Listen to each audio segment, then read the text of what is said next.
one-shot them. Additionally, once they're already injured, it does nothing. So the chase power is very, very low. The other side effect that it actually has is it makes you undetectable while you're running in it, but the AoE is not so giant that it's useful for more than basically just one loop. Now, there are some add-ons that affect you and add-ons that affect the survivor as well. There are add-ons that hinder the survivor. There are add-ons that speed you up. There are add-ons that make you break pallets faster, all if you're in an active surveil zone by one of the drones. And those are nice to enhance the chase. And I can see that they tried to make add-ons that are good for the chase and things like that. But the problem is you only have a few drones. And because the drones take so long to activate, like when the guard or when the knight drops a guard, it's active in like a second or two. To get the exposed effect, it takes 10 seconds. So it's a lot of time wasted, which means you can't really just throw down one at every loop. And also, you have a limited amount of them. So you can at most just hold down 3 or 4 loops and then that's it. And if you're doing that, it means you're not using it for control or information anywhere else.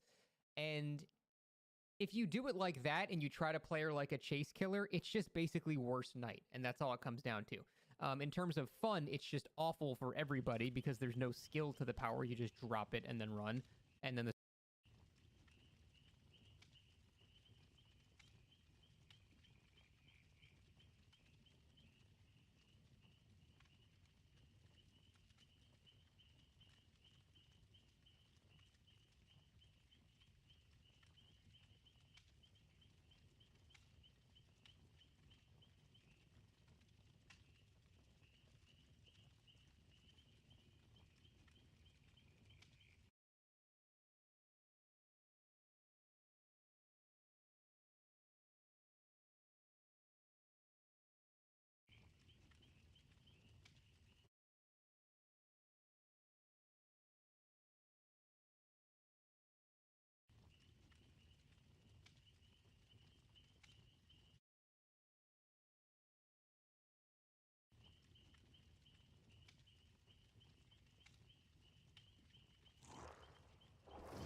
Okay, then.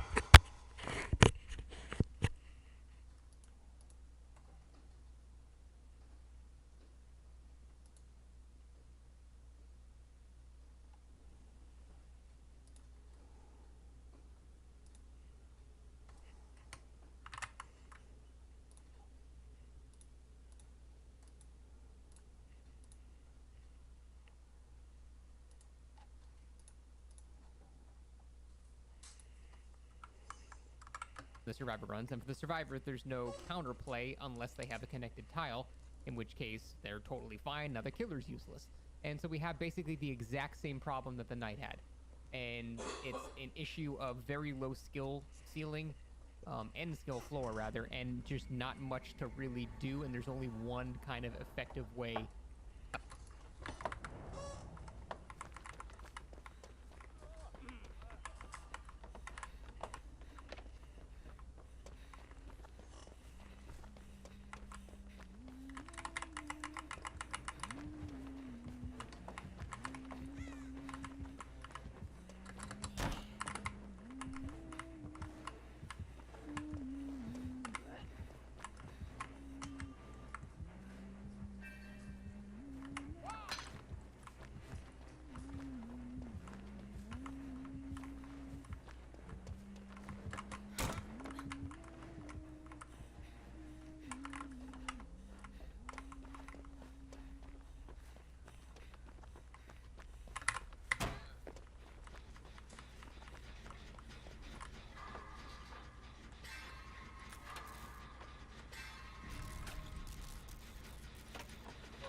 Dang cats.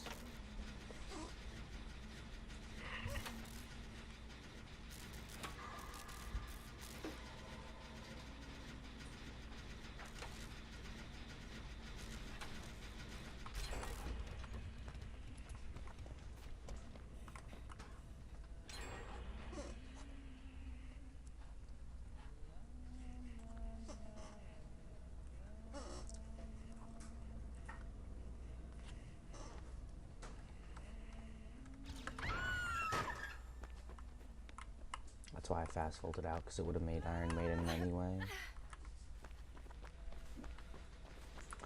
Yeah, this was the gen she got chased off of at the last second.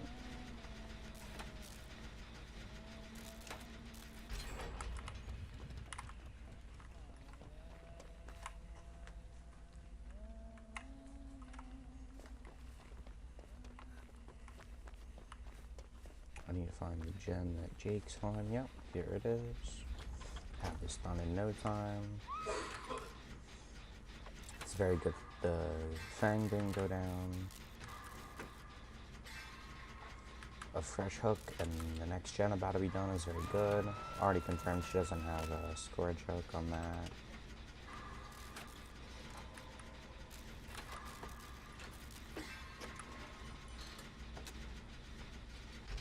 There's a gate there. No, you got the flashlight, Jake. You need to go for the save. Nah, sorry, Jake. You need to go for the save. You got the flashlight.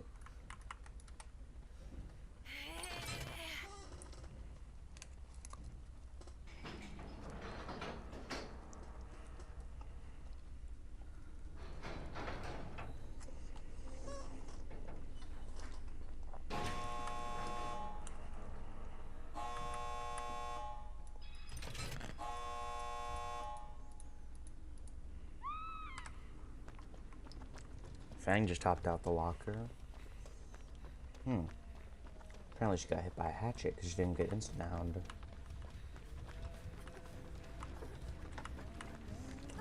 I'll be the shield. Oh no, she's after the other one. Alright.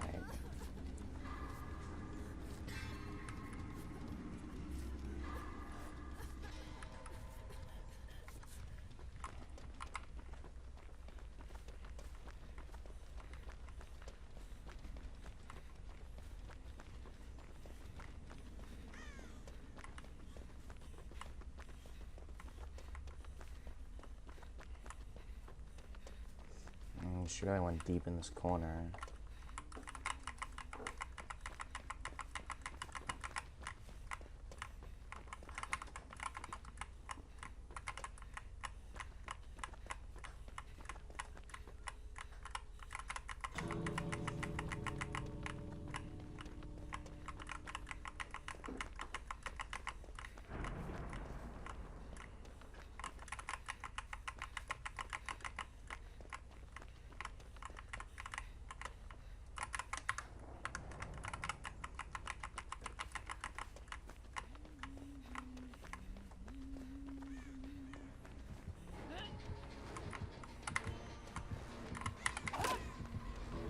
Well, and that means I'm out.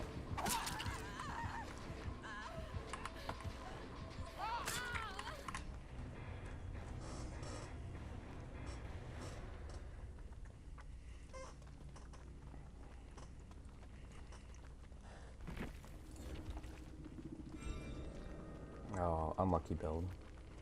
Oh, never mind. Damn, she went for the fast reloads.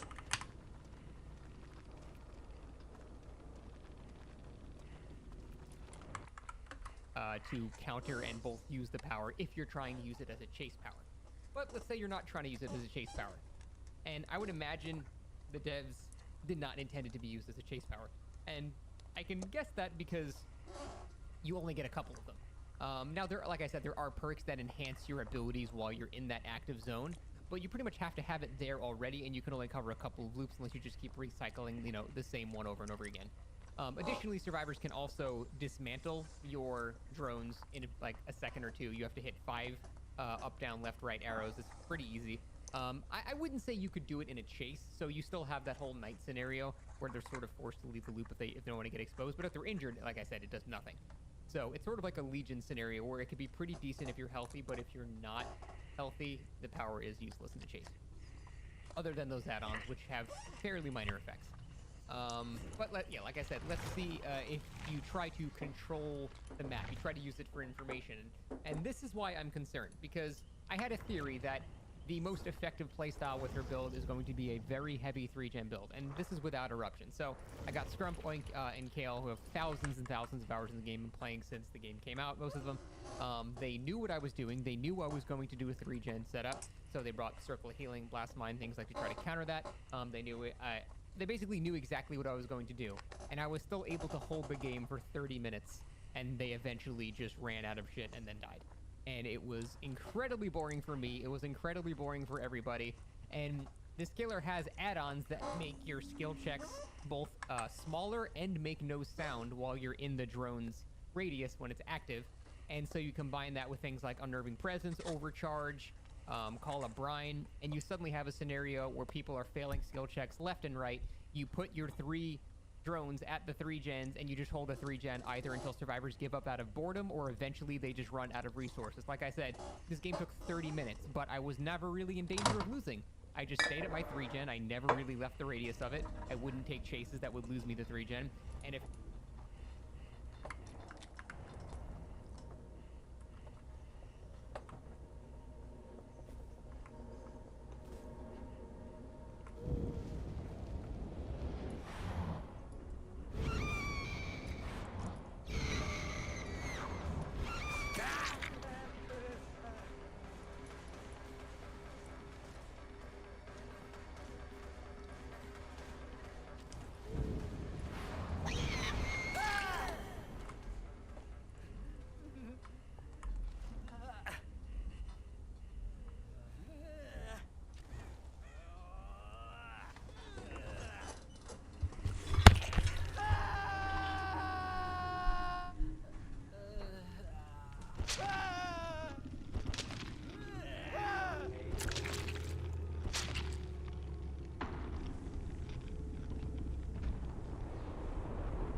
Very naughty. But he says there's not enough cat beds here for her.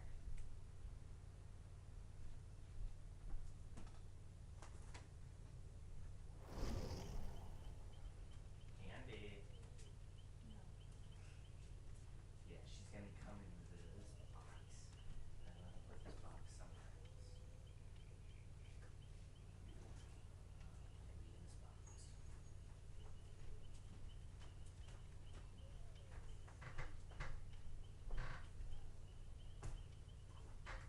Hey, Mom, do you see Ollie?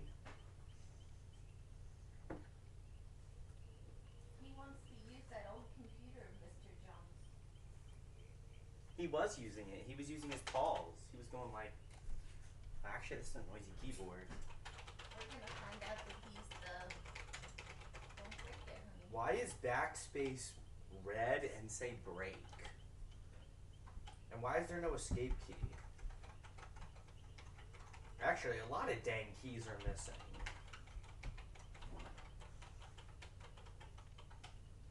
Oh my goodness, Mr. John's got a keyboard from Radio Shack.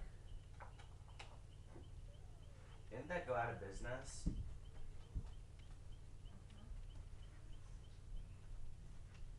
No, Piper. Give me that. That's mine.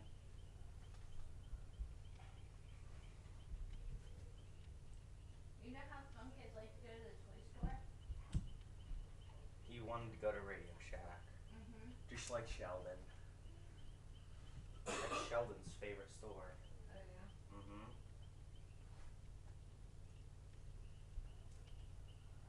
Piper, all you have to do is some big yank, and then I don't get the toy anymore. Hey, for your history this week, can you tell me what Iberia is? What country? That's a country. Hey, I knew it was a country. It's not a country. It's a city in a country. I want you to tell me what two countries make it up. Hey. And all you have to do is read the first page of your history textbook.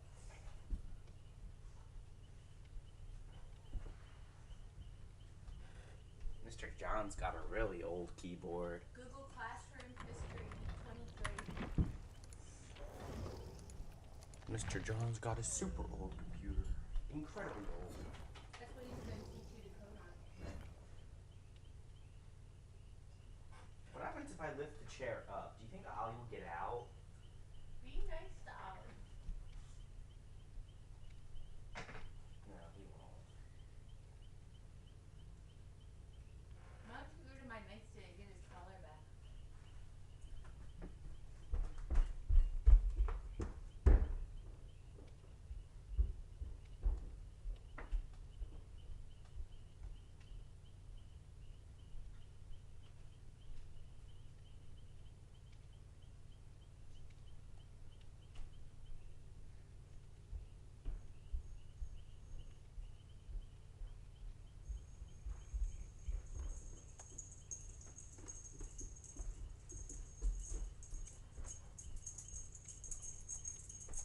This one?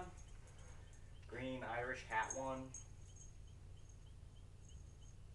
Now, Ollie, I don't want to strangle you.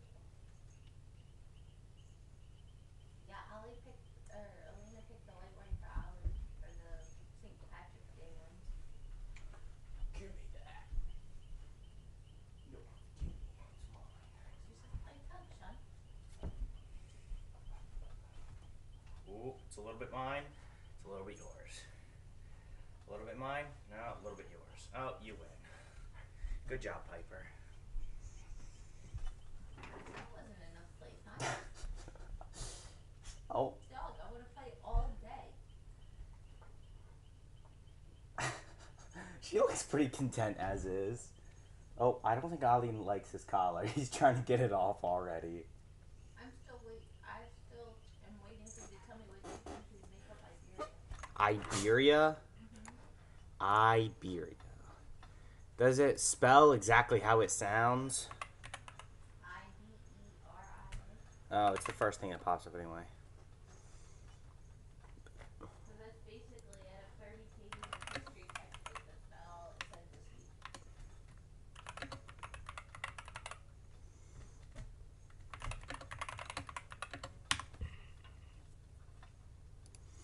Spain and Portugal. There you go. I didn't know Spain was a part of anything else except for Europe. Me either until I read your history book for this week.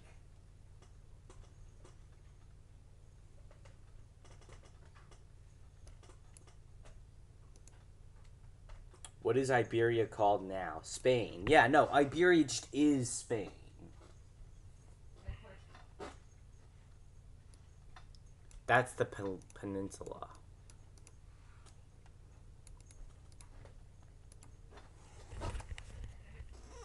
Ali. Are you trying to lick your collar off? Killers play like this, there's not much you can really do. You're pretty much at the same scenario that the Knight has. Except the Knight is even more effective at it. So even on the killer side, her most effective strat is still worse than something that the Knight can do. The point is, it's going to be very unfun for survivors because this 3-gen strat is just completely obnoxious, and it's still going to be boring for the killer. And she does have add-ons that make skill checks more difficult, which I think will actually add into the misery of going against it if people play like this. And, you know, it's the internet. People optimize the fun out of games very quickly. People will be doing this on day one. It's not exactly rocket science. I'm not unleashing a forbidden build. Controlling a 3-gen with 3 drones that monitor whether or not people are on those gens, it's kind of a no-brainer. And this is where people are going to gravitate and why it's going to be miserable to go against every single time. And it's going to be miserable to play. I was bored this entire game. I'm going to actually just show you the entire video, like continuing on from this point, and you'll just see how they were not able to break it because I always knew where they were, and because of the undetectable nature of when I actually had it active, they couldn't really run early unless they could see me coming from across the map, and so it got me a lot of free hits, and it just led to this incredibly boring, drawn-out game. I can't think of another way to play her successfully. If you're playing her chase-wise with the add-ons for it, it's still super inconsistent, it's very add-on reliant, and still, at the very least, it's still incredibly boring. You know, I always care about the fun aspect, not how strong or weak it is, and it's just so boring for both sides. It's everything that's bad about the Knight, but she's weaker than the Knight. There's no hidden play styles, there's no intricacies we have to find out over time. She has a very simple power, and the one downside to dismantling her drones is that you get a little tracker on you that just doesn't do anything. You just ignore it. It lets the, you know, killer know where you are, but if they dismantle your drone, they kind of know where you are already, and it'll give you tracking on them for like another 20 seconds or something, but who cares? Most good survivors don't care if you know where they are. They care if you have speed or things that let you catch them, but no one cares if you know where they are. That's why Object of Obsession was such an incredibly strong perk. There is one add-on that makes pallets break when you have that thing attached to you, but you can also take the thing off of you in like 3 seconds, so it doesn't really matter. Overall, she is an incredibly disappointing killer. I won't even be playing her one day. I don't even know what they can do to fix her.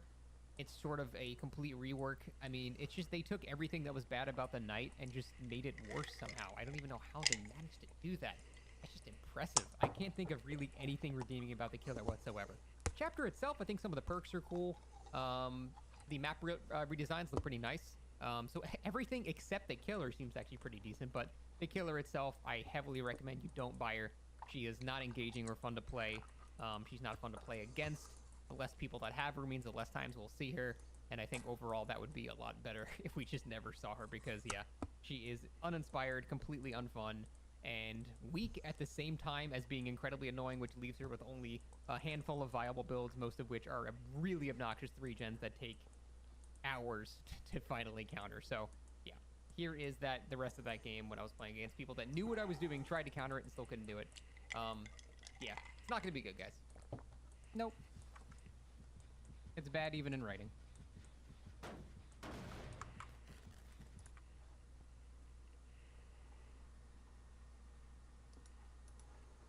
Alright, a little bit faster this time.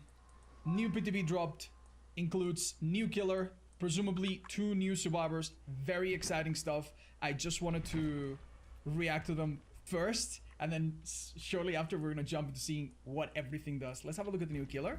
It's the PTB, so it's free. You don't need to buy it or anything. It's definitely not this one. It is... Ooh. The Skull Merchant. Wow, I imagine there must be Audio. Let's go. Listen to it.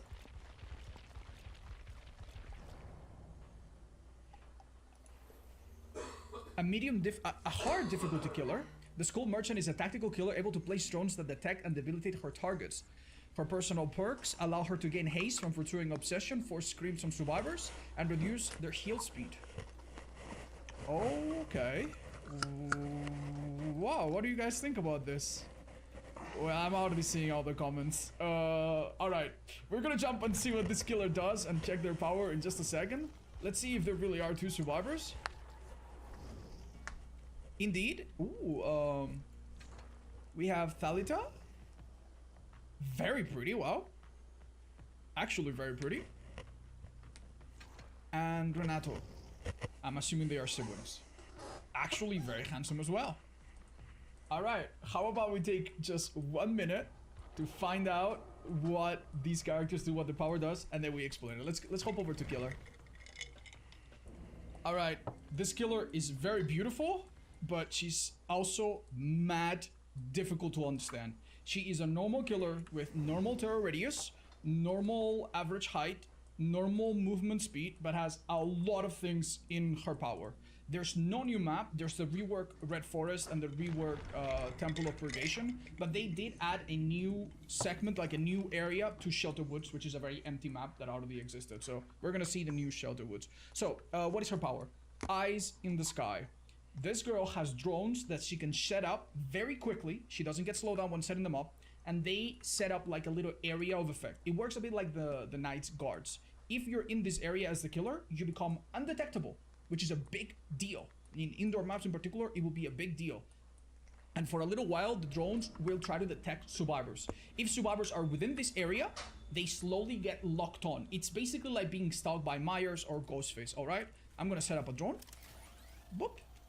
So it's going to take a little second to activate. It's white. Now, bam. This is the entire area. If I'm here, you'll see very soon I'm undetectable. You see the smoke around me? And I cannot be seen by auras and stuff like that. And if survivors are here, they get marked. It's the same as Ghostface or Myers. They get like stalked. And if they stay there long enough, maybe one of them can come and do that, they will be insta-downable. So, okay. We have a friend who's in here. I can use my thing to find where they are. There you go. This little radar thing will show you who is inside your ranges. Okay, that's it. Fully stocked. Notice that there's a timer and insta-down. And this can apply to multiple survivors. So yeah, pretty scary. If it's been a little while and the drone hasn't found anyone, it will now go into inactive mode, and it will have like a little sweeping camera, which is super interesting. And survivors can try to disarm it. They can also YOLO and go and disarm it normally. Let's wait to see if that happens. I don't know if it goes into disarm if there's a survivor in the range, so I'm gonna take Saz out just in case. Alright. Oh, by the way, you can also point at it and recall it to like pick it up from a distance. So that's really, really cool. But I'm gonna wait until it goes inactive. There you go. So now it has like this little camera. If any survivor runs into these beams, they will be detected and the drone will enable back. But if they successfully get through, they can disarm it. Anyone wants to give that a shot? Oh, they did it. No, did they? Okay, they didn't do it. They messed it up. Okay, so now they disarmed it. But if you disarm it, there is a cape. There's a trade-off. You get a claw trap, which looks like this. Anyone with a claw trap, you can detect from a distance, even outside of your active perimeters. So that's the trade-off. And also they cannot interact with other ones. So yeah, power is up. Yeah, I can take it off, chat. I can take it off. Hopefully you see what I mean. So do you get rid of it now? Can you get rid of it? Right. So that's how this killer works. You find an area of interest, a loop, a gen, a loop next to a gen. You put this down. You don't slow yourself down while you do it. And survivors are forced to either play around it, hide around it, disarm it, wait until it's out, and stuff like that. You can also recall them, apparently, at any moment like this, and get them back on your inventory. Remember that you are undetectable when you're inside the area of this. So if you set this in shack, boop. Let's do it. If you set this in shack, anytime you chase around, you will not have a red stain or anything like that. Let's see the animation of pulling. Oh, this is the new survivor Renato. And his sister, I think. Talita? Yeah, they were insta-downable because they were here too long. Kinda cool. Let's get a hook or something. And also, this is the new Shelter Woods. Let's have a look at it as well if you guys want to. Do you talk about the battery? Yeah, basically, it's like a timer, as far as I understand. When the survivors disarm the drones, I think of it like a big box. They have to do a little search. Well, instead of having to do a little search, they have to run around until the battery is out, and then they can remove it like you saw that person do, which is kind of cool. Ah. Remember, I am a normal terror radius killer. Now, you might have noticed that one of my perks has one totem. It's the one at the bottom. It's called Leverage, and it's now going to get another totem. Let me show you and explain to you what the perk at the bottom, Leverage, does. So Leverage makes all healings 5% slower per token. So right now, all healing is 10% slower, but only for 30 seconds. It's kind of cool. Token. Yes. Another perk that activates is Thwack. And if one of you could come and drop this pallet, I'll show you what Thwack does. Thwack is like an info perk that triggers when you hook someone, and next time you break a wall or a pallet, you see the autos of everyone around you, and they also scream, which will be very strong on Pig and any other killer where interrupting stuff is a good idea. And then the final perk for this killer, may I chase one of you guys for a little while? Let's chase Andre, I think. The survivor that you've chased for the longest will become the obsession after you hit them. So I'm gonna chase them for a little while, alright? Chase them for a little while. This is the new map. Cool. And if I do a basic attack... Hold up. They became the new obsession. That is the perk at the left called Game Afoot, which is very interesting. It's basically a perk that makes you a little bit faster when you break stuff, but more importantly, the person that you chase the most becomes the obsession when you hit them. I think this will probably replace Nemesis in many builds that use Explode Your Food, Rancor, and other interesting obsession perks. Kinda said the best for last synergy. That would be kind of the opposite, wouldn't it? I don't know. I guess it could be. I mean, I could hit him, become the obsession, and then go for someone else. So maybe in some way you can make it work with any obsession perk. Very interesting stuff. How about we switch to Survivor and we show you some of the Survivor perks now. There are 6 and some of them are stupid powerful. Hello. And we show you what it's like to deal with the drones. What is that? You guys want to see the Mori first? Yeah, let's do the Mori first. Uh-oh. Alright, you guys want to get out of the way? I'll make this a little bit clean, alright?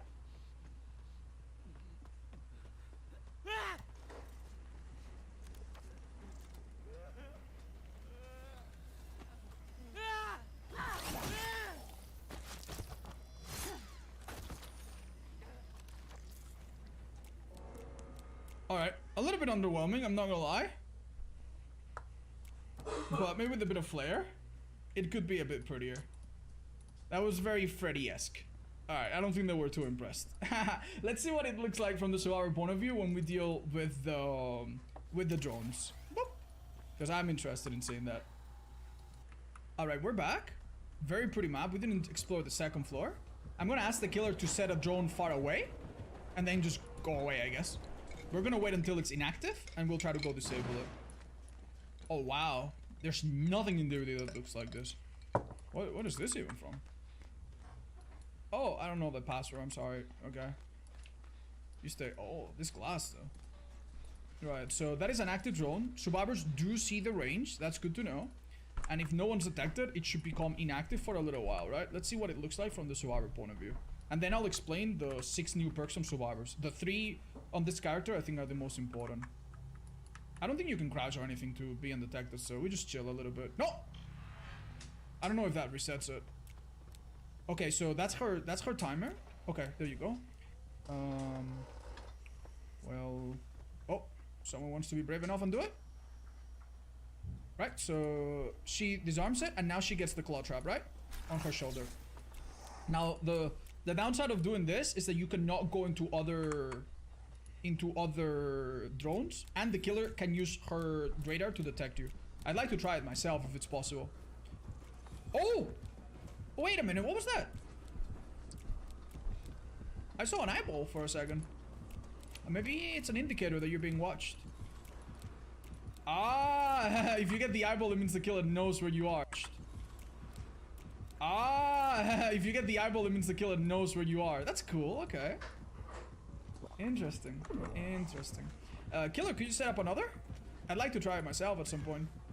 In the meantime, let me tell you about some perks. Can you also hit someone real quick? Right, I'm gonna heal this person. The perk at the right side, it's called Teamwork Collective Stealth. And after I'm done healing someone, both me and that person will leave no scratch marks as long as we're together. And maybe we'll get a little indicator. Oh, you wanna let... Yeah, okay. So the perk is active now, presumably. It doesn't give an indicator, but we should see, we should have no scratch marks.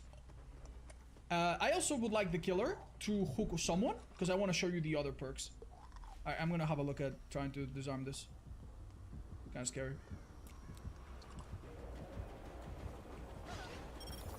Oh. It's like a little mini game, okay. And this is battery, right?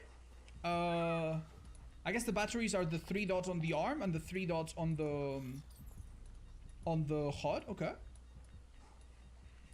That's kind of cool. I didn't know that. Wasn't explained. Wait for the battery. If I go into another drone, the battery comes back up. That's what it said. Yeah, if you guys want to have another look, that's what it says at the bottom. So, there you go. Remove claw trap. Another minigame. Okay, cool.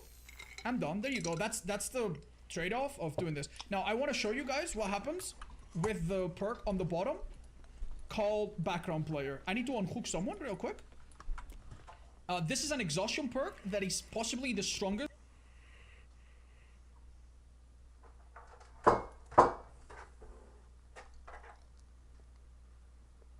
Alright, a little bit. Now, chase me, please, please, please, please, chase me. I'm gonna show you. Shit, it gives you 6 if you unhook some of effect. It doesn't give you 3 seconds, like, show you guys what happens with the perk on the bottom called Background Player. I need to unhook someone real quick. This is an exhaustion perk that is possibly the strongest so far in terms of effect. It doesn't give you 3 seconds like Sprint Burst. It doesn't give you 4 like Smash It. It gives you 6 if you unhook someone. It's really, really crazy. Now you see I'm exhausted. I do have Sprint Burst. I don't know if it's actually gonna overtake it. We're gonna need the killer to hook someone, and we're gonna test it. Alright, let's see if it's possible. I'm gonna try it.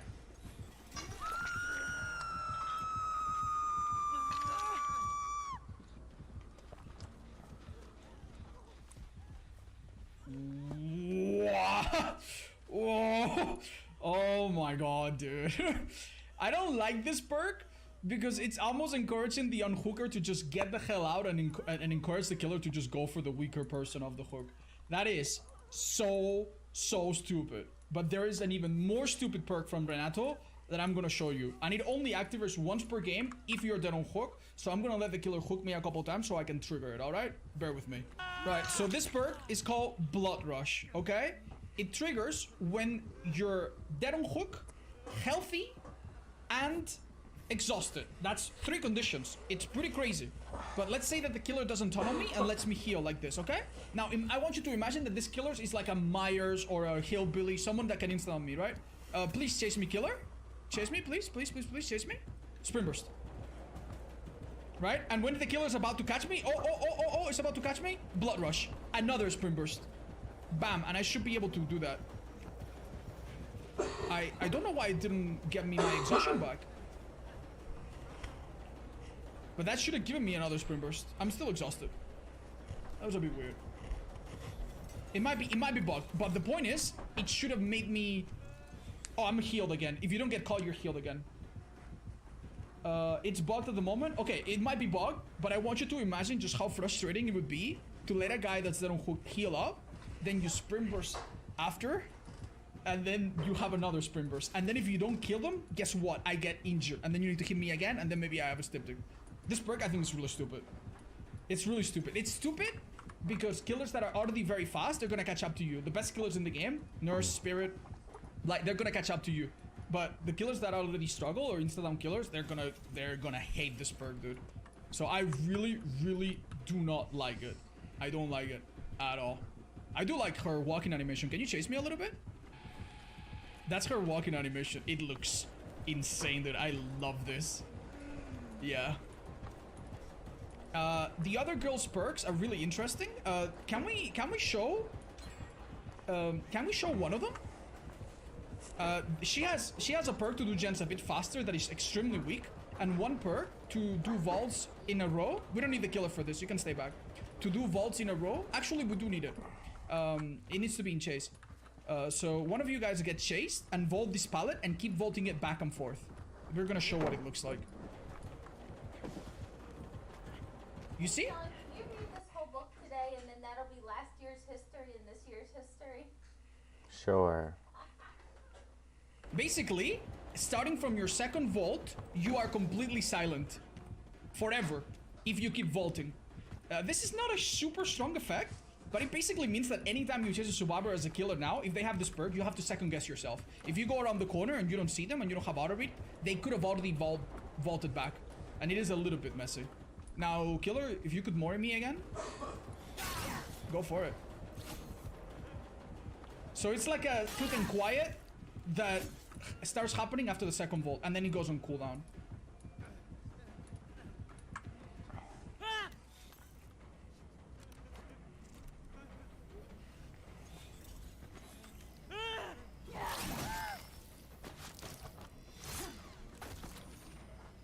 Damn. No dignity in that. Whoa! Whoa! What was that zooming? Oh my god. No dignity in that. Whoa! Whoa! What was that zooming? Oh my gosh.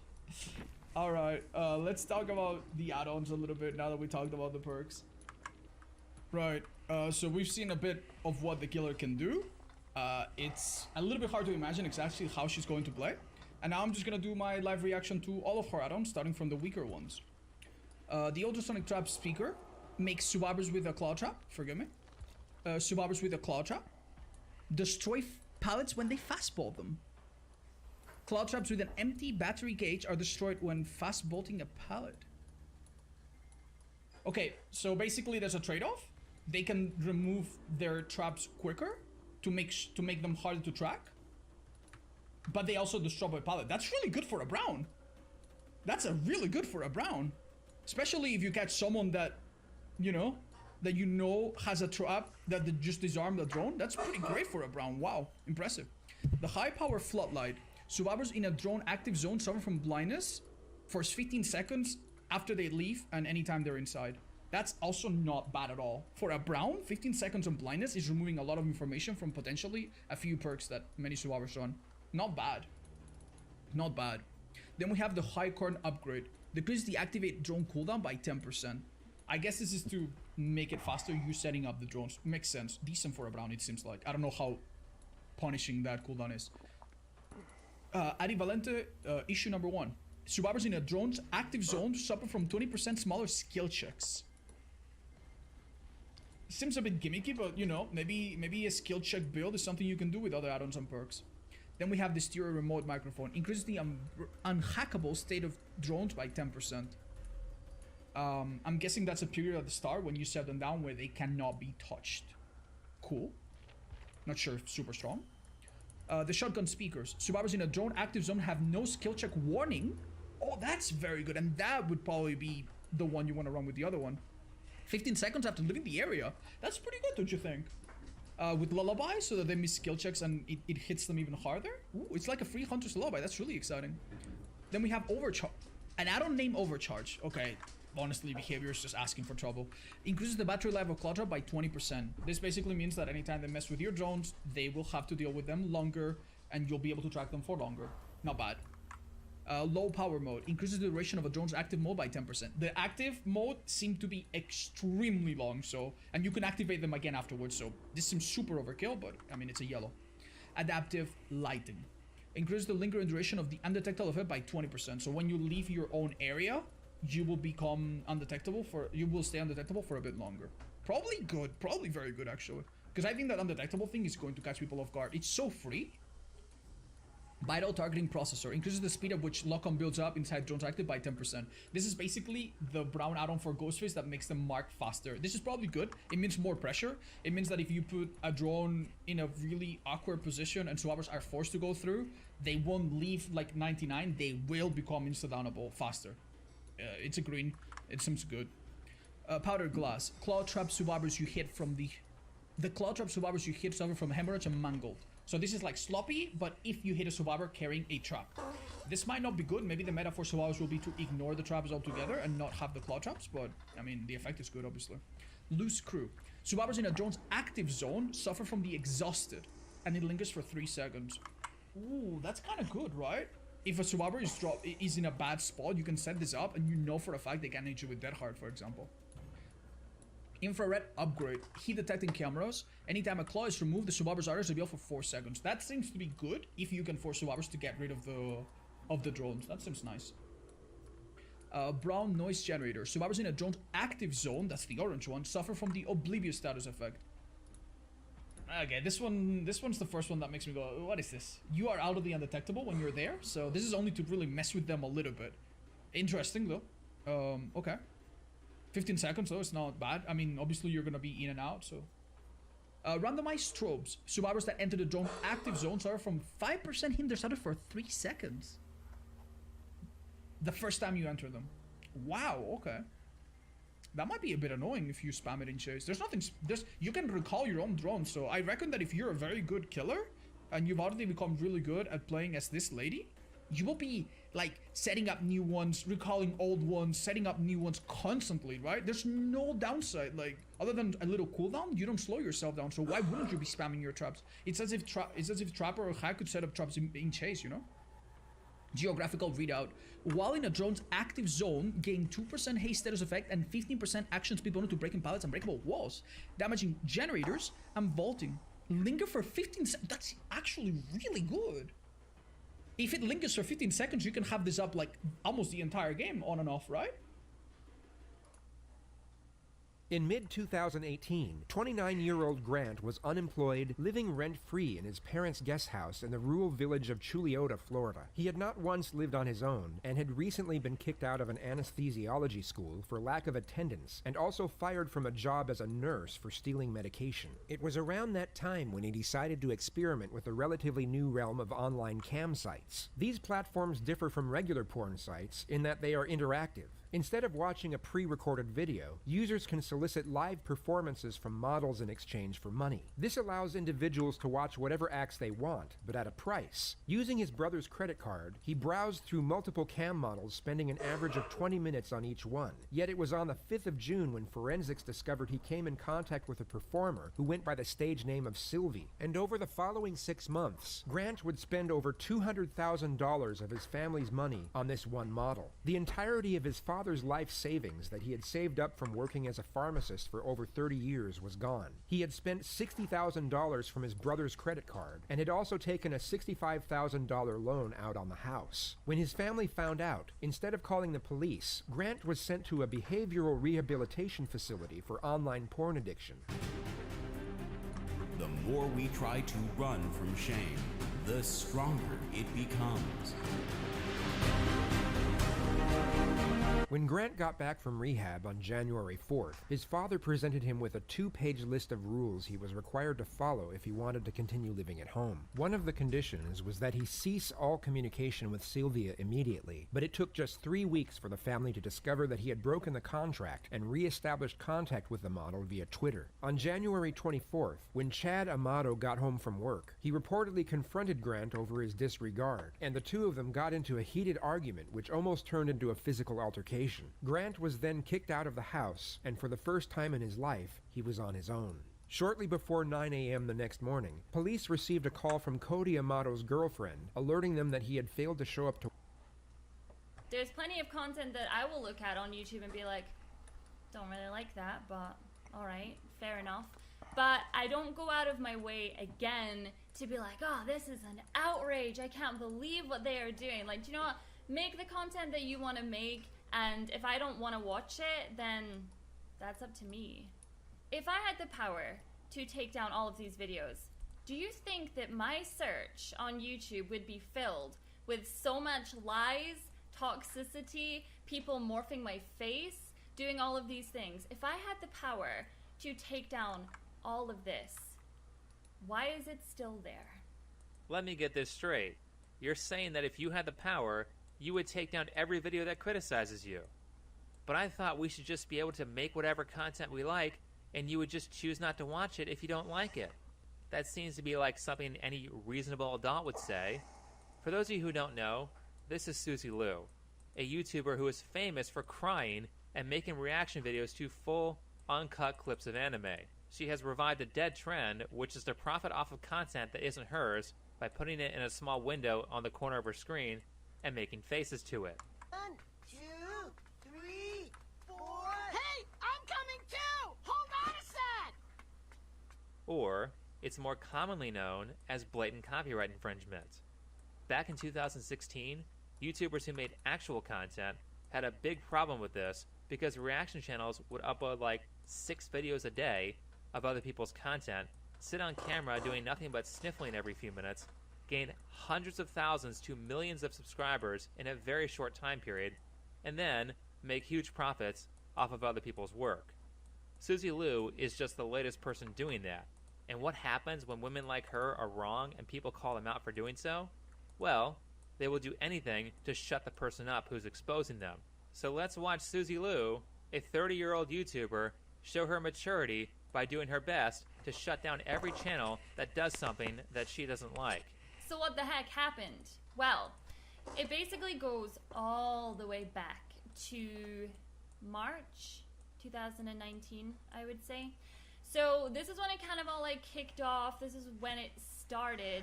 Basically, back then, I came across a creator that I was really unhappy with how he had used my video. Like, it wasn't a video that was criticizing me in any way. He took my Let's Play to then put at the start of his Let's Play, but only to make me look stupid. And that was why I issued a strike, because I wanted it taken down.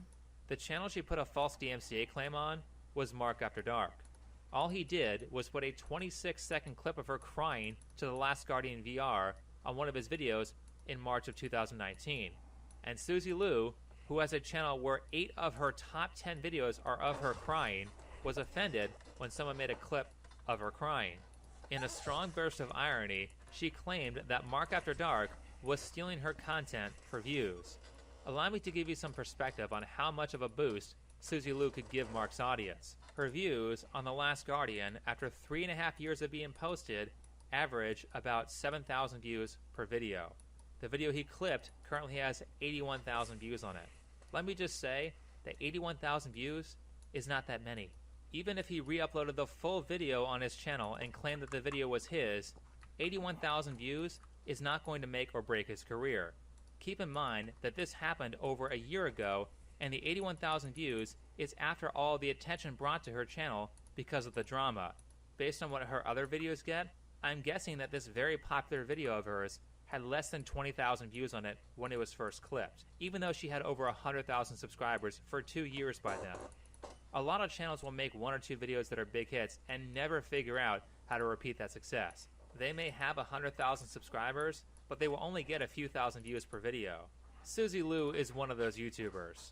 Well, until she began uploading pirated anime to her channel 6 months ago. So basically, the reactions, they done amazing. Like, they done the best I've ever seen. I mean, it was a crazy couple of months. But over the course of that, people were still attacking me for the content I was doing. I don't know if it was out of jealousy. There was a lot of views that were coming into the channel, and people were just seriously unhappy with it. They were basically trying to white knight the anime companies or whatever, and it was just a little bit weird. They aren't jealous of your talents. They're criticizing you because you upload full episodes of anime and you are profiting off of other people's work without their permission. It's odd that she can't see the irony in copy striking Mark After Dark when her entire channel from the start has been based on using copyrighted content. and she's making quite a bit of money on this. Not only is she fully monetized on YouTube, I mean, that's ridiculous enough. You can't even say the word shit on YouTube without getting demonetized, yet it's perfectly fine for Suzy Lu to make money on stolen content. Sure, let her run ads on her channel. Better yet, how about we put her in the 2019 YouTube Rewind? Seriously, I thought that was a joke when I first heard about that. So not only is she fully monetized on YouTube, but she has a Patreon account where for $5 a month, you can watch her content unedited. There's only one tier, so it's really simple math to figure out how much money she makes.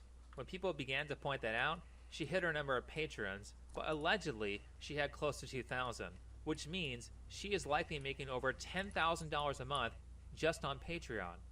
I mean, geez guys, for $2 more a month you can get Crunchyroll and have access to every show she reacts to in full screen. We aren't done though, because obviously anime companies aren't happy about her stealing their stuff.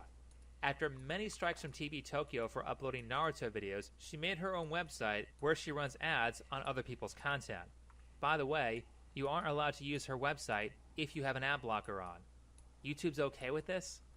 Just so you guys can get a feel for some of this stuff, allow me to give you some more examples of her reactions.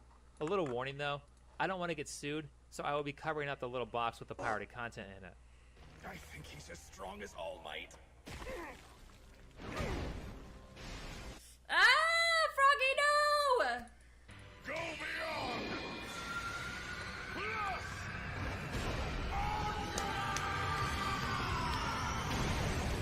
Say what? Heroic piece of trash shows up. Why are you guys so jealous? You're literally jealous because he's a badass and you suck!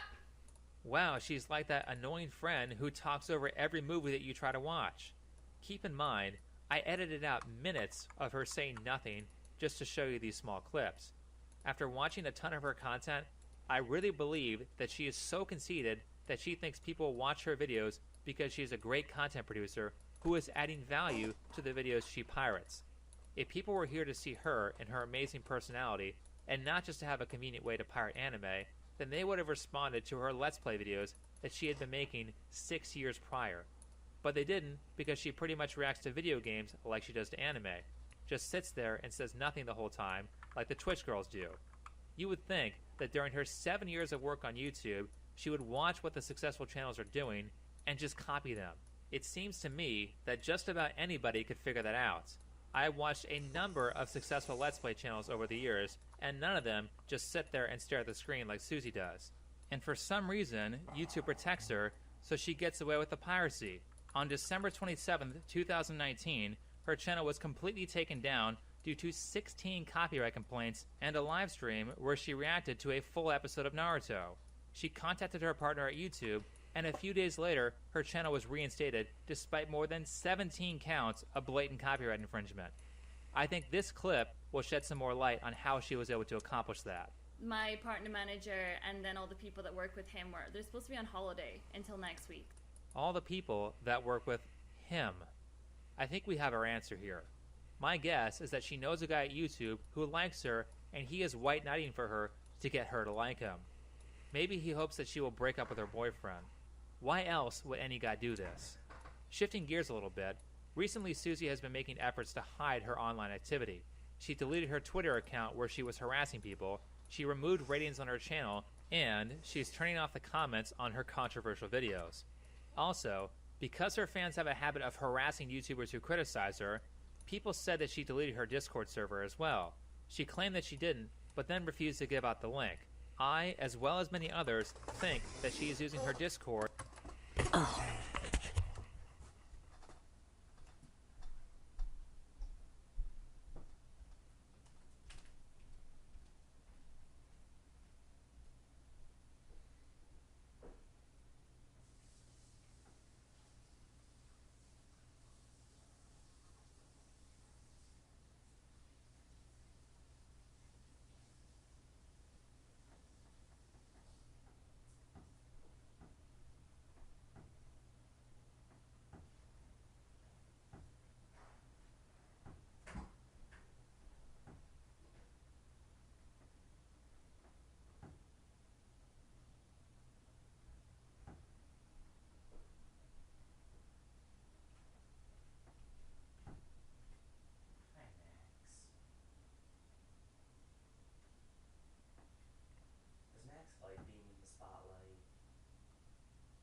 Nothing by history could ever possibly be interesting. Unless we learn about the Spartans. Or something. Well, the Spartans were last year's history. I don't think he did any of the work on them. Yeah, there was nothing about the Spartans this year. That would have been during ancient Greece.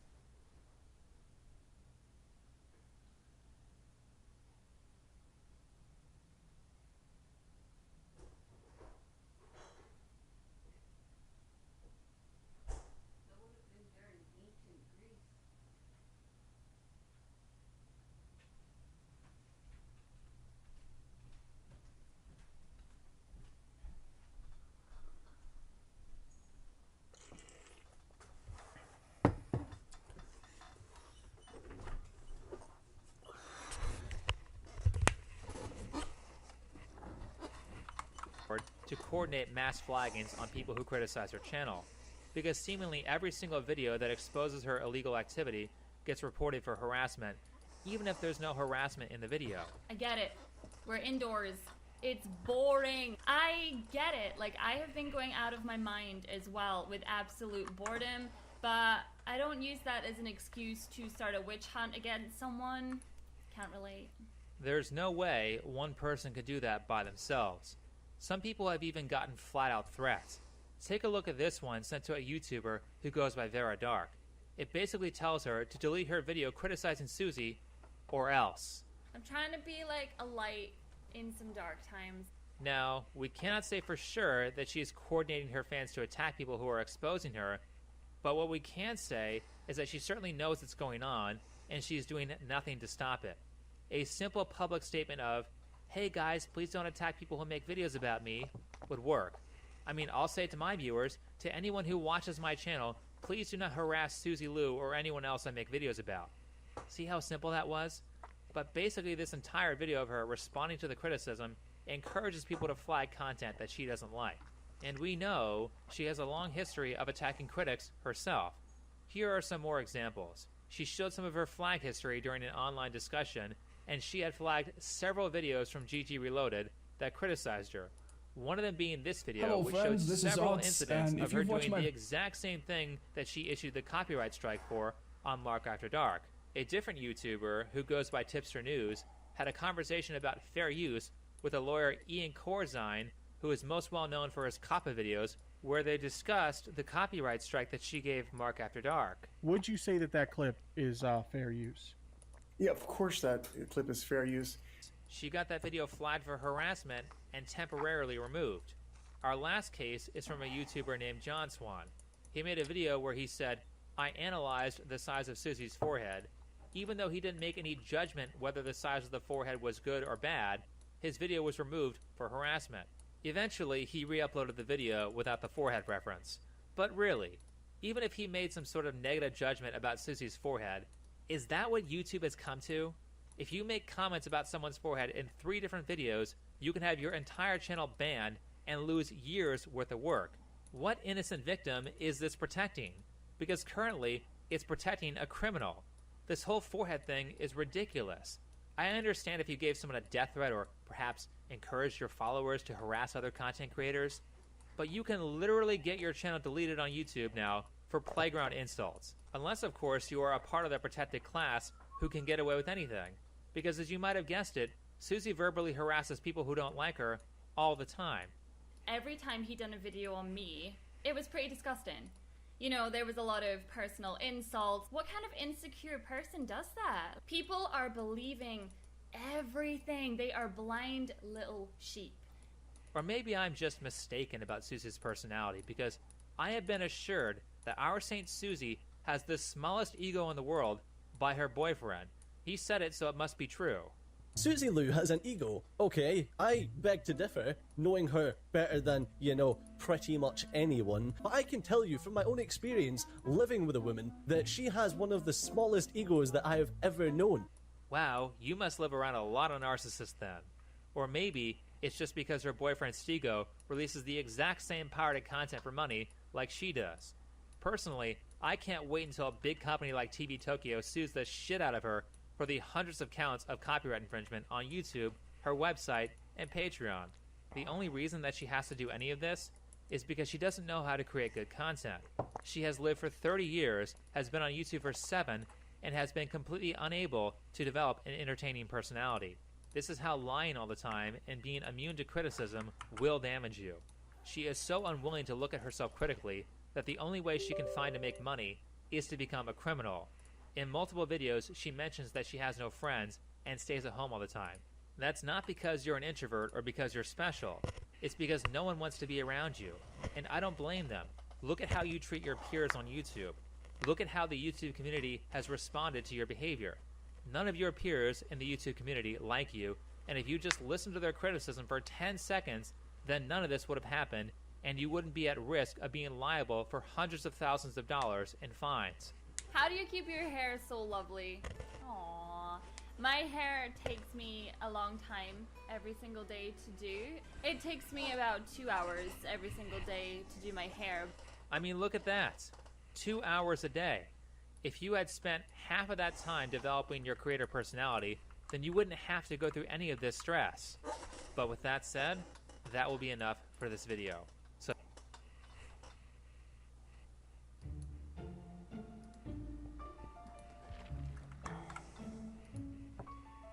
today we're going to talk about how to lie convincingly. And I know what you're thinking. If you're new here, if you don't understand the Evil Week is not an ironic title. We are truly trying to be a bit more evil because people don't assume women lie.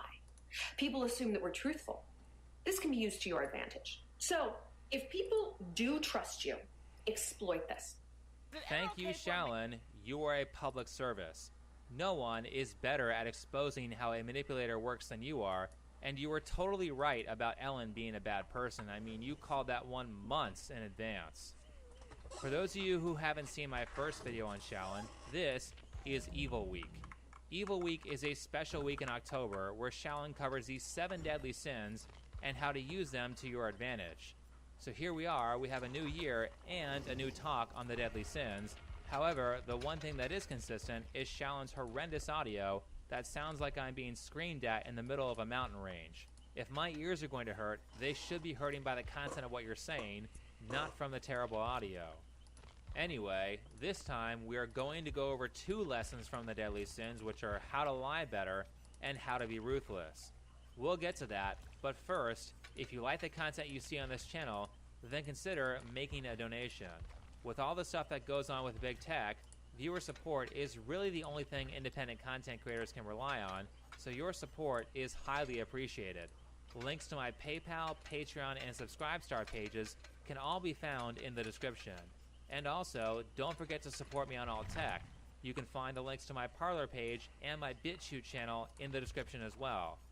So, our first lesson is why lying is beneficial and how we can become better liars.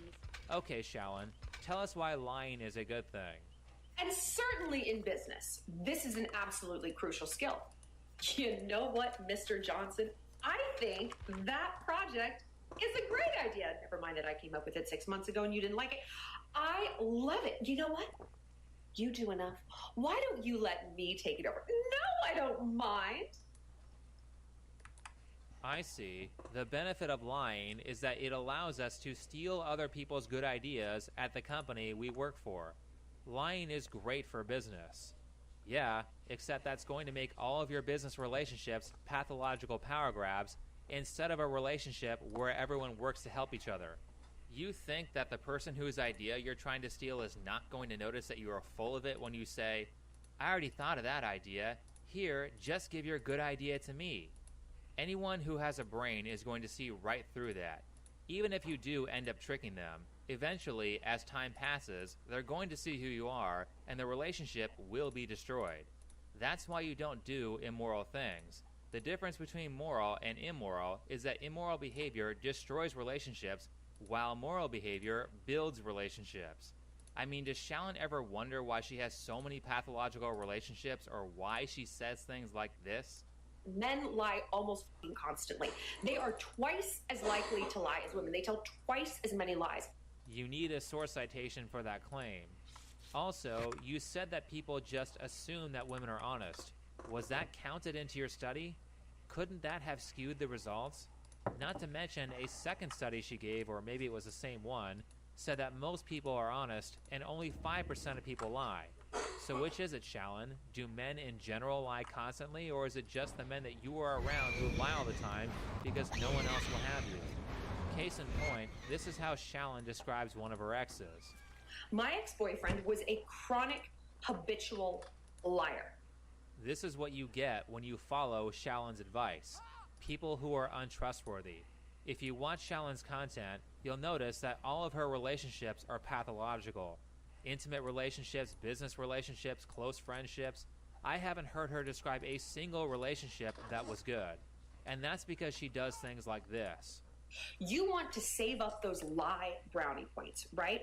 You want to keep your other lies, the little white lies, the things that people don't want to hear. You want to keep those as truthful as possible. It was me who broke the Nespresso machine. It wasn't the cleaning lady, it wasn't the dog, it's not Noodles, it was me. This is going to cultivate a sense of trustworthiness so that when it's, of course I wasn't out with my ex-boyfriend at Sidewinders. No, honey, I was with Jackie and Alexis. You're so silly. Great. Be honest just enough to make people think you are trustworthy, and then lie to them about major events. That will definitely foster good relationships and lead you to being happy. Thanks, Shallon. Now everyone who watches this will know to ignore all the small situations that make her look bad, and only focus on the big ones. The lie detector test doesn't come up when she makes a mistake like breaking the coffee machine. It comes up when she is being accused of cheating. I might remind you guys that when it comes to a liar, you should focus more on the evidence than you should on past behavior. But Shallon can't see how this stuff hurts her because she lies too frequently. Thank goodness I brought a flashlight. Now I do not want to be dealing with Nemesis zombies. Has distorted her reality so much to tell those lies effectively that she doesn't know what is healthy and what is not. She even recommends that her viewers trick themselves into believing that their lies are for a good cause because it helps them become more believable. Also, this is interesting, a way to pass a lie detector, a way to fake it, actually, is to believe that what you did was for altruistic reasons. Did you break into that animal testing lab and free those beagles? Nope, wasn't me. I'd have no problem lying about that because I don't think it's wrong. I'd have no problem lying about that because I don't think it's wrong. Sure, that may be fine for saving the animals, but how many hundreds of times have you convinced yourself that the other lies you told to cover up your bad behaviors were for a good cause, just so that you could lie effectively? You don't think that has a damaging effect on your psychology? At some point in the video, Shallon talks about body language to help identify liars, but honestly, unless you've been trained in that stuff, you aren't going to be able to recognize it, and there are more effective ways to catch liars that are easier to perform. The easiest way to identify a liar is to ask them specific questions that an honest person would easily be able to answer. For example, if you are trying to find out how old Shallon is when every year she claims she's only 35, you can say, "Okay, Shallon, when's your birthday?" If she can't rattle off the date within half a second like anyone can about their own birthday, then she is probably a liar who is trying to figure out the math of what year she should have been born in. If she says she went to the bar, ask her, "What drinks did you get?" "Oh, you went to the hospital? What medicine did they give you?" If you can throw out several of these without being obvious and she can't easily answer them, then she is probably lying. Now to our second lesson, which is about revenge and being ruthless. Shallon loves revenge so much that she wears a necklace that says it. Why would someone lie to Shallon Lester, who wears a necklace that says revenge? In this second video, Shallon makes a much harder push for immorality, and it's really hard for me to see these two things kind of juxtaposed together. On one side, Shallon talks about self-improvement and makes videos like this, declaring that she's going to stop drinking, but on the other side, she tells people to cheat on their partners, lie to people, and spend copious amounts of time acting out revenge plots. Quite a complex person. Let's hear her discuss how to be ruthless by talking about the Italian philosopher Machiavelli. So the central teaching of Machiavelli is to strip away morality and focus on effectiveness. If you took morality out of the equation, how would you behave? At work, maybe you would spread rumors about your rival. Maybe you would use their maternity leave to seize power, to take over their job duties so that their position no longer existed. Ooh, that's pretty important. Maybe you would overhear an idea in the break room and you would run and tell it to your boss first. Uh-oh. You know, with that in perspective, a lot of things make sense now. I haven't done too much studying on Machiavelli, but I know he's an important figure. I tried to listen to the audio version of his most popular book, The Prince, as research for this video, but it was so boring that I turned it off after 30 minutes. To me, if I can't force myself to pay attention to your book, that's bad writing, and I can't stand that, so I'll have to learn the information some other way. Wikipedia describes him as the father of modern politics. That makes sense. A lot of people in politics do a bunch of amoral things just to win the game. The general feeling that I get about Machiavelli in my limited research is that he is a pragmatist. A pure pragmatist who will do something even if it's wrong, if it leads to victory. Now, pragmatism is a highly important philosophy because you should be looking for the most effective way to do something, but there's a problem with stripping away morality. The problem is that it leads to an environment where everyone hates each other and they are constantly trying to stab each other in the back instead of doing things that are actually productive. Again, politics. A team that focuses on pragmatism mixed in with morality will run circles around the amoral team because the amoral team is too busy power grabbing and shifting blame to actually solve the problem or work productively. Watch a failing business, you'll see this behavior quite frequently. If you act like Shallon and steal someone's idea from the break room so you can get ahead, you have now just fostered a hostile relationship with that person. A person you previously could have teamed up with is now inaccessible to you. Instead of having two people to solve a problem, you now have one, and you and your company will suffer for that. Picture this. You're at a party, that stupid friend of me in your friend group says some backhanded compliment about what you're wearing. You know what I love about you, Shallon, is you just like wear whatever you want. Like you don't think like, oh, my body type, blah. You just like wear it. You just like go there. It's so cool. I'm sorry. What did you say? What did you mean? If you deal with these threats right up front, these people learn I'm not the one. So the next time that happens, you say, I'm sorry, Kelsey, what do you mean? Because it kind of sounded like you were giving me a backhanded compliment, like I'm so fat and yet I just wear whatever I want because I'm too stupid to know I shouldn't. Who are watching, if your friends are in on that conversation with you and Kelsey, what are they going to think when they see you flip out over a minor backhanded compliment followed by that psychopathic stare that you gave at the end? Sure, no one will ever cross you again because no one in their right mind would ever put themselves within 10 feet of you. The way you actually deal with that situation without scaring the crap out of everyone is you say, thanks. Then you show your disapproval by rolling your eyes or something and stop talking to that person. Real simple. There's no reason to go nuclear over a simple backhanded compliment. I really don't think that Shallon understands how insane she sounds.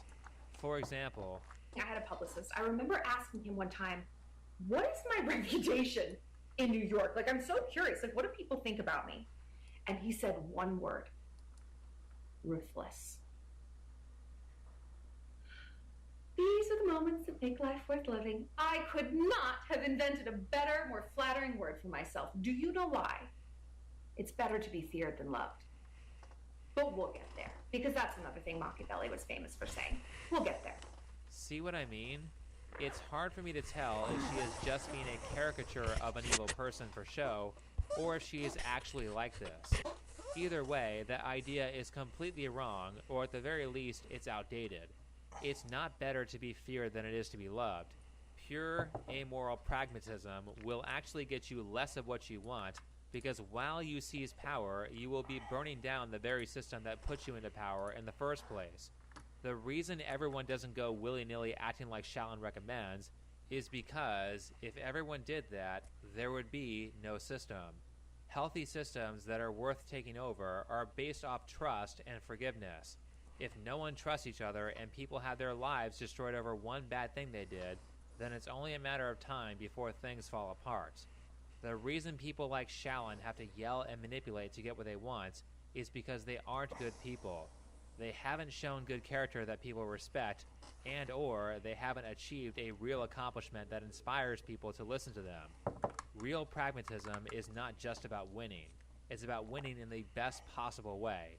But do you want to know why people choose manipulation over morality? It's because manipulation is easy. Yelling is easy. Hurting people is easy. Morality, getting people to genuinely like you, inspiring people to work hard, and forming good business relationships is a lot of work. It also requires a lot of self-reflection that none of these immoral people are willing to do, and it requires that you take a lot of time to make sure that you are actually consistent in your principles. But if you get all of that right, you will build a functioning system instead of a system that is highly inefficient, where people spend all of their time trying to backstab each other. And my God, when things go wrong, Shallon, when things go wrong, and people describe you as ruthless, don't be surprised when there is no one to help you when you need something. Don't be surprised when people cheer for your demise. That's why you don't strip yourself of morality. The whole point of this Jungian idea towards evil or shadow development is to develop your capacity for evil so that you can turn those evil traits into positive traits. Shallon wears a necklace that says revenge on it. If you hate someone, do you know what the best revenge is? Success. There is nothing better than watching a terrible person fail while you overachieve and reap all the rewards. Have you been hurt by someone? Good. Use your hatred of that person to fuel your motivation to be a better person than they are. Seeing your success destroys those people, plus this activity will keep you from wasting your creativity on some dumb revenge plot that doesn't actually move you forward. That's how to use evil to your advantage. But with that said, I think that's enough for this video. So if you liked it, hit the like button, subscribe if you're new, comment and share. If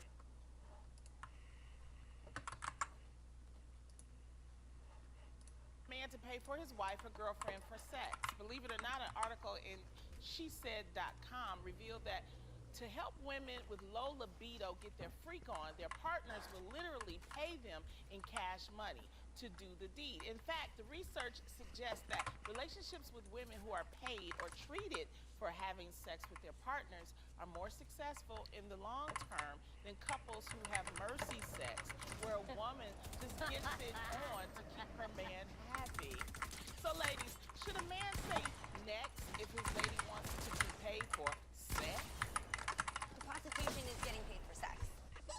I never say all because there are always outliers, but I will say damn near close to all women get paid for sex.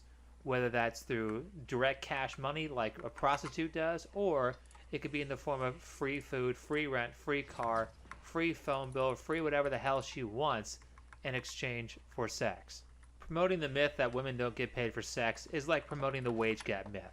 It's so overused, and everybody knows it's not true. But I guess promoting that type of dishonesty is the intent behind these types of shows that women watch.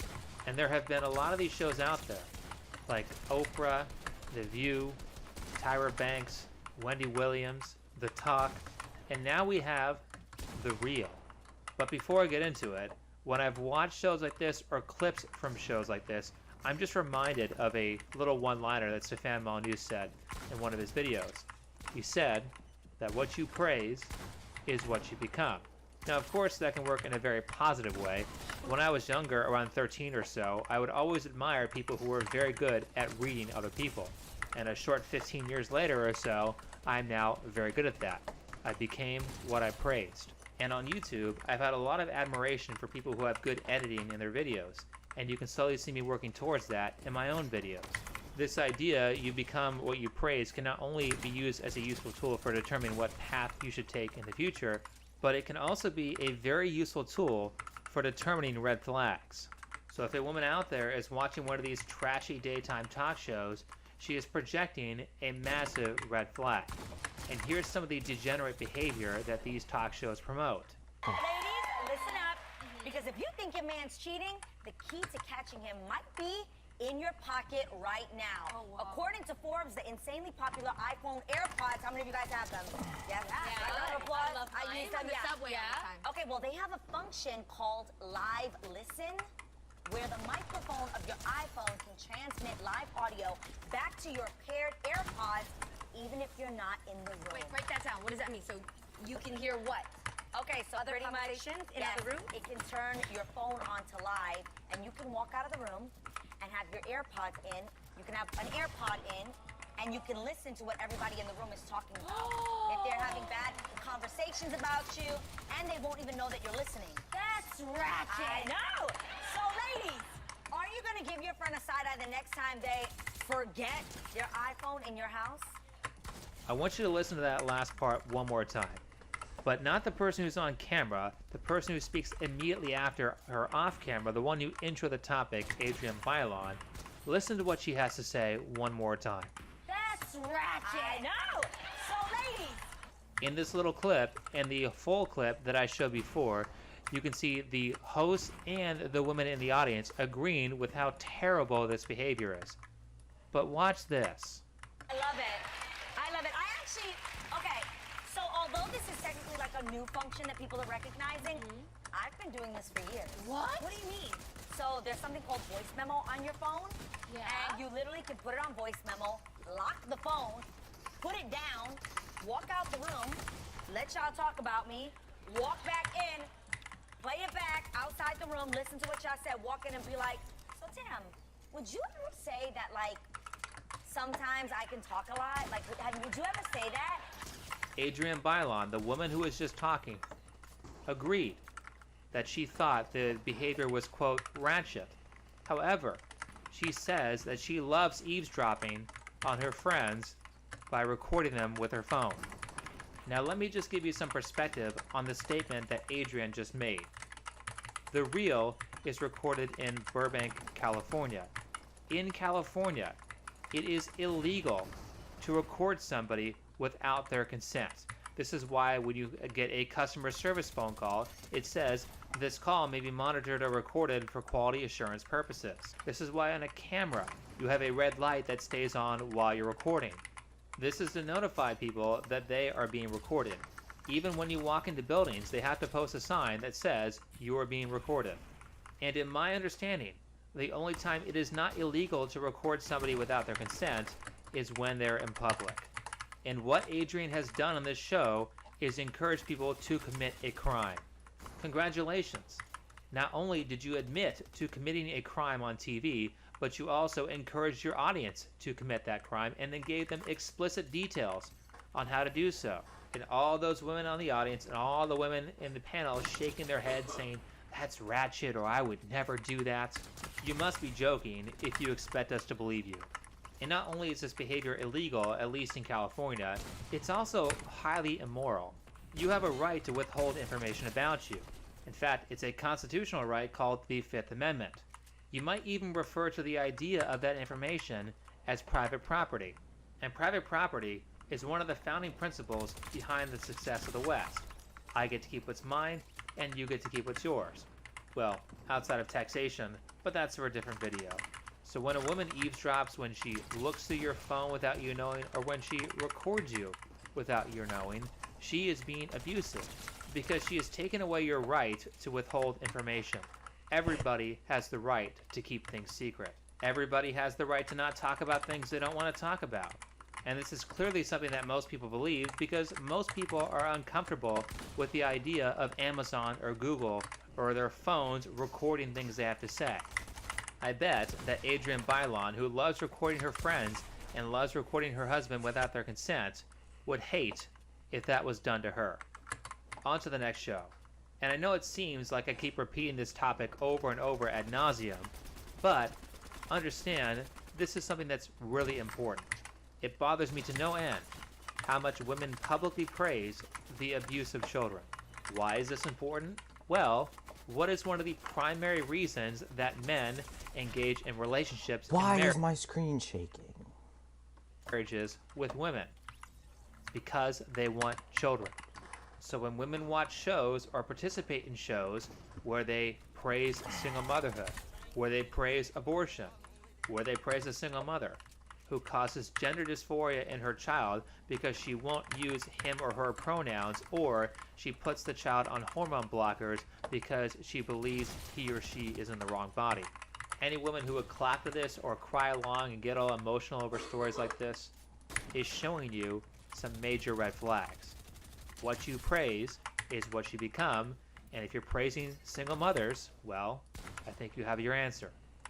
And speaking of the abuse that single mothers levy on their children, we have another fantastic example from a wonderful talk show by Kelly Clarkson. So you have something you want to say to Manny?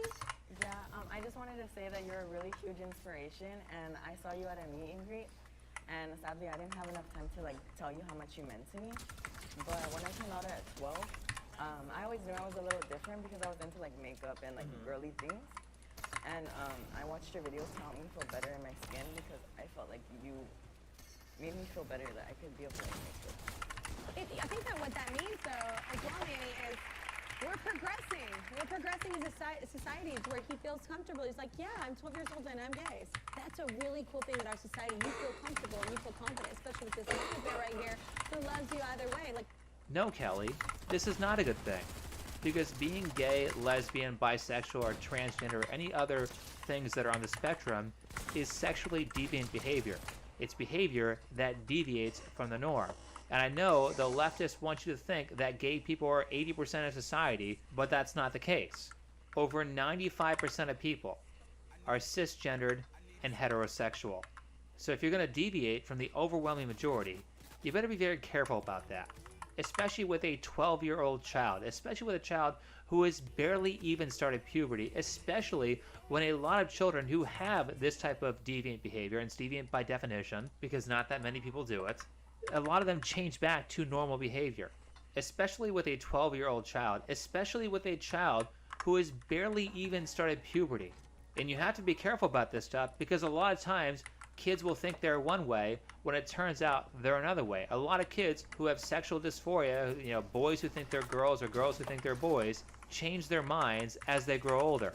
So telling a young 12-year-old that he should be publicly declaring that he's gay and that means he's going to be gay for the rest of his life, otherwise he's a traitor, is not good for him.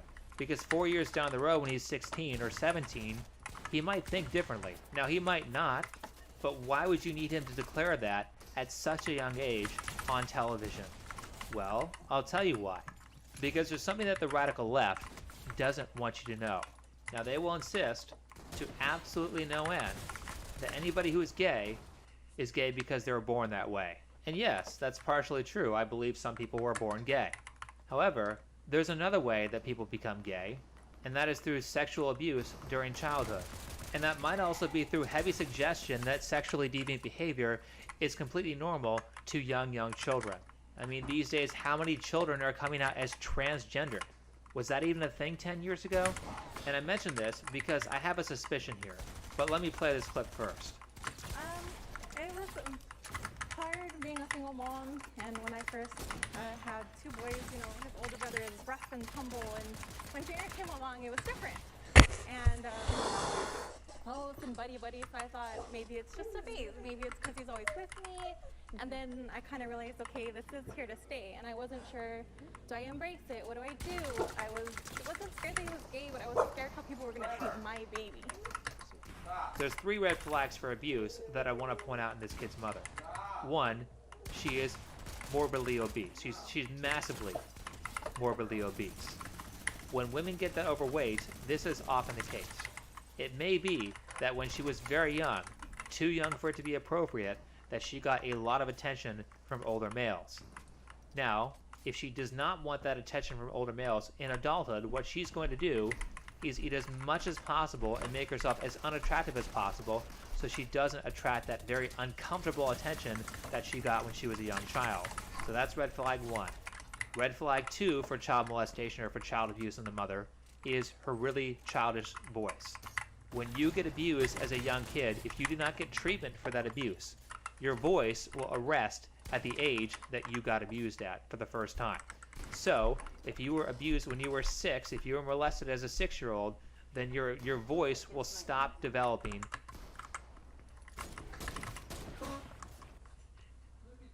at that 6-year-old age. So you hear a lot of women who are abused as children who will sound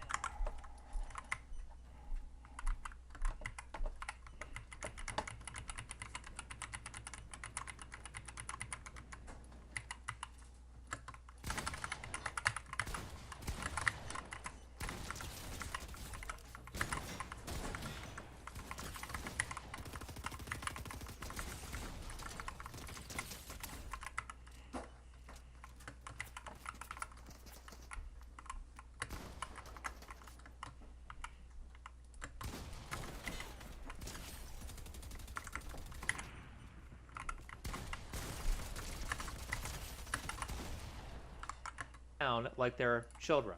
They'll sound like they're 6 years old. They'll sound like they're 7 years old. They'll sound like they're 8 years old because they haven't developed past that initial abuse. And this is something that's not their fault, by the way. Well, it's not their fault to a certain extent. If they become adults and they don't get treatment for that, and they have children who they then act out the abuse on because they didn't get treatment for their childhood trauma, then they are completely guilty. Which leads us to red flag number 3. She's a single mother. And this follows the abuse narrative on part of her son because in single mother households, children are 30 times or so more likely to be abused when a man who is not the biological father is in the home. So, and then when Junior showed me the video of Manny's dad, Oh my god, I pre-fired it a little too. stress because you feel kind of guilty. You know, what did I do?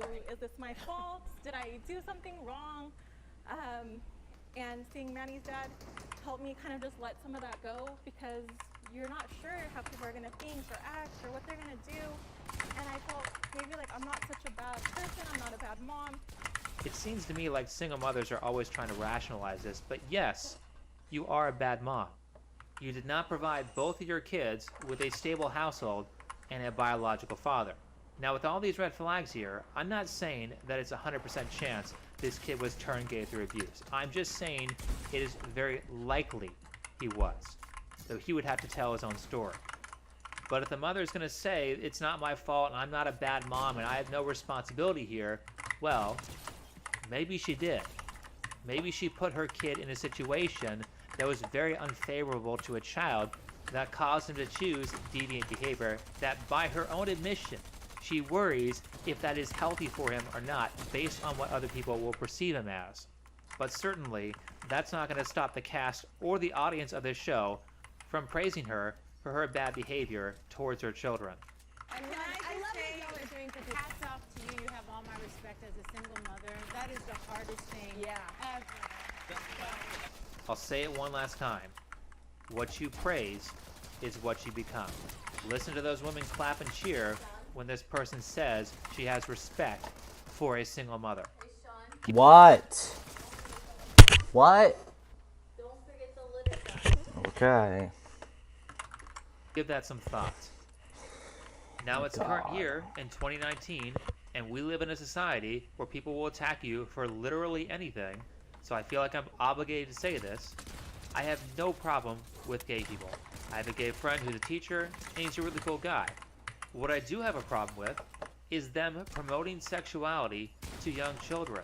And what I do have a problem with is them promoting single motherhood like it's a good thing. Oh my god. But as for this video, I think that's enough. So if you liked it, hit the like. First up, let me ask you guys this. Okay. Do you ladies think it's a turn off if a man is too vain? Right? So he's fine, he's handsome, he's whatever, but he's also conceited. I read a list online of all the things guys do that make women see them as less of a man. I make one video about The Real, and now YouTube thinks it's the only thing I want to watch. I guess that's just the kind of crap I have to go through to give you guys good content. No longer do I see anything from channels I actually like. I now exclusively see feminist propaganda. I mean, this has gotten so bad that I actually know the names of the entire cast of The Real. So now that The Real has incessantly annoyed me with Friday spam, let's see what they have to say that's so interesting that YouTube feels it needs to show me it every time I click on the website. Tell me, you Fantastic Five, what makes a man less of a man? So some of these things included cockiness, being sexist, and disrespecting their partner. No. Do you see why you can never take advice from women about women? Not only do women, especially single mothers, have no idea what men want, they also generally don't have the self-understanding to know what they want either. The three things that Jeannie listed, cockiness, sexist, disrespectful, are all things that women say they hate, but in reality, when you watch their actions, they end up rewarding that type of behavior with sex and female validation. Lonnie, can a man what can a man do in your eyes that would make him seem less attractive? Not have no money. Yes, that's one. I mean, like, yeah, I'm talking about you got to have a lot. Thank but you. I'm talking about None. name, dog. Right, none.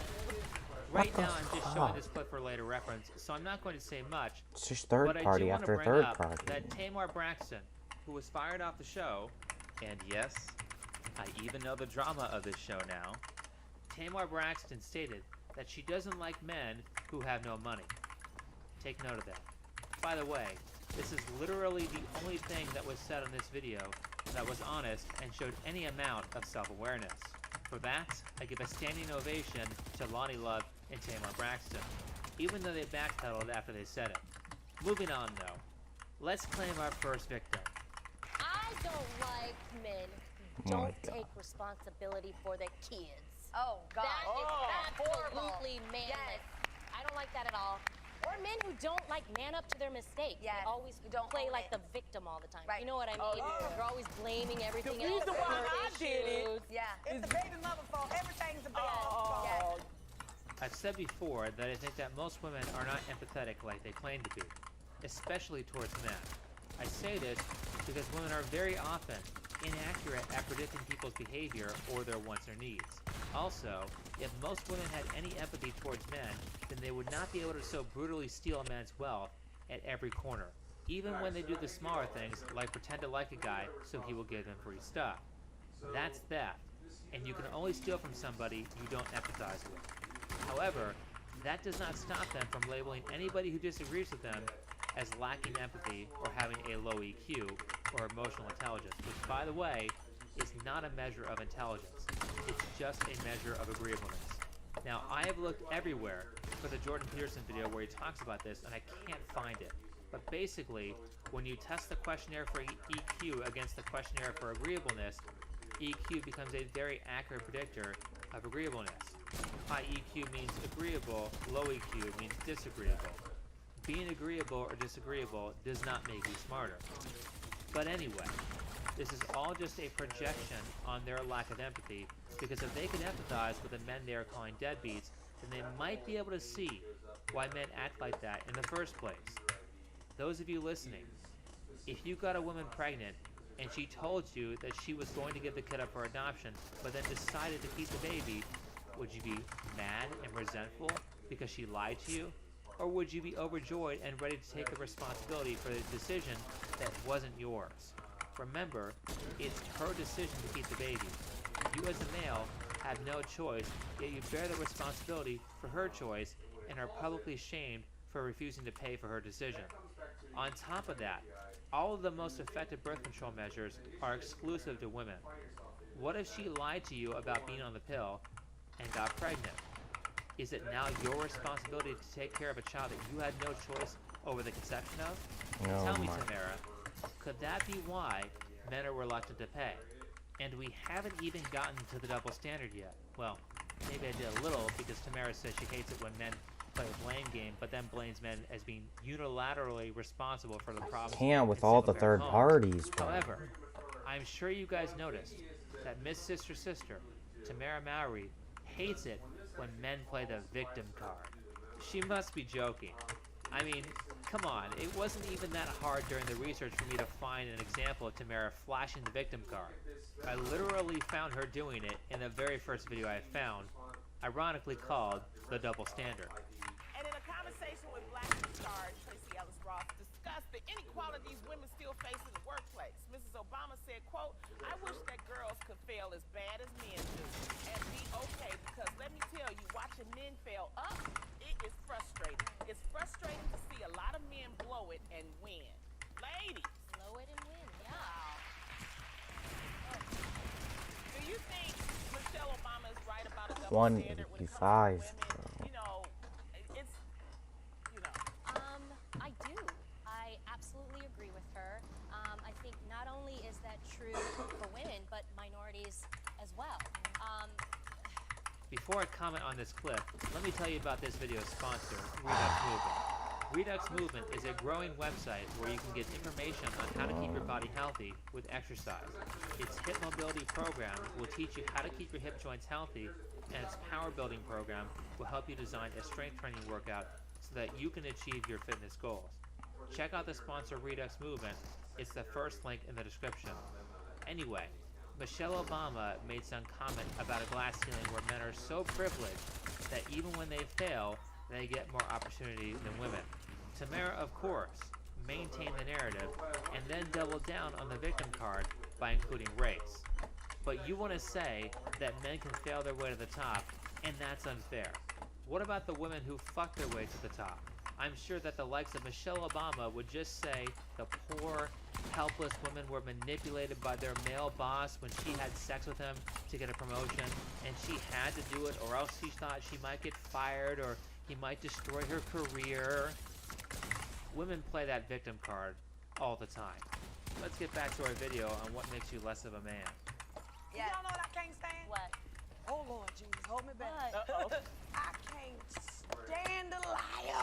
Oh, yes. That's Like, a good one. So cowardly, especially when it's the ones that lie about little white lies. I mean, you lied about everything. Yeah, right. little things. Like, babe, you made me. Yeah, I made that. No, you didn't, dog. No. You got. Come on, you got that from the Cheesecake Factory. I just got that last week. Why you lying about dumb stuff? Yep. You know what I'm saying? Oh man, I lost my watch. Well, just say, you know, you're up to your ATM limit. Say something. Right. I mean, come on, like, Right. I can't Just be lying. truthful. Be Yeah. truthful, because you never know where you stand with a liar. Right, You know what I mean? Did you catch the double standard from before? Miss Tamar starts the conversation by saying that she hates it when men have no money, but only a little over a minute later, she says that she is fine if a man is honest about being broke. Which is it? Do you hate it when men don't have money, or do you not? I think the answer is obvious. Lying is so cowardly. Yeah, it really is. Like, it takes real courage to just keep it real and be honest. And guess what? No matter what, you have to respect the truth. Yeah, right? man. That's quite an interesting statement you made there, Adrian, because we all know what kind of person you are. So there's something called voice memo on your phone.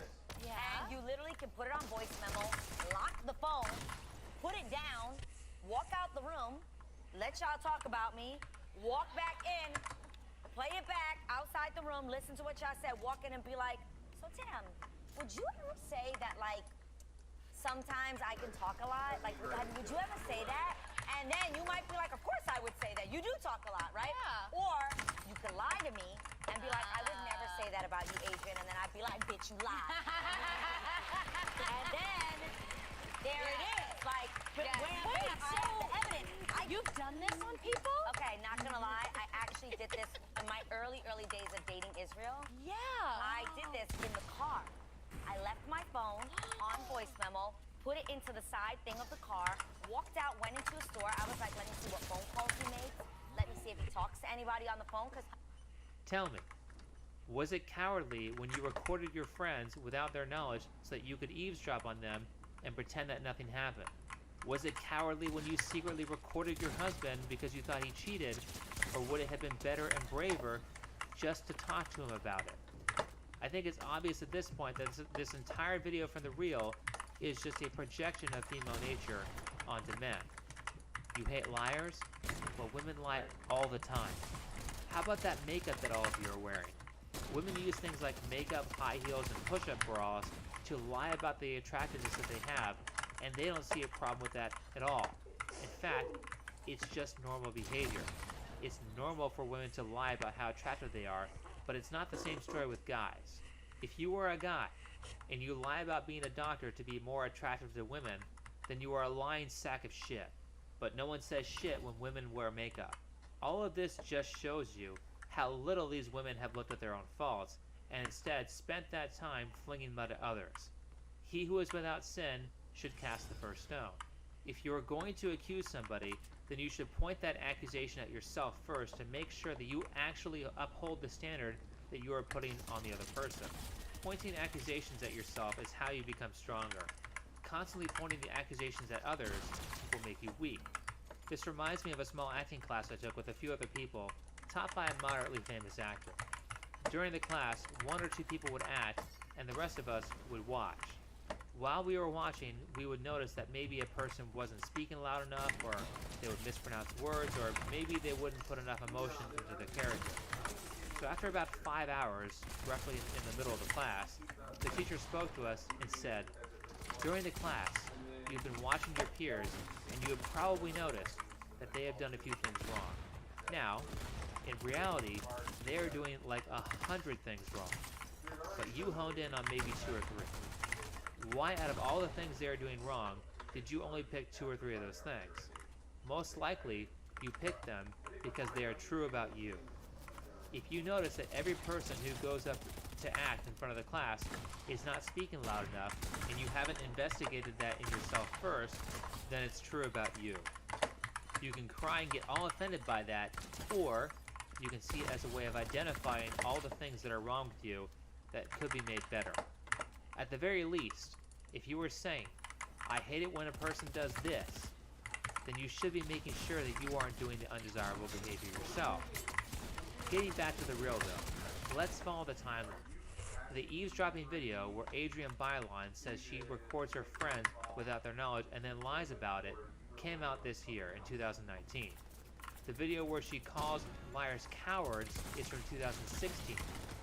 Now, she mentioned in the 2019 video that she had been recording her friends for years. So, she makes the bold statement about liars in 2016 that all of them are cowards on TV, and then goes and commits quite a big violation of her friend's privacy when she's at home. Failing to notice things like this will make you weak. Failing to notice these things will make you undesirable to good people, because what quality person wants to be around those who lie all the time? What quality person is going to want to be around people who just fling their dirty laundry at others, including their friends, including you? If you happen to notice that everyone in your life is a liar, or at the very least a lot of people in your life are liars, maybe the only reason for that is because you are a liar and they're the only ones who will put up with you. If your ex-husband / baby's daddy is a deadbeat, then maybe the only reason he dated you was because you are a deadbeat too. If you notice that everyone around you blames all their problems on other people, that is true about you. If it wasn't true, then why would you put up with that? And that will be it for this video. If you liked it, hit the like button, subscribe if you're new, comment and share. If you would like to support the channel, then you can do so with PayPal, Patreon, or Subscribestar. All of those links are in the description. Last, if you haven't looked at my BitChute channel yet, then go ahead and click the link in the description and subscribe to me there. Other than that,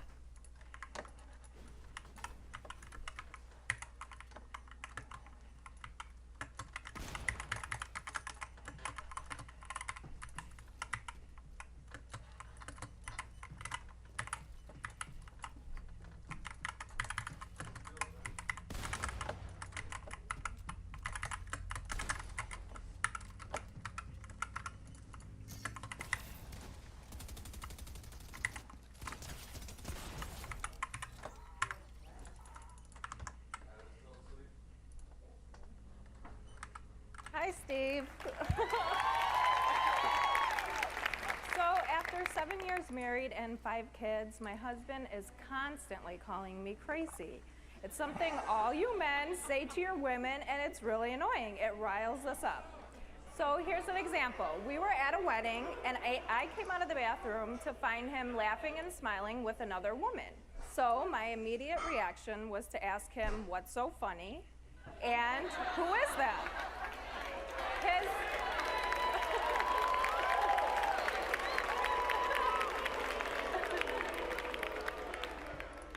So his instant reaction was to call me crazy. So I want to know, Steve, why do men call women crazy, and what do they really mean? why do men call you crazy? It's because you are crazy. Well, the person that thinks they lost a mind, they're not crazy. The people that think they're not crazy, they're crazy. So this question comes from the absolute gold mine that is the Steve Harvey Show, and it's during this segment called, What Do Men Really Want?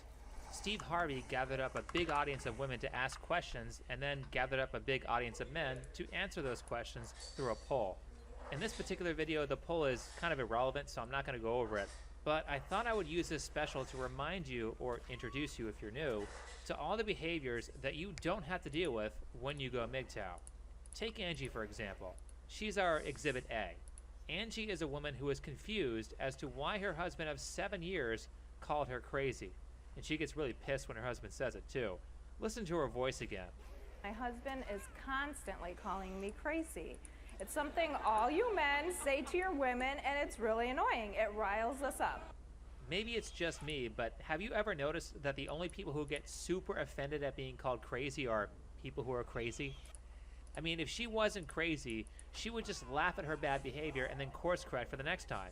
Instead, she got pissed off because she has no intention of actually changing that behavior, when really, her husband was being nice and using a euphemism when he called her crazy, because he should have called her controlling and abusive. We were at a wedding, and I came out of the bathroom to find him laughing and smiling with another woman. So my immediate reaction was to ask him, what's so funny? And who is that? He is on such a short leash that he can't even so much as enjoy speaking to another woman in polite conversation. And she is the one who's offended when he calls her crazy for running up to him and saying, "Who's this hoe?" I'm picking up on a severe lack of class here. She's treating him like he is guilty until proven innocent. That's not how sane people treat others. This is how a sane person would handle this situation where she thought her husband may be trying to cheat. You walk up to him after going to the bathroom and say, "Hey, I was just gonna get a drink from the bar. Do you want one?" When the woman he is talking to sees you, you say, "Oh, hi, my name's Angie. Nice to meet you." And then she might respond, "Hi, Angie. My name is Cheryl. Nice to meet you, too. How do you know John?" "Oh, John and I have been married for 7 years." There. Was that so hard? You found out who he's talking to, you've notified her that he is married, and you were polite about it so that you didn't piss anyone off. That's how you do it. Despite how easy this all is, she tries to beat him down for daring to talk to someone other than her. And then she tries to come out like a good guy by saying, "How dare all you men call women crazy?" You mean, how dare your husband call out your abusive behavior? How dare your husband point out that you don't trust him? Now, before I move on to the next example, let me tell you about this video's sponsor, Redux Movement. Redux Movement is an online resource that focuses on getting the hips healthy and fixing alignment. Why? Because a large portion of chronic pain, like back pain, originates from the hips, and a major cause of injury is bad alignment. Learn how to relieve chronic pain and prevent injury at reduxmovement.com. It's the first link in the description. Alright, next clip. So the last time I thought my wife was crazy, I'm a newlywed. I've been married for about 2 months. Well, that ain't the last time you gonna say it, homie. We got a nice wedding gift in the mail. It was a silver cake cutter server, very expensive, very nice, and it came in terrible condition. It was dirty and tarnished. And my wife was upset about this. She wanted to send it back. She thought it should be in perfect condition. I didn't see what the big deal was. I thought we could just put it in the dishwasher and keep it, and no harm, no foul. That was the wrong answer. So this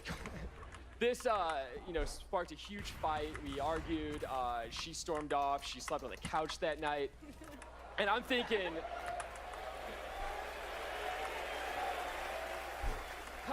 all of this over a little, tiny cake knife. And so eventually I relented. We returned the knife, and everything was smoothed over and we're fine. But it just kind of reminds me that crazy can kind of pop up anytime. I don't think that this guy was really paying attention to what happened. Maybe he was just thinking, well, I'm used to it, so this sounds like fairly normal behavior.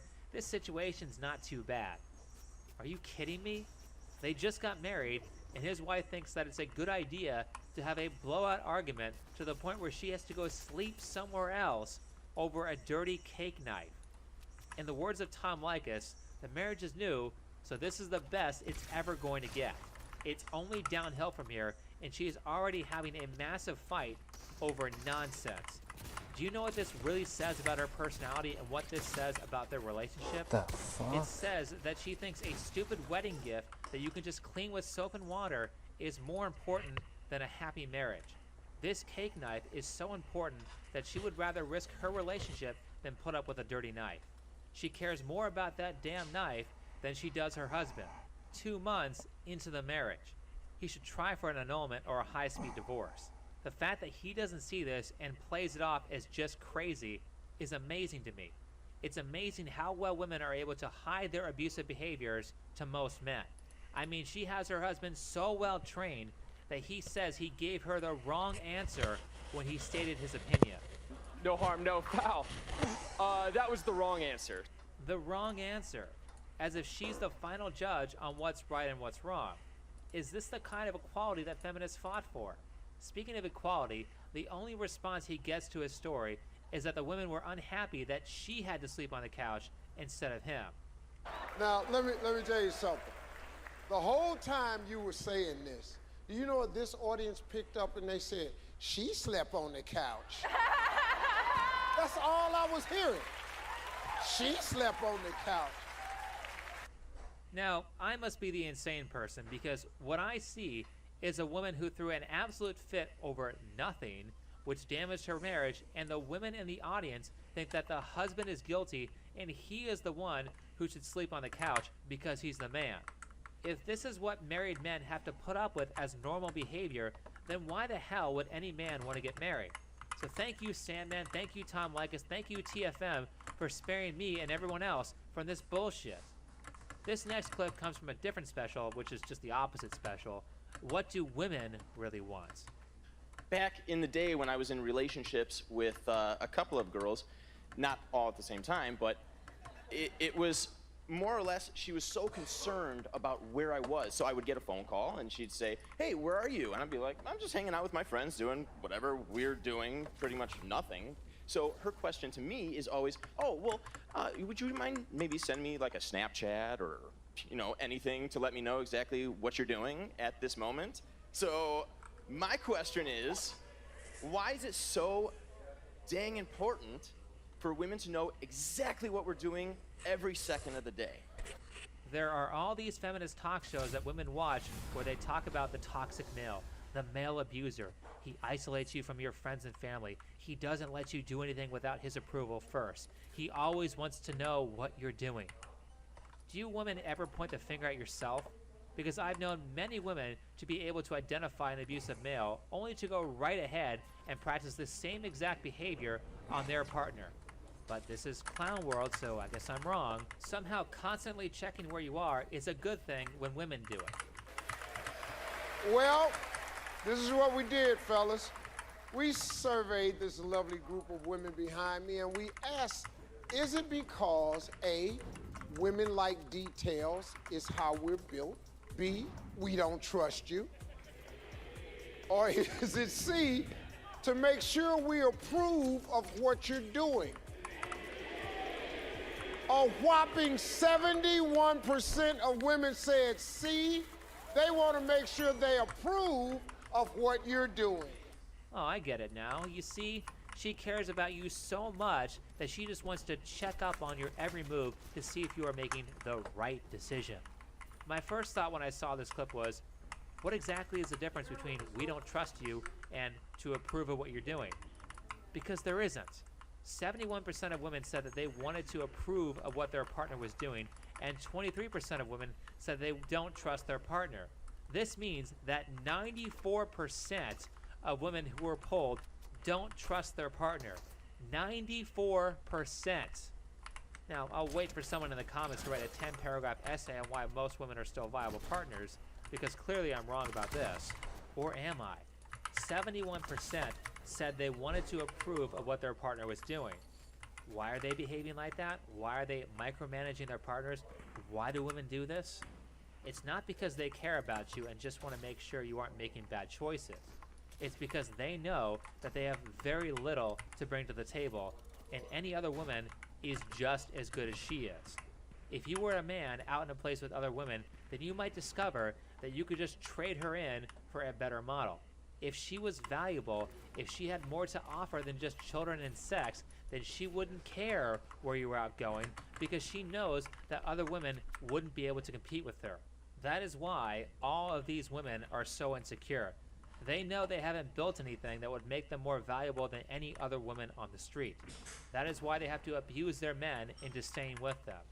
Now, okay, ladies, let me ask you a question. Are you curious about the grumblings that you're hearing from the 2,000 men? Yes. Okay, I think that when you answer 71% of you say it's because you want to make sure that you approve of what we're doing. they think they don't need your approval of what they're doing. But, fellas, but listen to this though. It's really better than them saying they don't trust you. Because that's how we take it. That's how we take it? That's because that's how it is. It sounds better than them saying they don't trust the men they are dating? Of course it sounds better, because they are lying about their behavior to make it look like they are doing something honest and good. So now, not only are you dealing with a woman who doesn't trust you, you are dealing with a liar. That lack of trust is just her behavior projected onto you. She knows that she is a liar, therefore to her, everyone is a liar, therefore her boyfriend is a liar, and he is guilty until he proves himself innocent with Snapchat. However, it's not like they're consciously doing this stuff. It's worse than that. They care so little about other people's needs that they are completely unaware that this is bad behavior. Look at their response to the guy's outrage. They can't see that they are dishonest. They can't see that they're abusive. They can't see that everyone hates being micromanaged. If you don't care enough to notice things like this, then what makes you think that men will want to put up with someone who is not willing to look at herself and her situation critically? So much of this is just completely antisocial behavior. Behavior that makes you entirely undesirable to other people in general, so the only way you can get those people to be around you is to manipulate and abuse them. This is the kind of behavior that I work against. You don't want to be antisocial because every opportunity you get is going to start with good communication skills. Take their bad example and run from it, because clearly these women are not effective communicators. MGTOW should be men who are highly desirable, and the reason that is because you will save far more men if you are a desirable person than if you are an antisocial, basement-dwelling loser, because you will be someone who other men want to be like. And if you want to get back at women for all of the abusive things that they have done, then the greatest way to do that is to be the best version of yourself, despite that abuse. Bad people hate it when other people are successful. And when those bad women start orbiting you, you can leave them in the dust. Be that one cake she can't eat. Be the 1 gallon tub of ice cream she can't have. And you can be the kind of person who won't put up with any of the shit described on this Steve Harvey special. And with that said, I think that will be enough for this video. Heather bought me her list of requirements, so let's check them out. He must be between 30 and 45, financially stable, no kids, 5'10" or taller, no hookups or flings, ready to settle down, no roommates, no smoking, must love dessert and can't be anti-sugar. Must be honest, reliable, sweet and kind, quick-witted, romantic, must love food, must pay on the first date, no flowers on the first date, must be a social drinker, and must never wear sweatpants. Okay, well, we got some more requirements, but we don't have no more room. This is Heather, and she has a list of over 50 requirements that she expects her boyfriend to have. Now, many of the women in the audience laugh at her during this segment, but I imagine that if they were asked about their requirements, they would have a list very similar in length.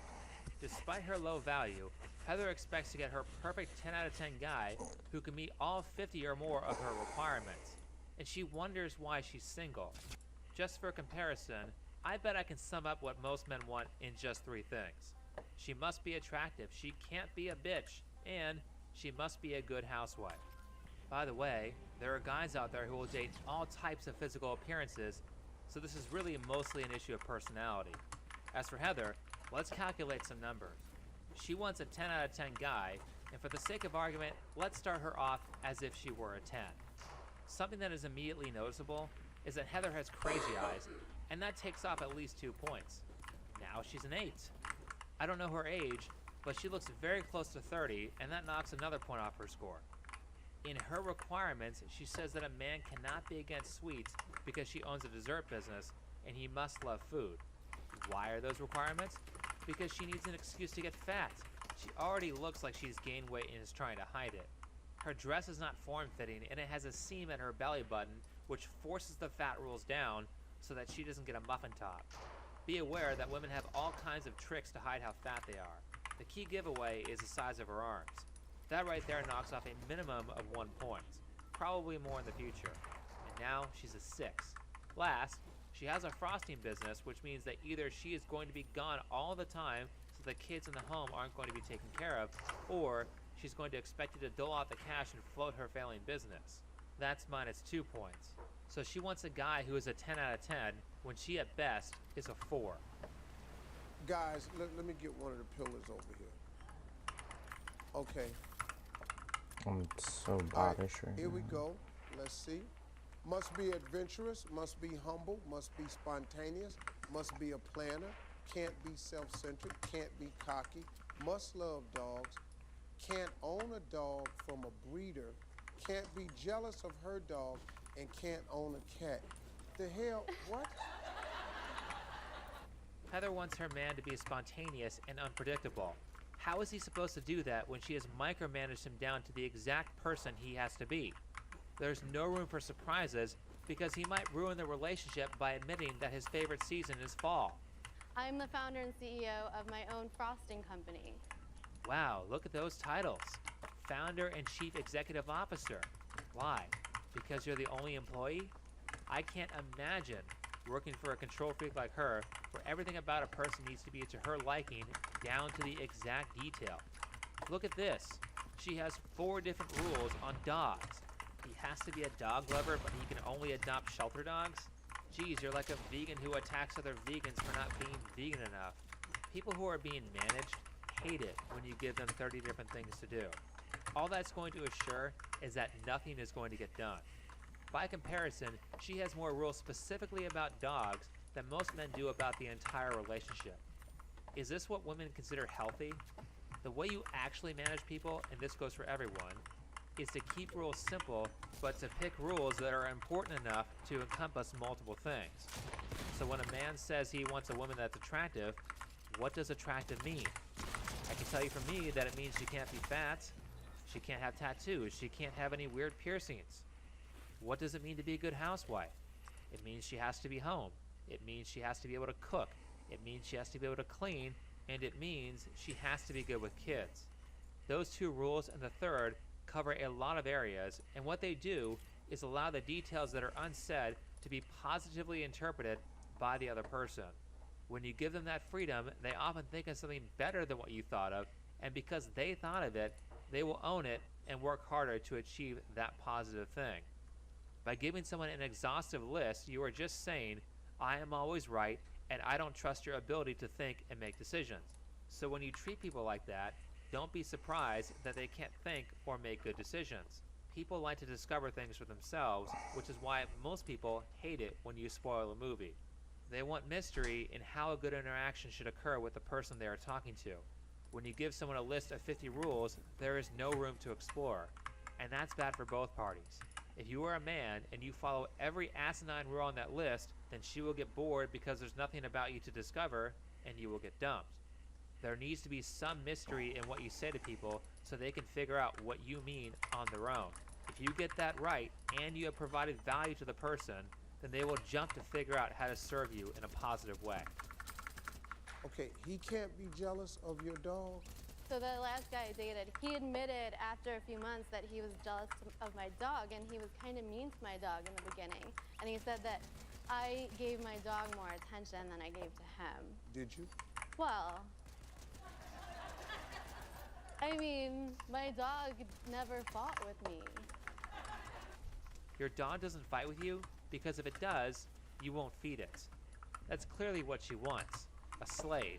And that's why men are kicking her to the curb. If she wanted a real relationship, like she claims she does, then the question she should be asking is, what did I do to make him jealous of my dog? But instead, she blames him for the wrongdoing and just adds another thing to the list. Why exactly is this woman a catch? See, if you're looking for a guy with all of that, Yeah. I don't know that he exists. No, he's got to exist. You don't Okay. think so? Looks like she's planning a future with a lot of dogs. Let's get to the second example, and it's more pathetic than the first. Y'all, this is my question.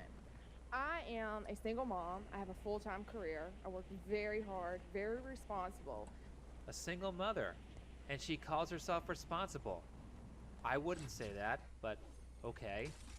but I get the typical blonde, big boobs, tattoos. That's how guys kind of see me. And, you know, I have a really huge personality, like really big. Sometimes it's like, my mom's like, you need a filter, but that's just how I am. Right. A huge personality. Maybe it's just me, but I've noticed this behavior a lot in women. Women love to display their negative traits as a positive. I have a huge personality, and that's just the way I am. I'm really honest, upfront, and people just can't seem to handle my honesty. Hello? That's not a good thing. If you have a personality that is turning people away, then by definition, you have a bad personality. She's even stated that people have warned her about her personality, and she has refused to listen. When women say things like, I have a huge personality, that's just code for, I'm a bitch. But I guess my main thing is, you know, like, I'm seriously almost done with dating. It's like 4 years. I have not had a date. I have never had a guy pick me up from my house and take me on a date in my entire life. Ever. What's your address? Oh, let's go. I mean, it's a simple, but keep going, keep going. So I guess, like, my main thing is so, like, why is it men can't get past the exterior? Because, I mean, I have a lot to offer. I am funny as hell. I mean, really. I'm funny. The whole premise of this segment is that she, as a woman who has not had a date in 4 years, is saying that men only want her because she's attractive. She's blonde, has big boobs, and has tattoos. First of all, most men don't find tattoos attractive. Second, have you stepped on a scale recently? Third, have you looked at your birth certificate recently? This chick looks like she's almost 40 and is borderline obese. Men don't care if women are funny. That's something that women care about. If you haven't realized that, and you haven't realized that being a single mother is a huge negative, then it means you don't care about what men want. The reason you can't attract a man is because you aren't a good partner. No one has ever come to your house and picked you up. No. That's your fault. Because you, listen to me, you gotta have some type of requirements and standards. If you can't come get me and pick me up, you can't have me. The reason you're not getting invited out on dates is because you won't create the persona that you're special. You just won't appear special enough because you're so busy being funny as hell. So busy being this light to the world. Come on, Steve. She knows that if she has those standards, all the guys are going to pass because she doesn't have very much value as a 40-year-old overweight tattooed single mother. When you don't have a lot of value, you can't make demands. Her having high standards is like a minimum wage employee saying to his boss, I don't like being paid minimum wage. If I don't get paid $50 an hour, then I'm not going to work here. Okay, you're fired. You aren't worth $50 an hour. That's what she wants. She wants a 6-figure salary Romeo when at best, all she can do is be a sugar mama for a 20-year-old guy who works at McDonald's. And it's not like she was born that way. From how she describes herself, she was probably born attractive and then became unattractive through bad decisions that she states she is not willing to change. She's not willing to change her huge personality that turns people off, and very likely she is not willing to lose weight. The reality is that she probably had many chances to land a guy that she says she wants, but squandered it by being high maintenance and only offering sex as a point of value. Women who do this is your future. Notice how she didn't state that she could cook or she was willing to take care of kids or anything else men value outside of physical attractiveness. Don't be surprised that men only want you for your looks when that's all you bring to the table. However, she seems to just want to blame men instead of fixing her defects. These two women from these segments aren't looking to change, they are looking for someone to validate their bad behavior. In terms of the first girl, Heather, you can tell by her body language that her dream was to go onto the Steve Harvey show, write out her list of 100 rules a guy has to follow to be in a relationship with her, and then have Steve say, oh my god, these guys are just ridiculous. You don't have high standards, you just know exactly what you want. You have so much to offer, you're a businesswoman, you're strong and intelligent. You can have any man you want. That is exactly what she wanted to hear. Here's the evidence. They sent her on a date with a guy with a higher number than her, and she rejects him instantly. Please welcome Colin. How about you go out and see if you can enjoy him and if he can enjoy you? And promise me one thing, we're not discussing the list. The date is going really well. It was nice to kind of converse with her away from the light. I would like there to be a second date, but again, he lives in DC, and I'm not going to ever live in DC. I have no desire to live in DC. So what do they call it? Geographically undesirable? I think that might be the case. Look at those crazy eyes, my friend. She didn't take any of the advice to lower her standards because she didn't want advice. It's the same with the second girl. She wants Steve to say, "You are so beautiful, your boobs and your tattoos are fantastic. Oh, you're a single mother? Wow, you must work really hard and love your children so much. I can't imagine why men aren't jumping to take you on a date and treat you like the queen that you are." And actually, Steve kind of did that. His co-host did it too. Do you think she's going to make any positive changes when they just validated her bad behavior? One thing I've noticed about people who are highly valuable is that they tend to have a sense of what other people want, which makes sense because you don't build wealth or value on your own without knowing what people want.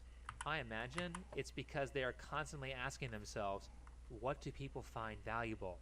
The reality is that if you are properly asking that question and you are constantly working to be the best version of yourself, then you won't have a problem finding people to be around you. People will naturally gravitate toward you when you are being desirable. What these chicks are looking for instead is a trick to game the system. How can I trick these guys into liking me without working on myself? That doesn't work. That's called manipulation, and even if it does work, it will always backfire because eventually the person is going to realize that you have no value.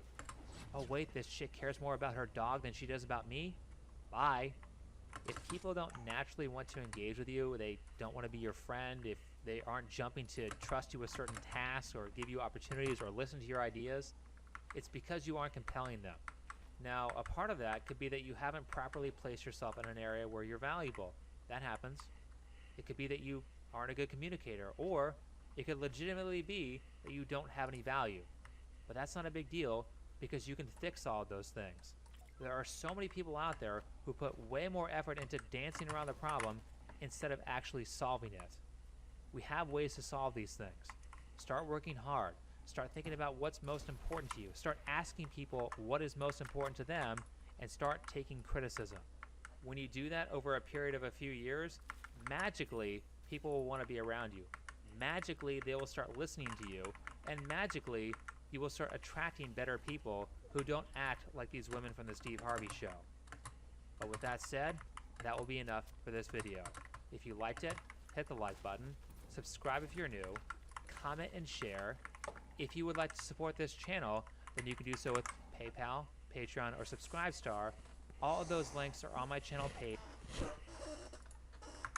19-month-old Cuba Fish from Cardiff is a fast food baby.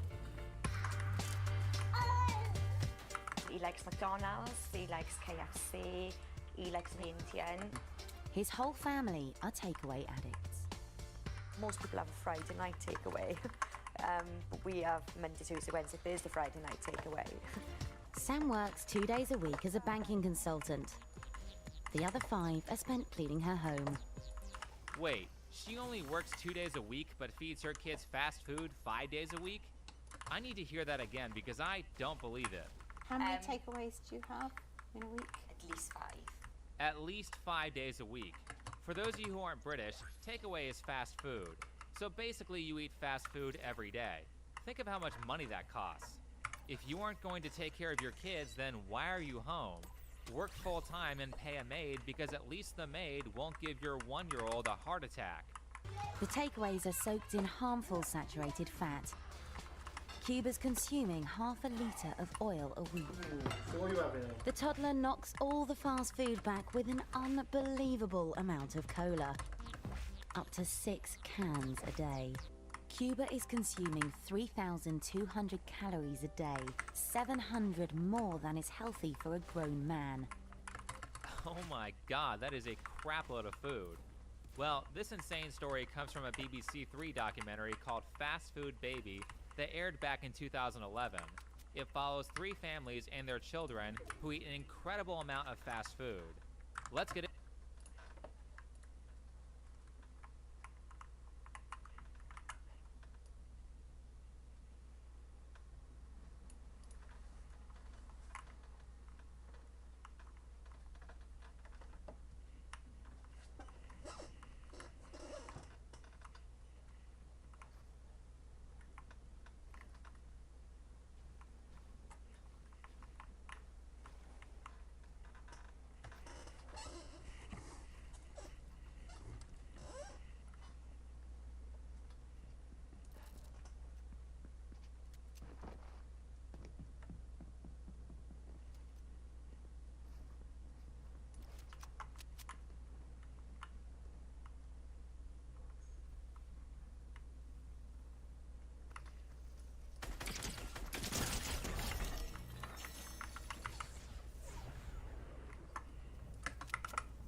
Can't believe there was 2 of us sneaking around.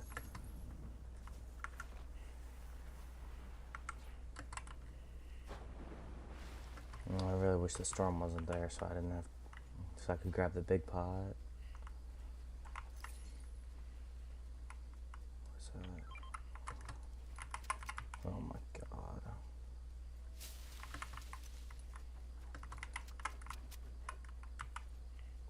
Oh, I should have picked it up and throw it, I think.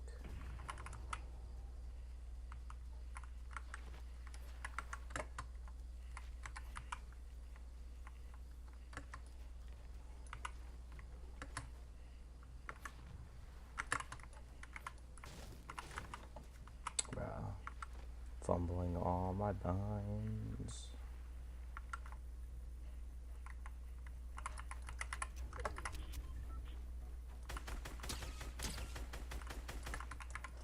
How are they gliding? Okay.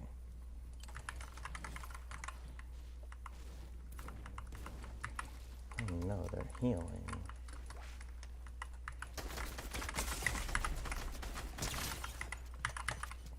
$120 just like that?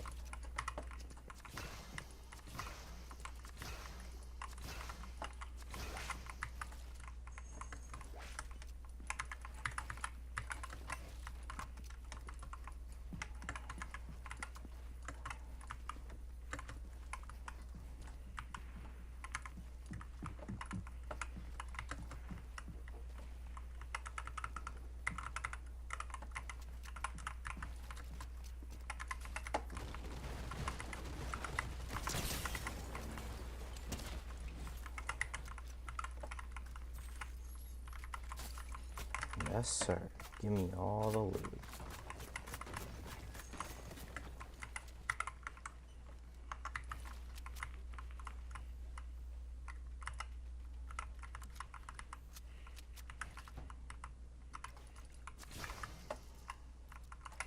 I suppose I should use the last chug splash and maybe find... Do they really have nothing else? Huh.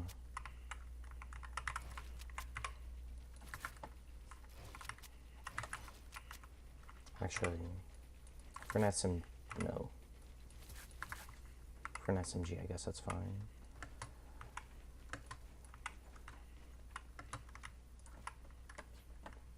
I used way too many mats in that because I don't know how to build properly on keyboard. Hope there's not someone in that bush. Okay,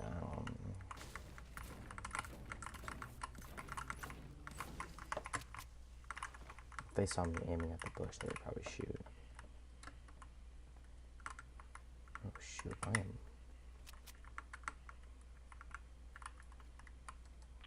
There's probably stuff down there.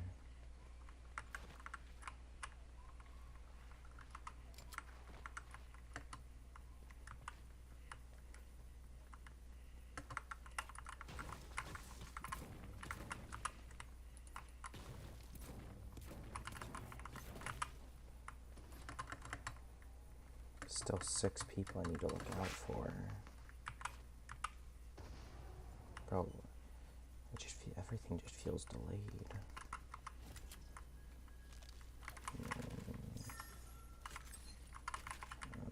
Minis.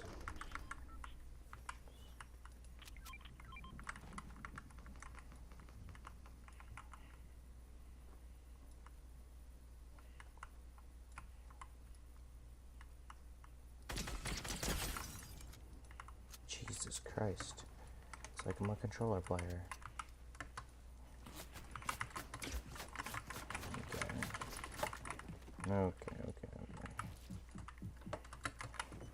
Okay, I do not know how to build.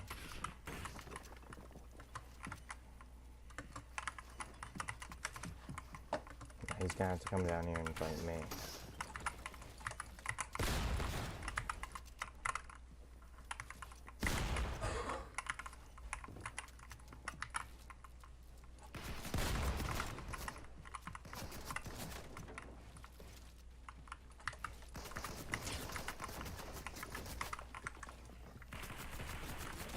Oh shit, he's got a hammer.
Okay, great. Now I have no mats.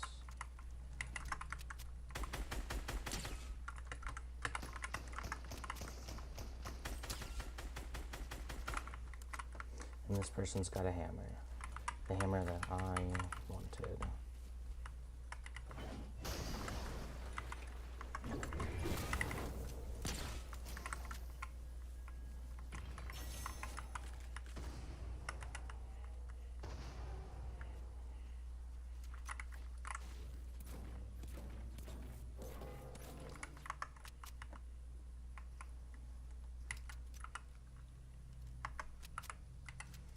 Okay, both my opponents have stupid shockwave hammers. Both of them clearly have mats. They wouldn't use that much metal unless you had a bunch of mats.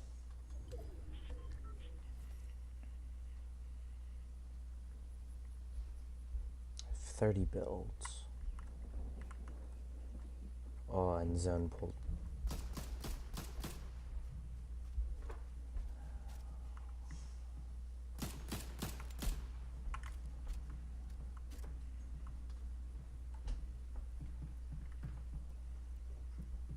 Person's definitely not in that bush thing.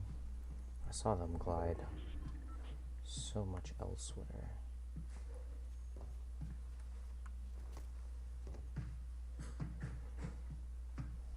Oh, please don't shockwave. Please just drop.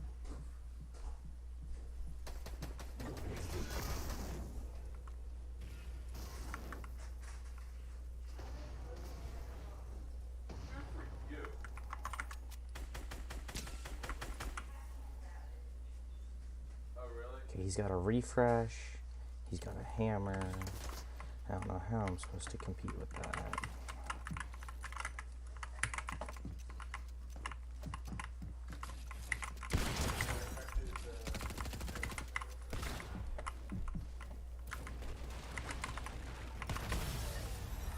Okay, never mind. I can't compete with that.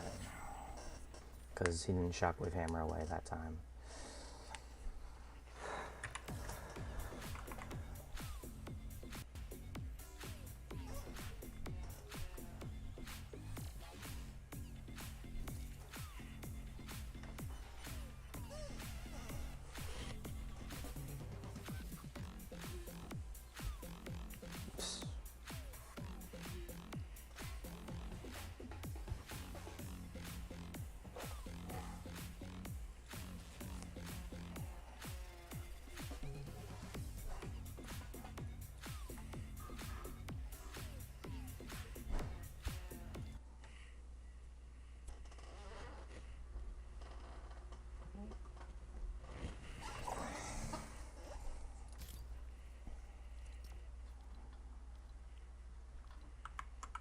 Into it, but first, if you like the content you see on this channel, then consider making a donation. Viewer support helps keep me independent, and it helps fund a lot of the quality improvements that I make on this channel. Links to my PayPal, Patreon, and Subscribestar pages can all be found in the description. And also, don't forget to support me on Alt Tech. Links to my BitChute channel, my Odyssey channel, my Minds page, and my Parler page can be found in the description as well. Alright, full transparency, there are 3 families in this documentary, and the original...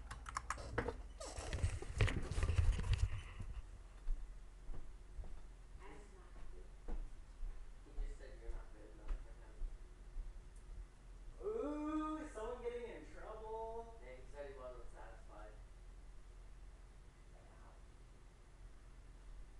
Someone's getting in trouble. Ooh. Yeah, Sean. For not doing the litter box.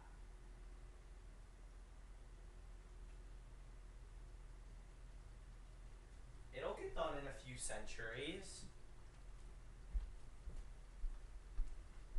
I don't have a few centuries. I have to live through one century.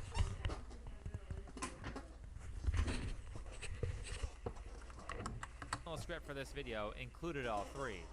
However, the problem is that the 3 families each have separate issues, so I would have to tell 3 separate narratives for this video to get it right, and that made the original script nightmarishly long. But before I get strawmanned by critics who think I'm saying that all women are like Sam and that's why we have problems, understand, I'm not saying that. I never say that all women are one particular way. That is statistically unlikely. So when I use someone as an example to describe a larger problem, I am saying that represents a segment of society. In the fast food documentary, Sam represents one segment of women in society, Kara represents a different segment, and Taylor, the 19-year-old single mother with 2 kids, represents yet another segment of women in society. The reason I picked Sam's family is because I've already talked about how unhealthy single motherhood is for children like a million times, and Kara, the other woman I'm skipping over, has a problem that is adequately solved in the documentary, and I agree with the method used to resolve it, so I have nothing to add. Kara's family problems aren't caused by feminism or modern values, so her and her fiance's parenting issues aren't really relevant to this channel. However, Sam's family has a problem that is very relevant to what we are experiencing today, outside of single motherhood. Sam's family shows the... Bro, if I get a lucky augment and get a gold SMG and a gold Thunder this game, that would be insane. I just need to hope for that sort of luck again, bro. And uncontested drop with lots of mats, like... Nothing could be better. I just randomly clicked on this house last game too. I was like, eh, this has some loot, I bet. No, apparently it has key boxes and everything. Oh shoot. Oh, is 100% chest rate not a thing in this season? I barely played this game, so I don't even know. I don't want this shit. I mean, okay. How do you get keys except for augments? I don't even know that. I quit this game for too long to know anything about it.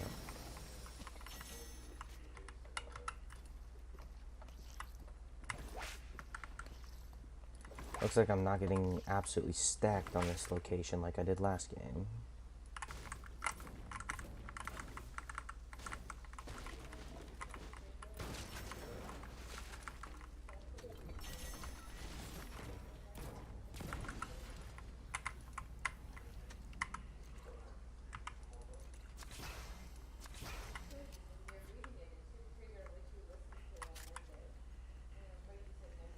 I'm about just gonna go third party the Citadel, even though I didn't get that much great loot.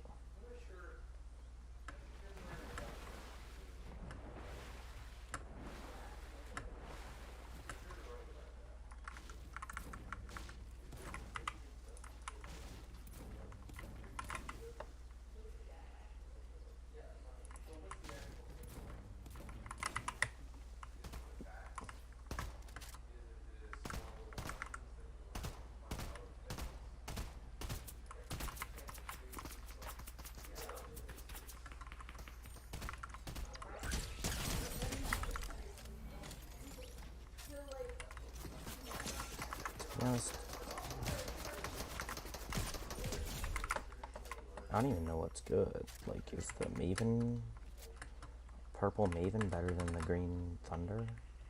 I don't think so, to be honest.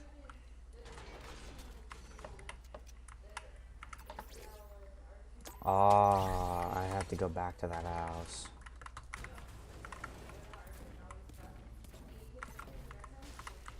I should probably go now, because Zone's gonna envelop that house. Where is it, actually? Okay.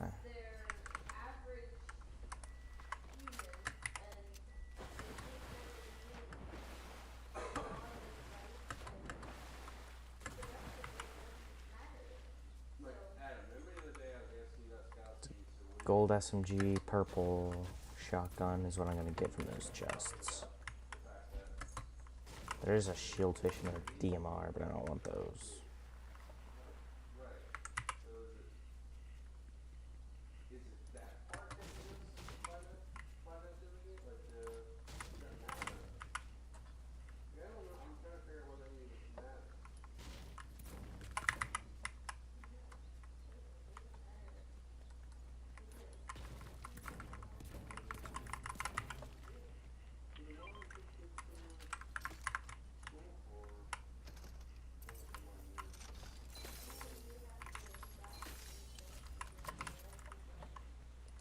See, you can't get stacked in this house as long as you get the right augment.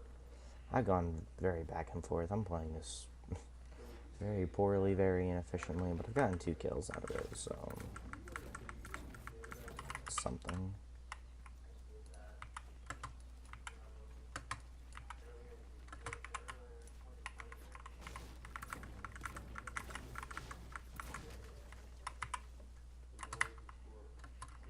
Chug Splash.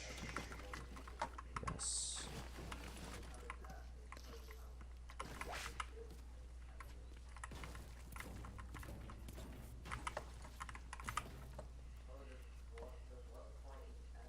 I have, like, no ammo for my assault rifle.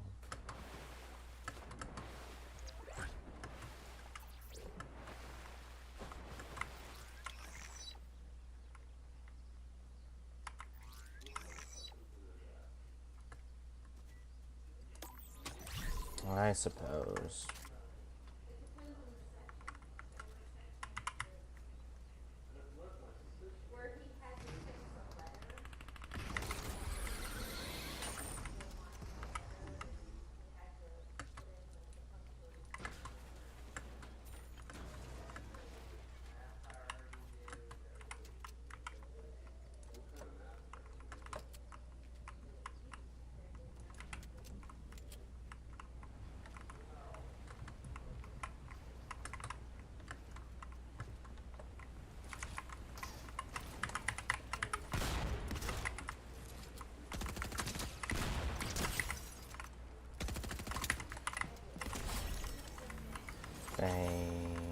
You?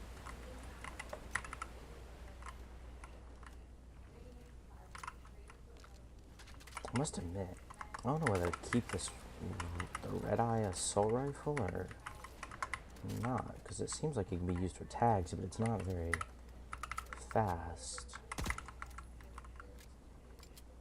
I guess I have an SMG for that, though.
Does this count as a marksman rifle?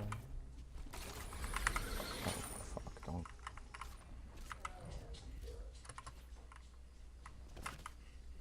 What? That damages me? Alright, I should have broke the floor. I remember that from last game. Ooh.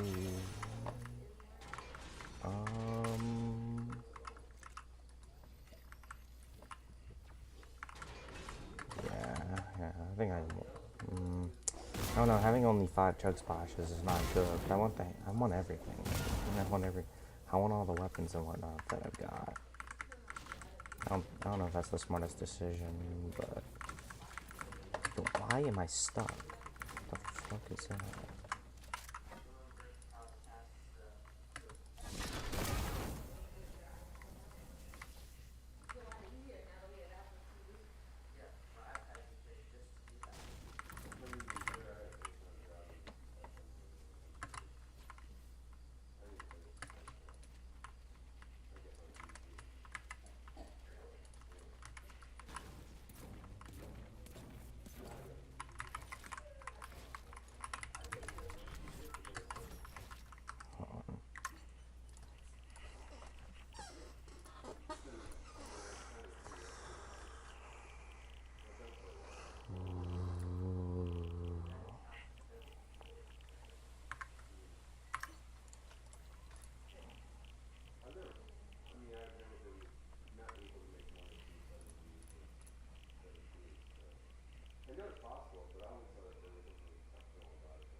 There's no way to turn that stupid thing off, I don't think.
God, I'm so bad.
Thank goodness I won pumpkin.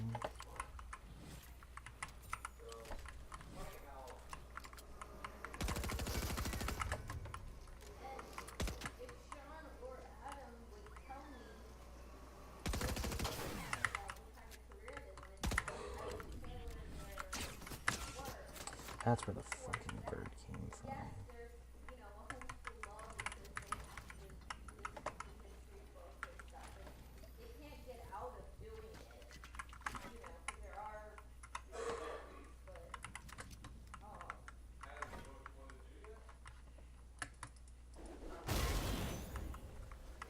Big pot.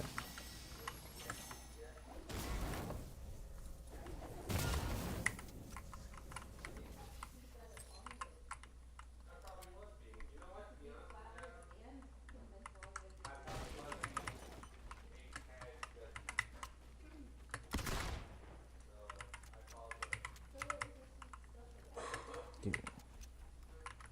This tree, bro.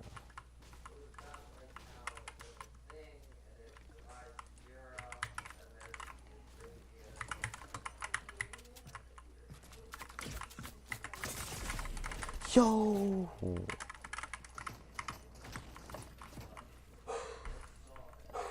Oh my god, wait, I didn't pick up the other chug splashes?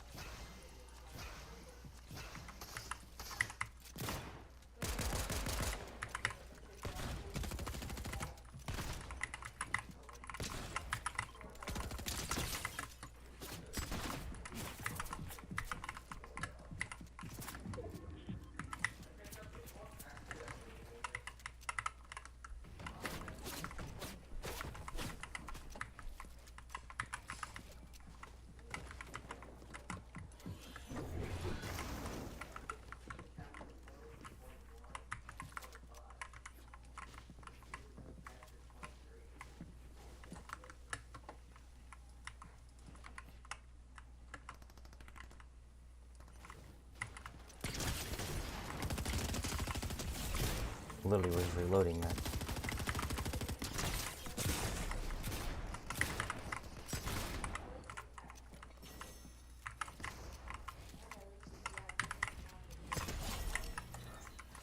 Bro, why didn't he try to get out?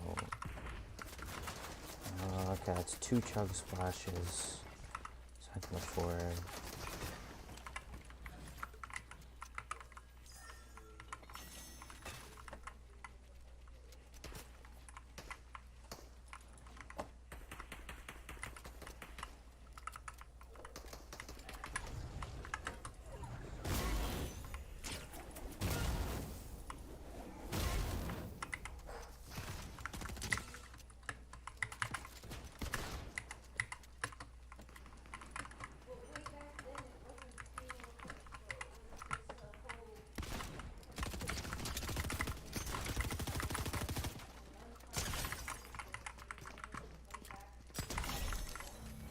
That was a little awkward.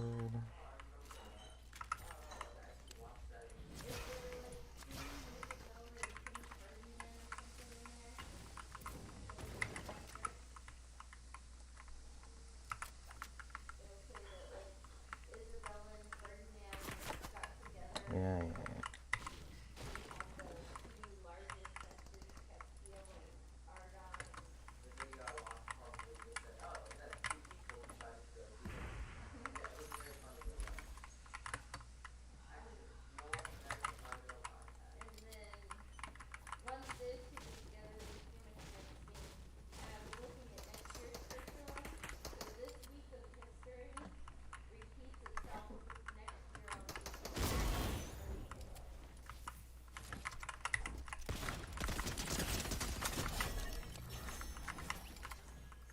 Oh, too bad for him. Got W key.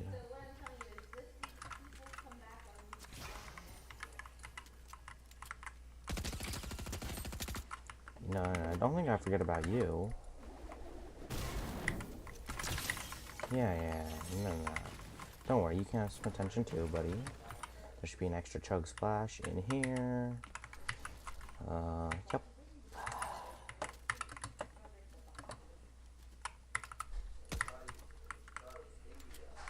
Oh, fuck is this? Gold shotgun? Okay, that's completely useless.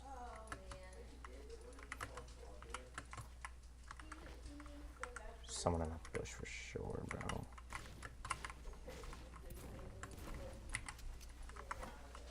Oh, top 2. In this circle in arena, really? I would expect there to still be like 15 people alive, bro. I don't want to reveal my location. Probably already knows my location. But if he's paying attention to the map where the crown was. At a supply drop out of zone.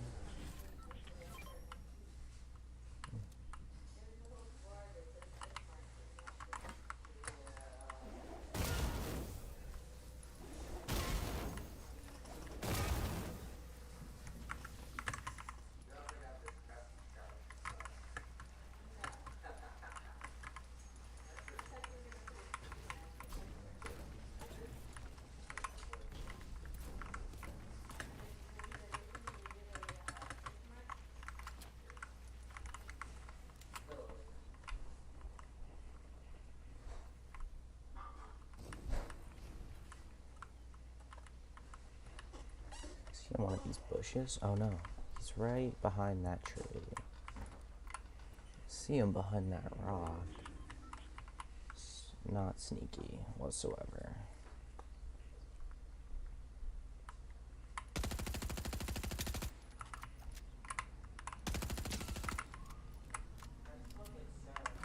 No.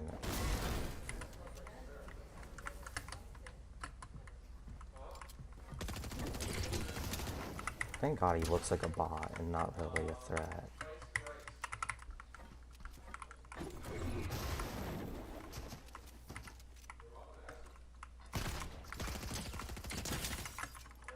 Yeah, not really the biggest threat.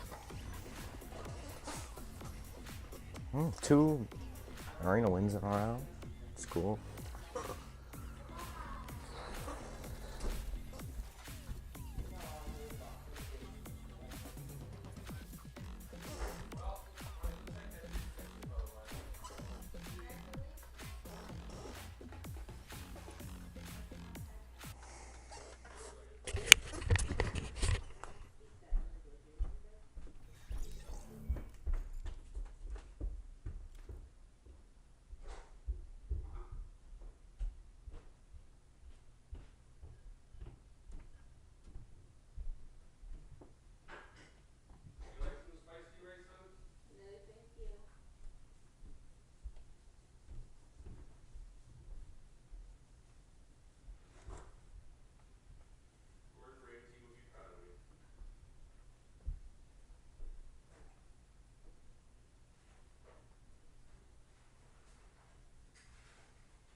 Yeah, for like 6 hours.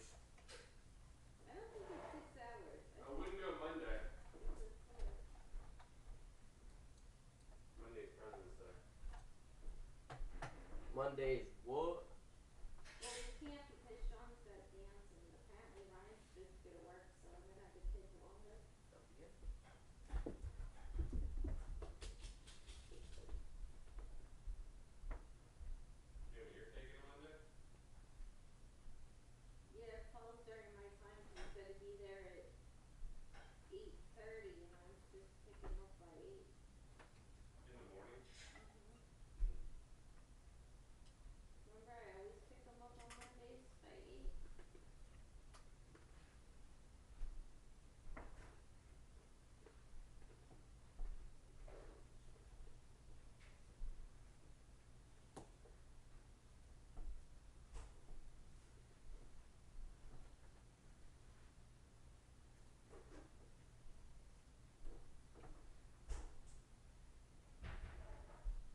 to be under there so bad you can be.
Negative consequences of modern relationships. You can't just change the way everything has been done for a very long time and expect to not have problems. Most new ideas suck, so it takes years and lots of trial and error to vet the ones that are actually good. One of the many consequences of not having a parent dedicated to the household is that the children suffer. Why? It's because either you have parents who have no time to cook, so they shovel a bunch of processed foods down their kid's mouth, or, in Sam's case, you have a woman who is mostly a housewife who wasn't taught how to cook and cannot inspire her kids to eat her food. If Cuba's mum Sam does cook a home meal, the reception is lukewarm. Sam, your pasta. Nice. half cooked. Nobody eats it, and then they all run off, and I'm left with just mess. Does anybody want this pasta? Okay, so the problem is that you created something and you are not getting the response that you want. But instead of fixing it, Sam makes excuses. My husband and kids so rudely didn't like my food after I worked really hard, and now I have a mess. There's nothing I can do, so I'll just give up. No, that's not how creative ventures work. If I work really hard on a YouTube video and no one watches it, I don't blame the audience or make excuses. I blame myself. There have been plenty of projects I've done that were an incredible amount of work that resulted in no one liking the video. Nobody cares. People don't care how hard you worked. They care if the product is good. So if I were to make a dinner and my hypothetical partner tells me that my pasta is undercooked and my kids don't want to finish their food, then I would immediately assume it's because I didn't do a good job. Insinuating that they are disrespectful or implying that they are rude doesn't solve the problem. They're still not going to like your food. Learning how to cook does solve the problem. If you want to have people impressed with your cooking, then stop making excuses and get to work. Sam is home 5 days a week. If she's not spending time cooking or developing her other skills, then what exactly does she do outside of cleaning? Simon is busy working and bearing most of the financial load, which means that she should be doing most of the housework. But a major portion of that is outsourced because she can't properly cook.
A beginner recipe like pasta, or even just look up how to do it.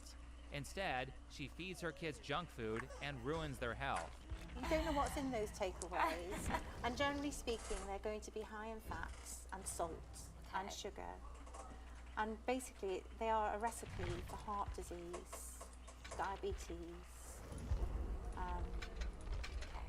cancer. If you can't cook, do you know what makes a dry piece of chicken edible? Put a boatload of barbecue sauce on it. The pasta sucks? Load it up with hundreds of calories of cheese. That's what fast food and junk food companies do. They know the quality of the food isn't that great, so they add a bunch of addictive chemicals like salt, sugar, and fat to make you like it. However, if you actually know what you are doing, then you don't need to drug your kids with addictive substances to make them like your cooking. Here's the thing. When you go into a relationship, you should have certain expectations. Women certainly do. If you are a guy and you are a pushover who makes no money, then most women will dump you. Women in general do not marry guys who make less money than they do.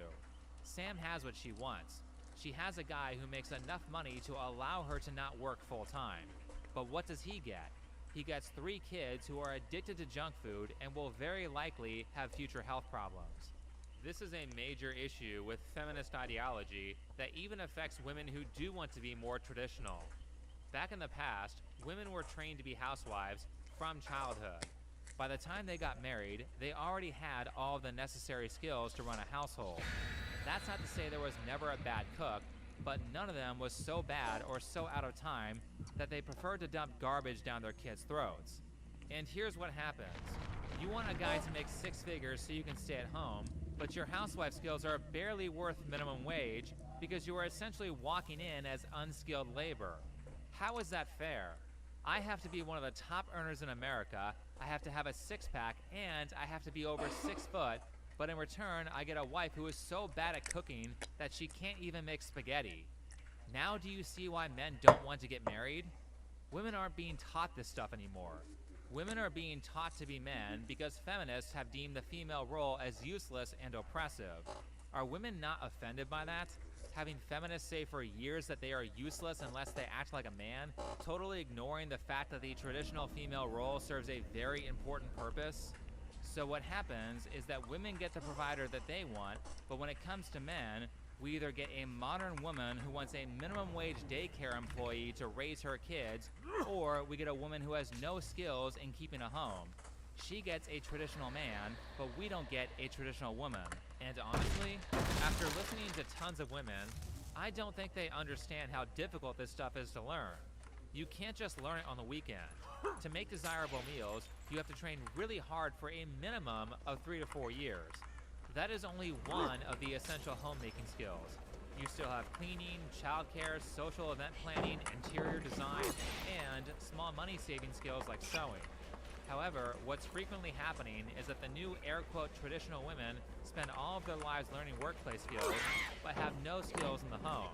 Then they decide they don't want a career and instead want to stay at home, but they expect a man with high-level skills and high-level pay to accept them as housewives who are equal to them when the reality is that their skills as a housewife are worth nothing.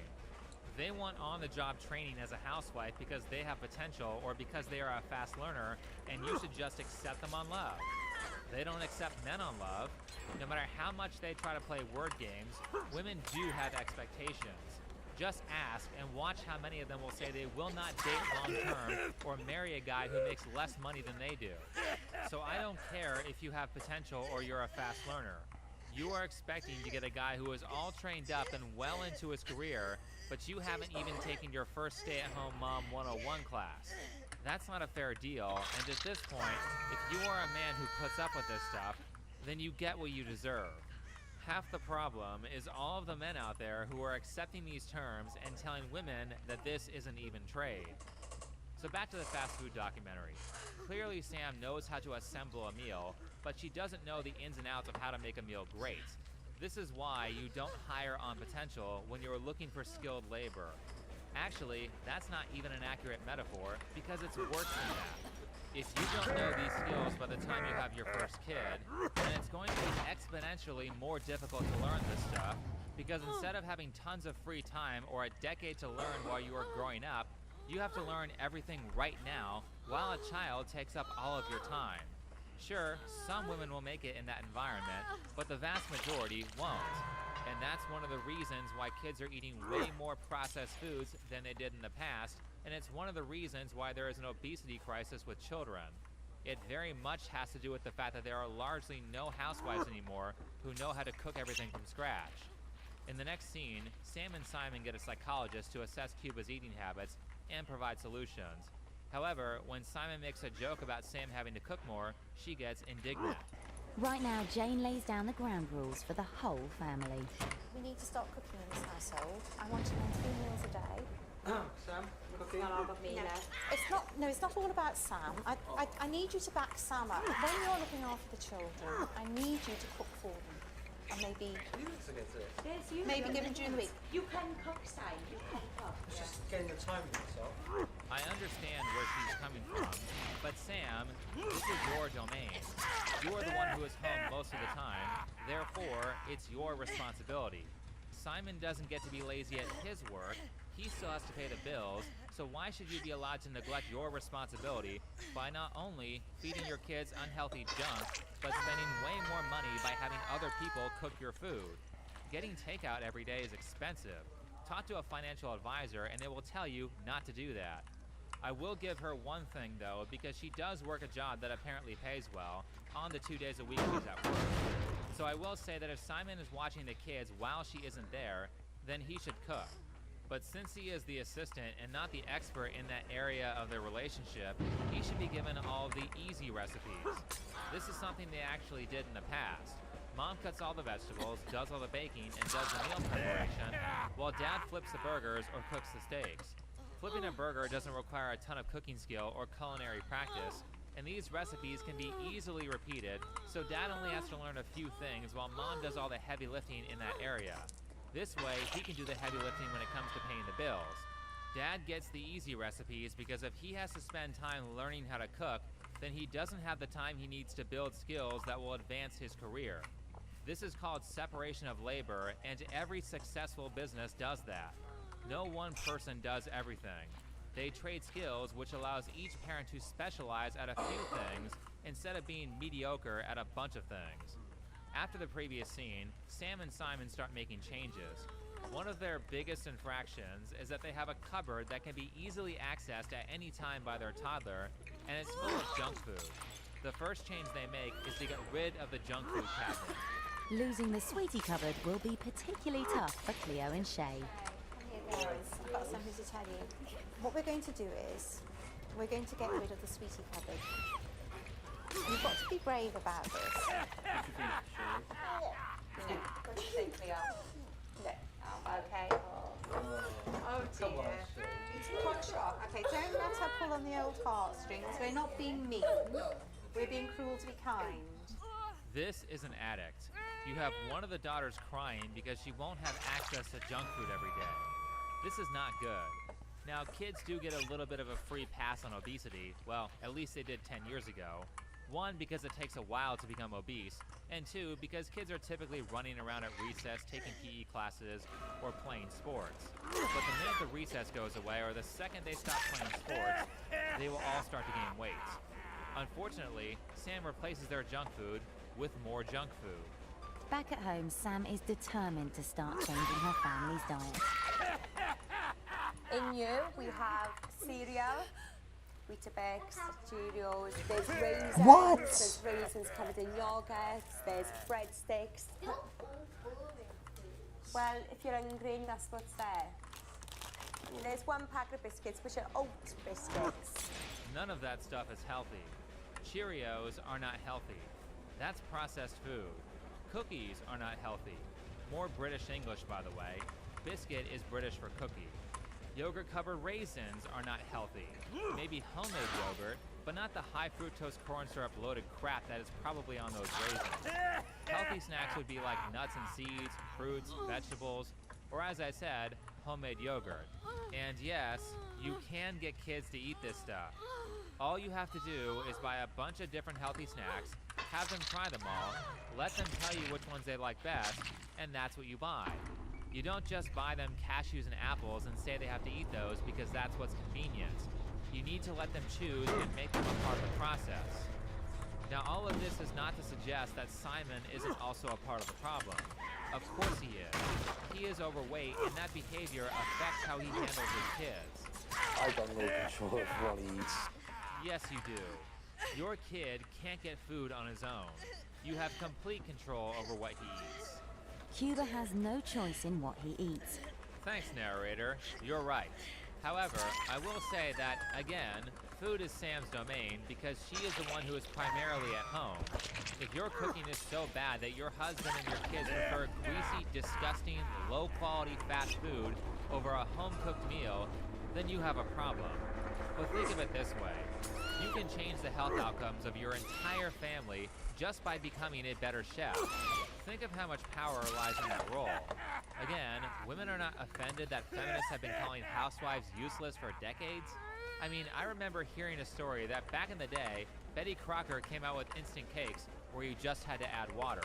A lot of women wouldn't buy them because it was too easy and it made them look lazy. What happened to that? Where is the pride in not taking the easy way out? Though credit where credit is due, this is not to say that Sam is all around terrible at everything. She does appear to keep the house clean, and more importantly, her behavior management skills with her kids are actually pretty good.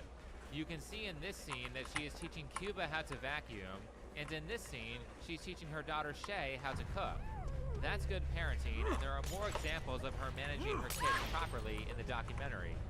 However, the problem is that she is terrible at something that is really important, something that should have been taught to her by the culture from a very young age. Even though the effort is there, Sam is not getting the job done with the intended results because she doesn't know what she's doing. But as the documentary goes on, Sam starts implementing some of the things that the psychologist said, which was basically do your job by making your own food, and surprise, they work.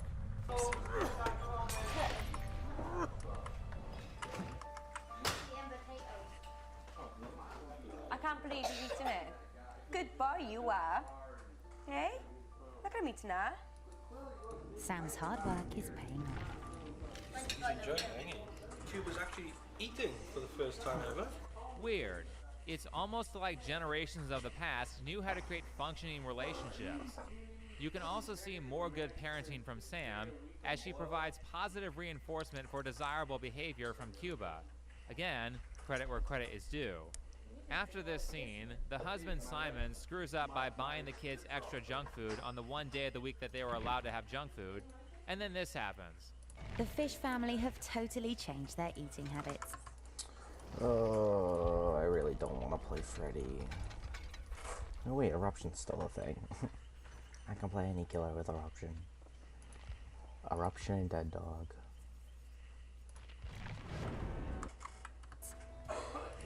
Simon's curbed his fast food cravings, and Sam is triumphing with her healthy home cooking. Wash your fingers. Cooking every day now, to be honest with you, which is not too bad.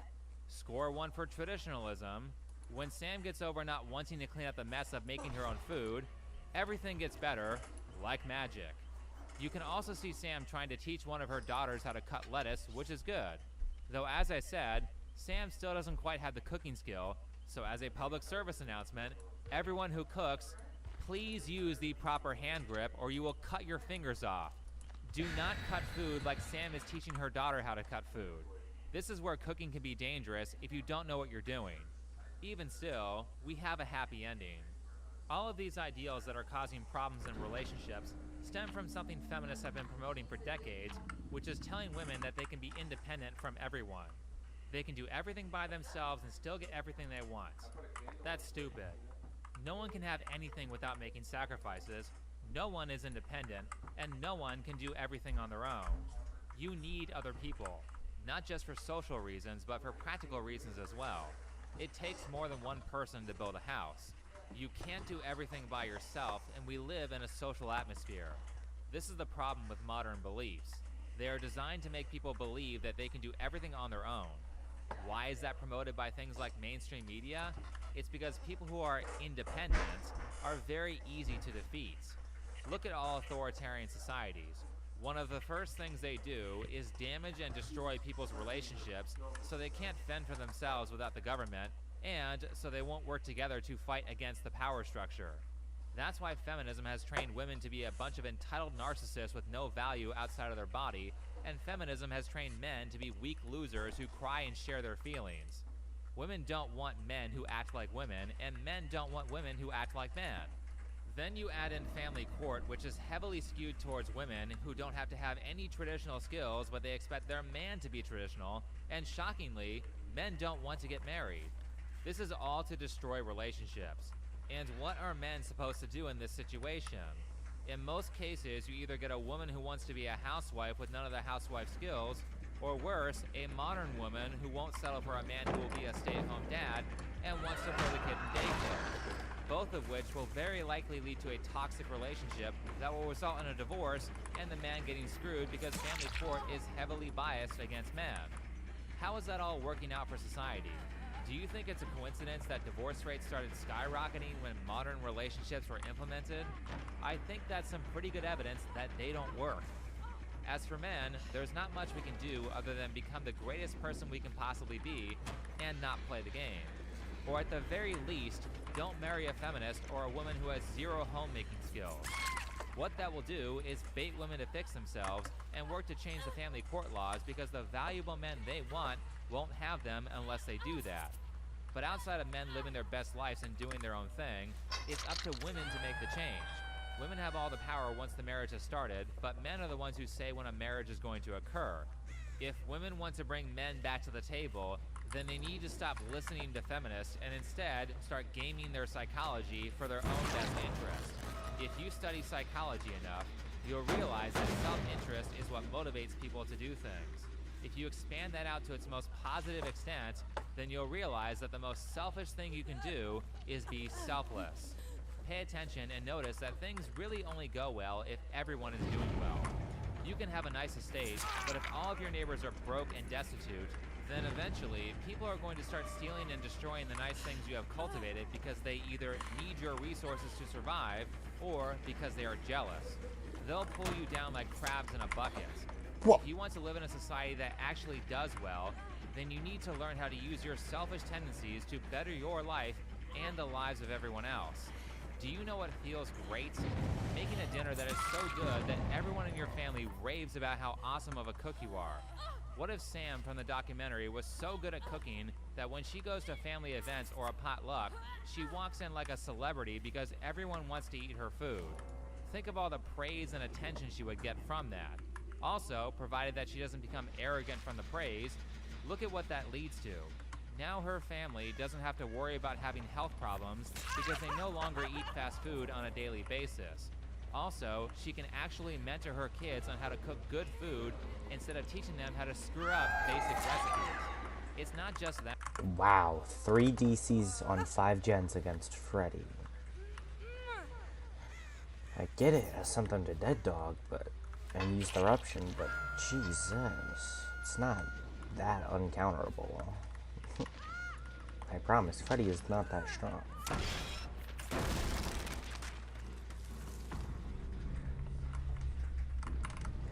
3 DCs and giving up is crazy against Freddy.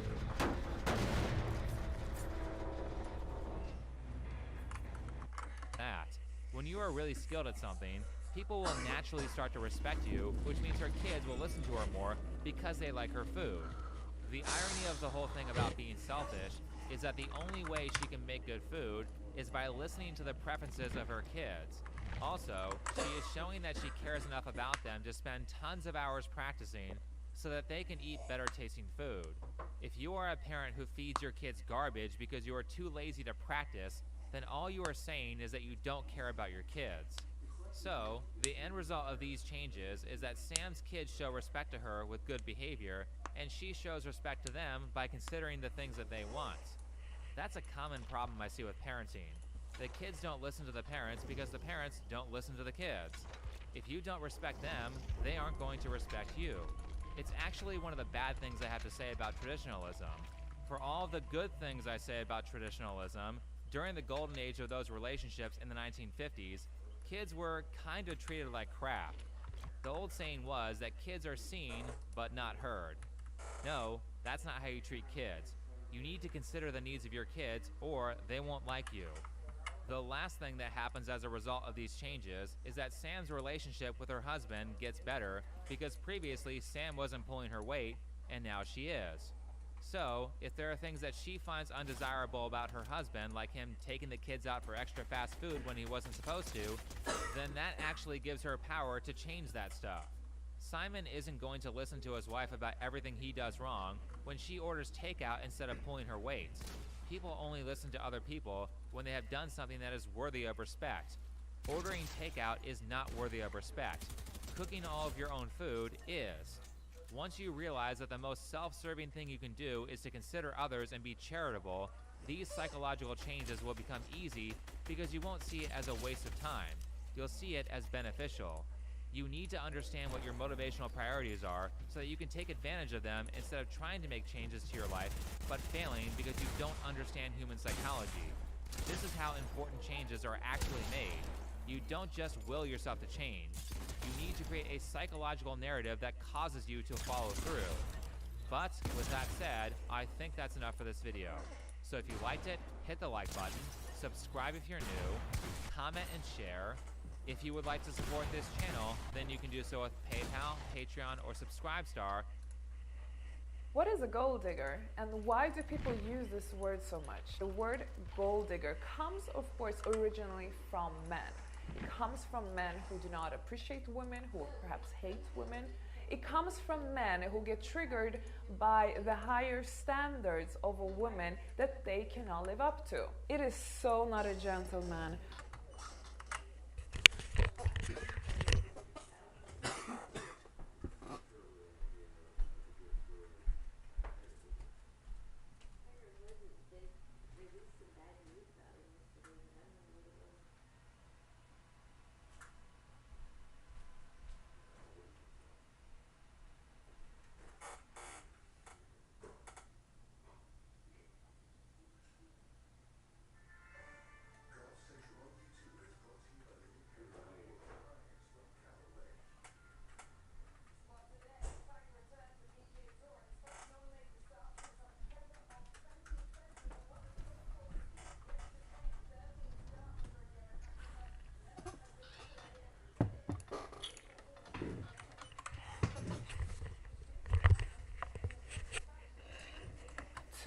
First of all, to buy a woman an economy flight ticket, he has to buy a business class ticket or a first class ticket. That is non-negotiable. If I have any men watching me right now, please do take notes.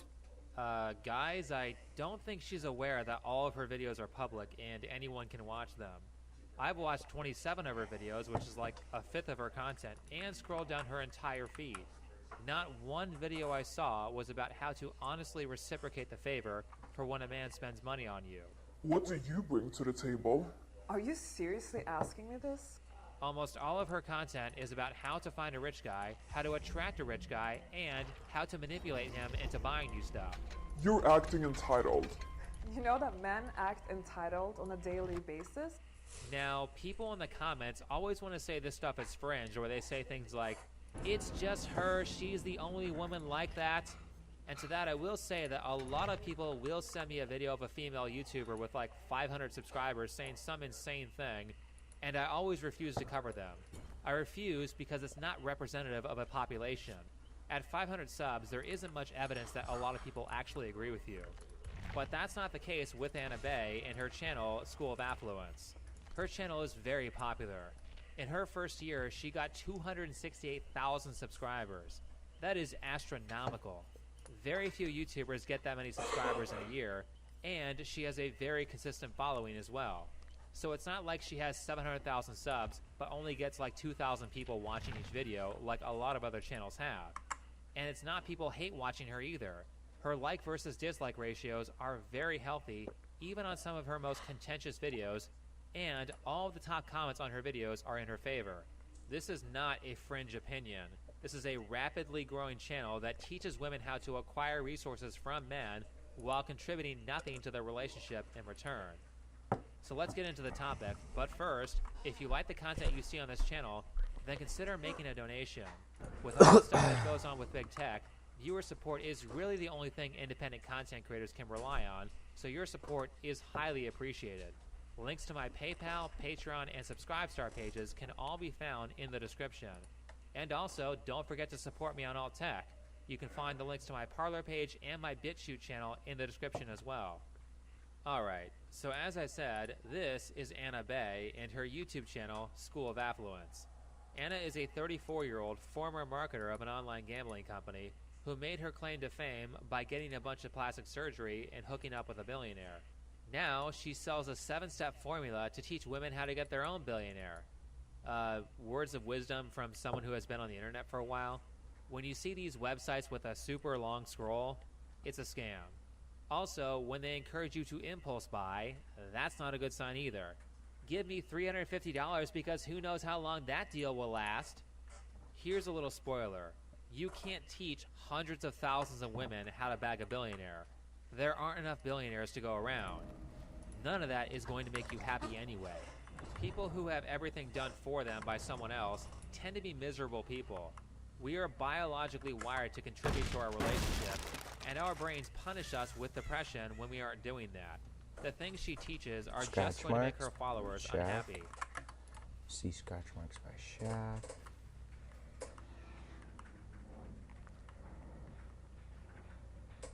Well, they can see me over this. Might as well just rush at them and stalk with my 2 add-ons.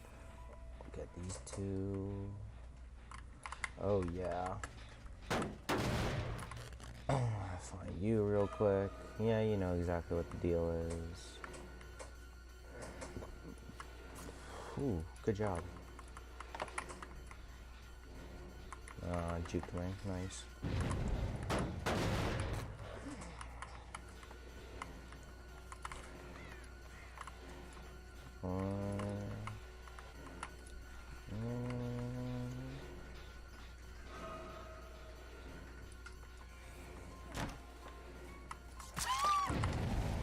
Oh yeah, I like this. That's a great start to this game. I love Eruption. It's just a very good and healthy perk. I only have about, what, 32 something seconds. Good pre-drop.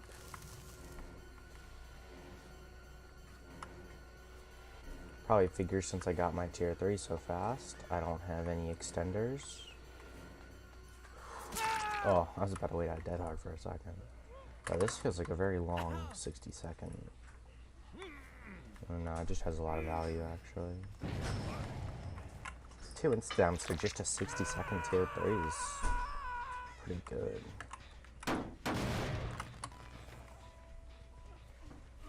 Oh shoot. I'm just gonna.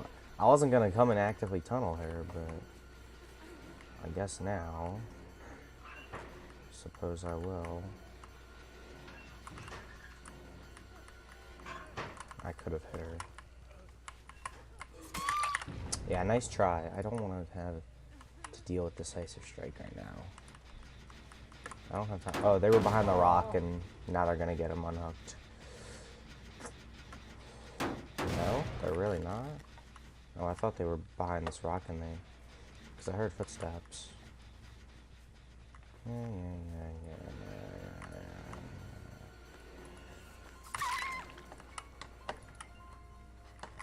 Did I share a locker?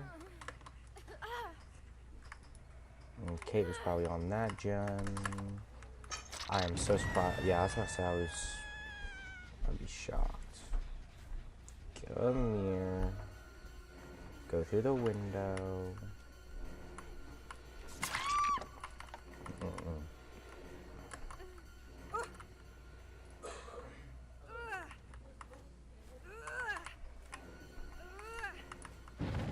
This is going really well.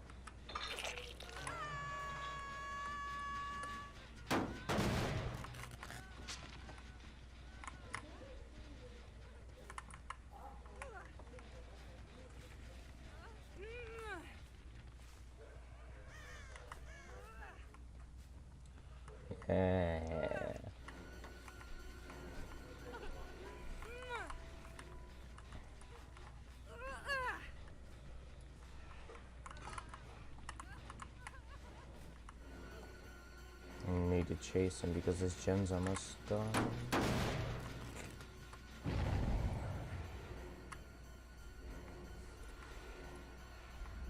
Let's get her fully stocked out.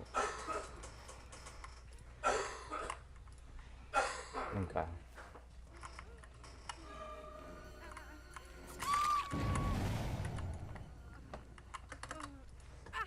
I didn't think she would that hard. Oh. I knew she would do that, however.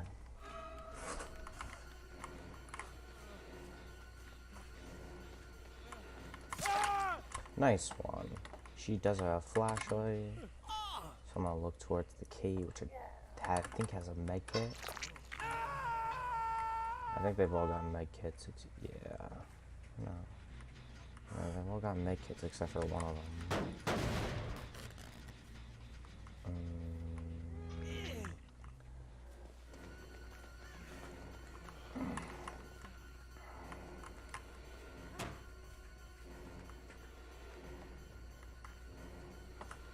Lathe has been gaining popularity recently. Do that for a faster vault. Car loop up ahead is not good enough, so... Oh no, it's definitely not good enough for you to be able to hold W away like that. What is this, TL? Should have bolted.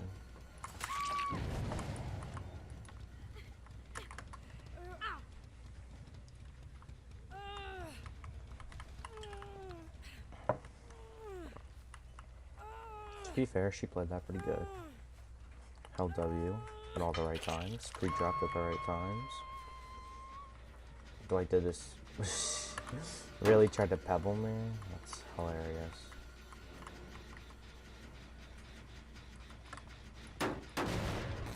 Yeah, don't worry, just waiting for my eruption. Come here.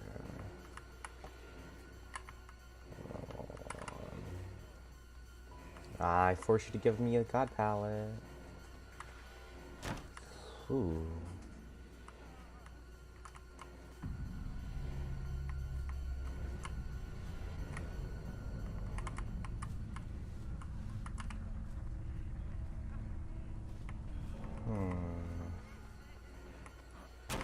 Oh.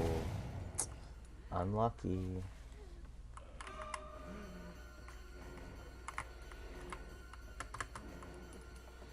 Well, I think I catch that actually. She has no idea where I'm coming from. Yeah, wait, I catch that. Oh, she has dead hard. Yeah, you have to time it, so you have to swing at just the right time so the dead hard ends, because they can't drop the pallet while they're dead harding. Need that perfect timing. I saw you crawl through the window.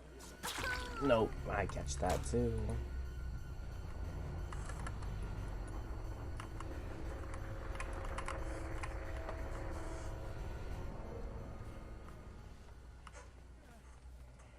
Give me the pallet. Oh, I thought they even fold back because of that. Oh no, I catch that. Oh no, I don't. I catch that, however. Yeah, no winter attack. Mine has a slightly faster vault, so against survivors who try to evenings here too, slightly faster. Survivors trying to do that on you. It won't be the normal timing, so they'll 99% of the time mess up.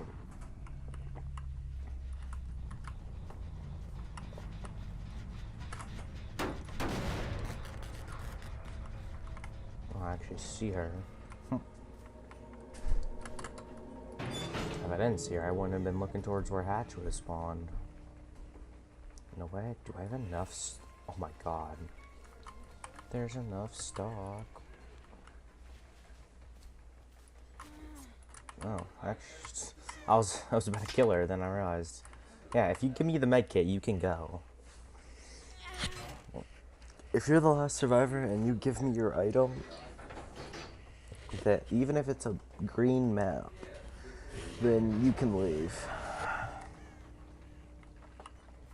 I'll stand back here so she knows I'm not going to betray her. Because in that distance, I could kill her if she opens the gate. Yeah. You can go. You deserve it.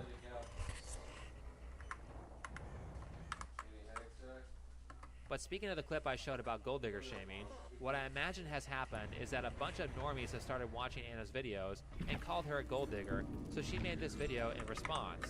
So let's hear more about what she has to say on this subject. How come in our society it's so accepted for men to treat women as sex objects, yet it's so incredibly taboo and forbidden for a woman to somehow have a financial interest in a man? Where are you getting this? Sole interest in both of those behaviors has been shamed for at least my entire lifetime. Men who just want sex are constantly shamed. Have you ever watched any daytime talk show? Have you been on the internet at all in the last 10 years? What about those massive ad campaigns against catcalling from Upworthy? What about the Gillette ad? By the way, men don't have a problem with women wanting money. Men have a problem with women using them for their money and offering nothing in return. And of course, that's the kind of relationship that Anna wants. Listen to this from a more recent video. I love men who look after their women and treat their woman like a goddess. There is nothing more attractive than when a man steps into his masculinity and really looks after his woman like a true gentleman. She wants a...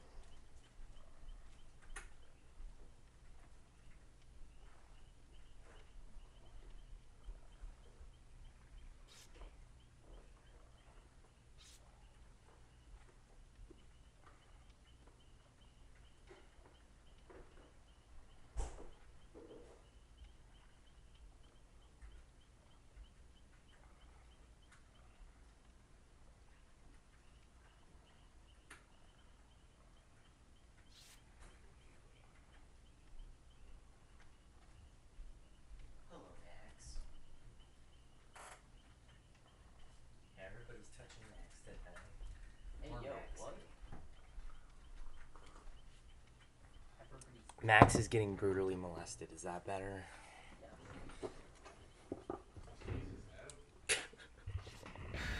What did I say?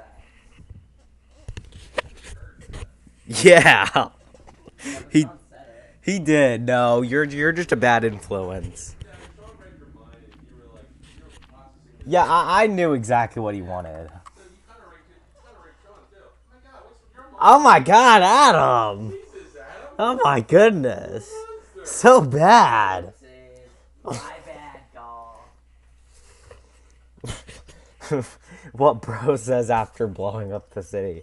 Oopsies, my bad, y'all.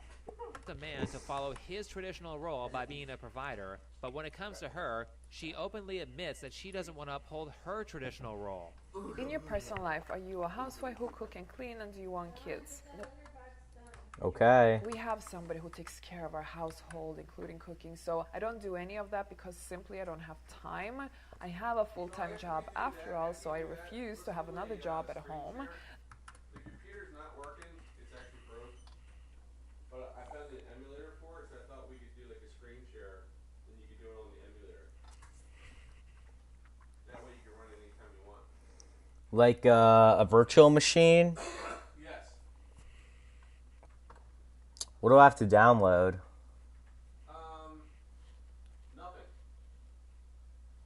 Just gotta figure out what we can do a screen share. I guess like What app do you use to screen share? Discord, TeamSpeak, Skype? What do you use to screen share?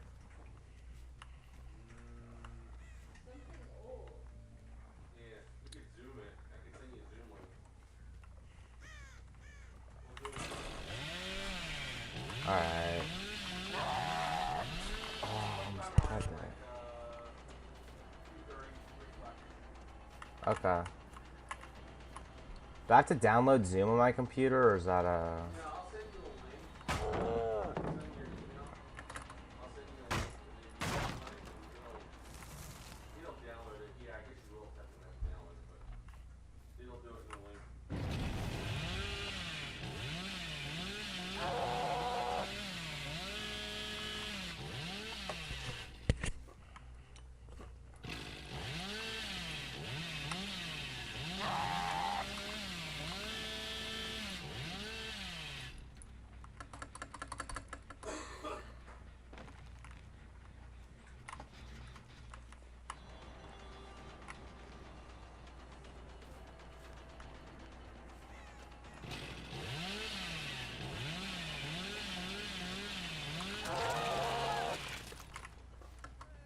Good, that's pressure. No, you're not getting a flashlight.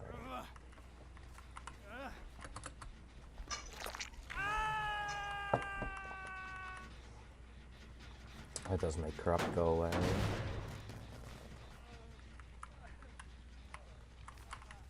Medkit.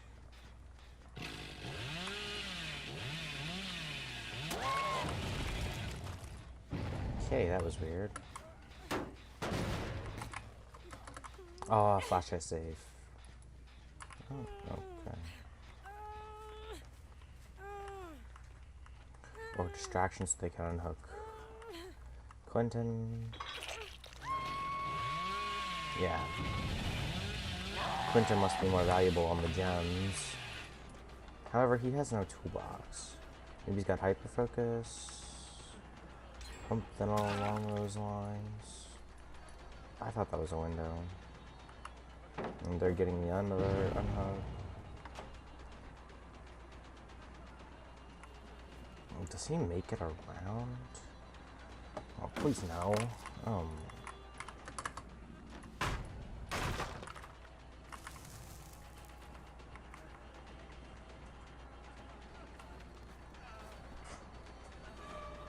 Oh my. That's so obvious. Very obvious. What the? Why is there two of them?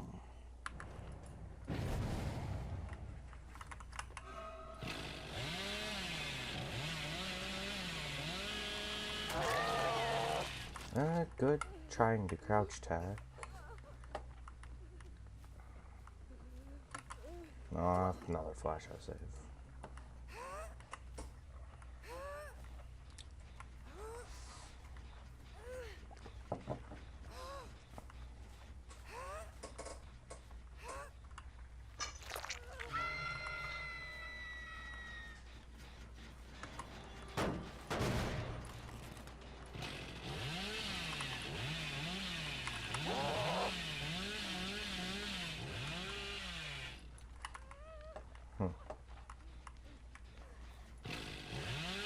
Scratch marks on the bus, and I see the Claudette.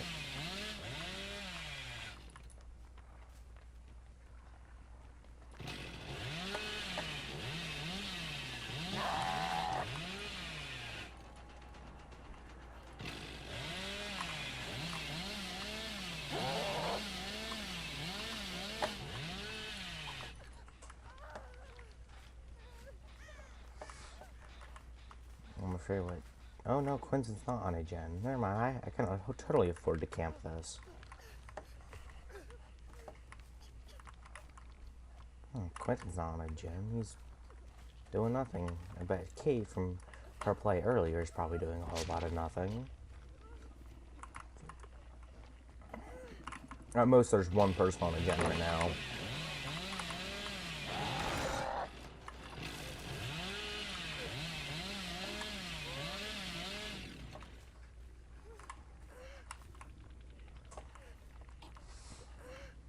Quentin probably just got on a gen.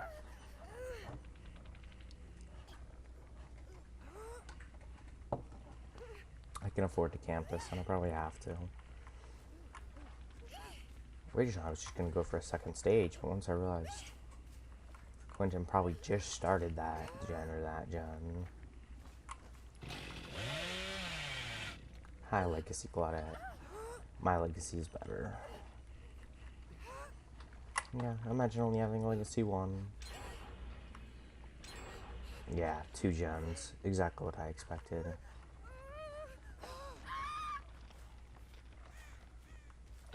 Claudette's probably gonna hop on one of these gens, but I don't expect. Oh, I actually see someone.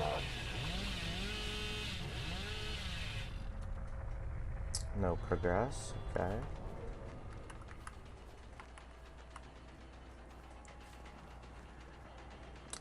I maybe could have pulled up the Saul there, but...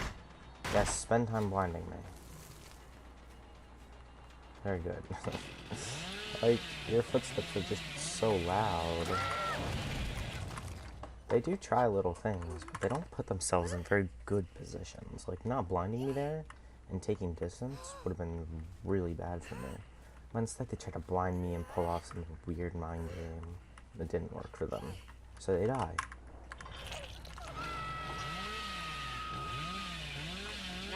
Again, Quentin not on a gen, so his teammates are gonna suffer for that.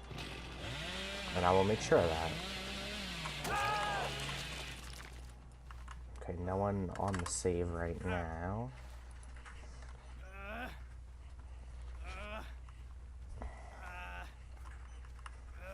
Kate's probably gonna go for her first, yeah. I didn't think she'd be smart enough or in position to go for Quentin.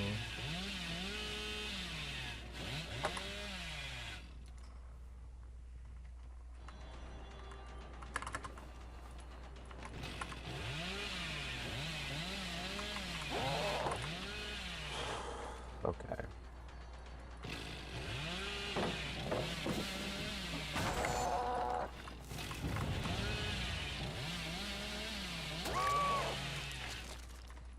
Okay. I don't know why the Kates have been acting so weird all game. And they're a Twitch streamer, they might be doing some sort of stupid challenge, like no W on the keyboard challenge or something stupid. I actually see them healing over here.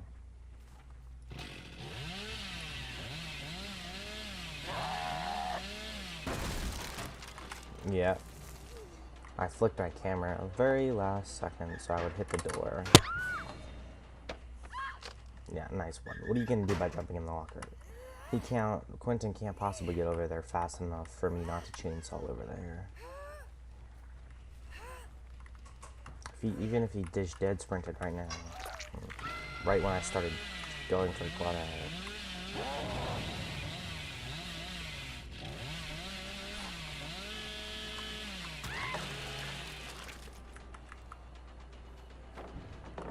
Since she's leading me into this side of the map, he definitely won't make it to Claude. Yeah, I had a feeling she wouldn't bait that.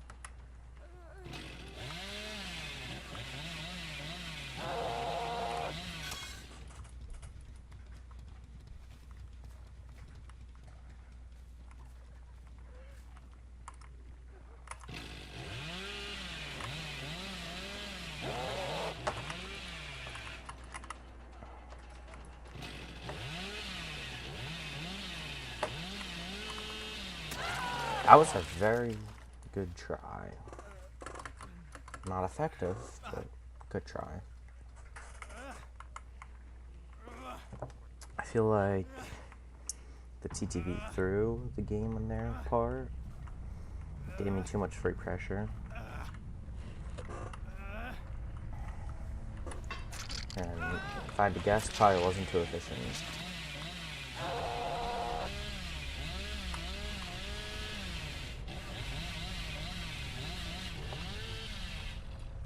Don't have stupid food flop power struggle.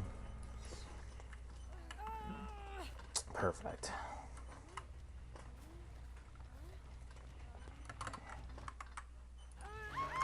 Okay then, so what do you provide to the relationship? Your supposed boyfriend is a billionaire. He doesn't need your money. The income from your business is entirely useless to him.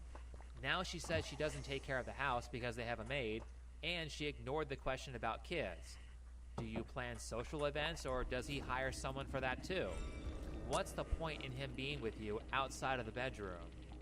Getting back to the original video, she pulls all kinds of tricks to distract people from the fact that she provides nothing outside of her body.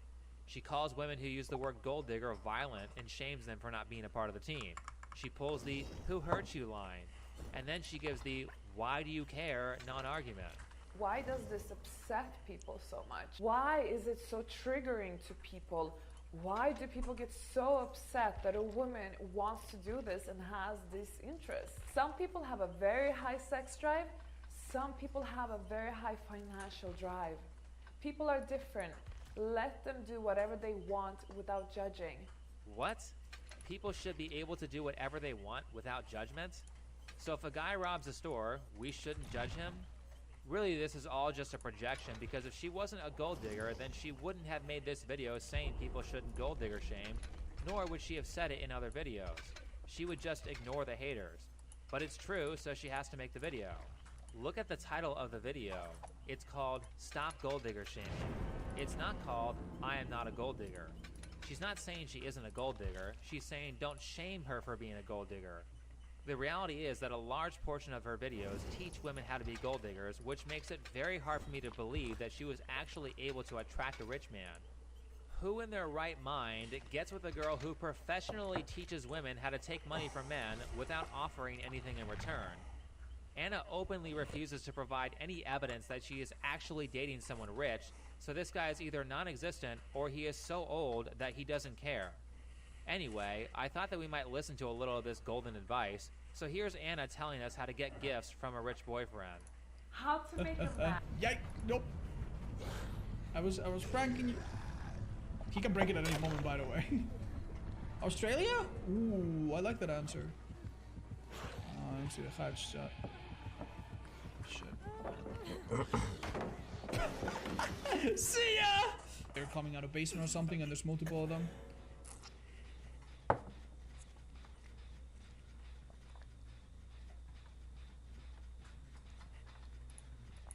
I don't know, Mikhail. I don't know. Thank you. You want to be my Valentine's? Yes! Let's go to date! Let's go! Wee! That's a rescue, though. Nice, nice. You got the timing. You got the timing.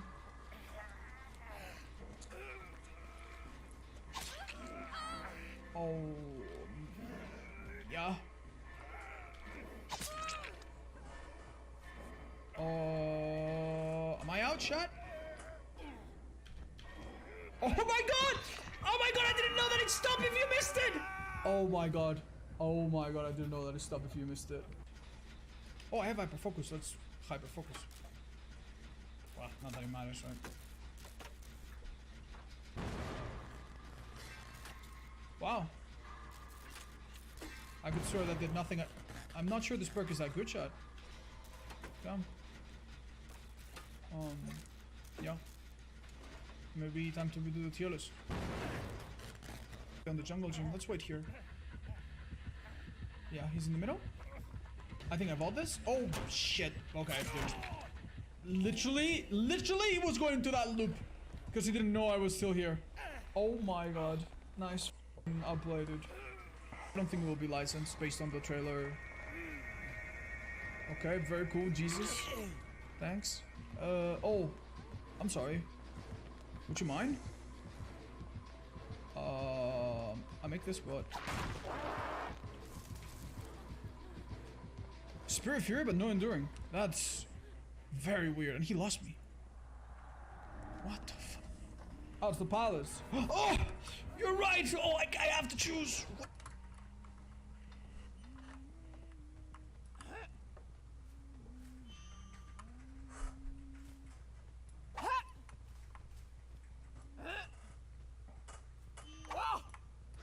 Thing is,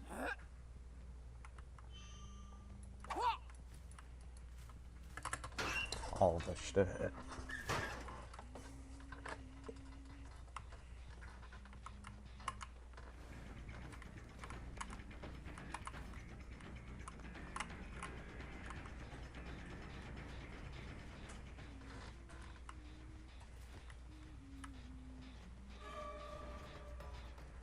I can't throw through this and have any value because the gem that's there. I only knew I could do that because of Flower Revolution.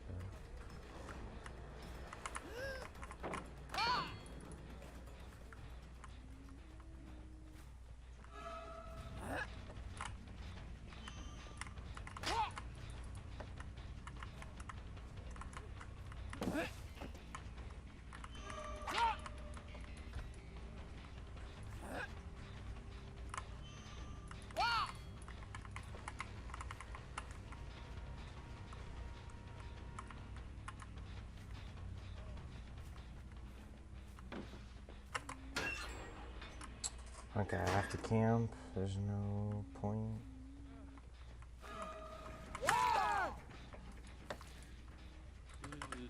It's like negative pressure when I get a loop like that.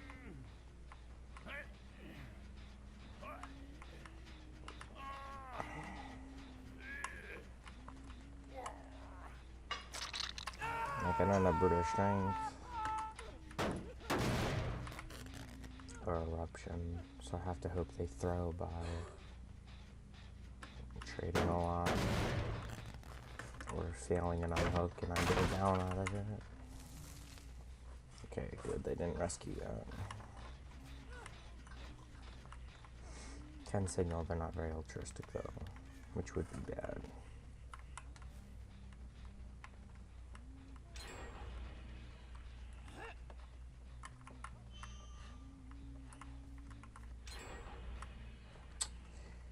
Yep, completely lost this game.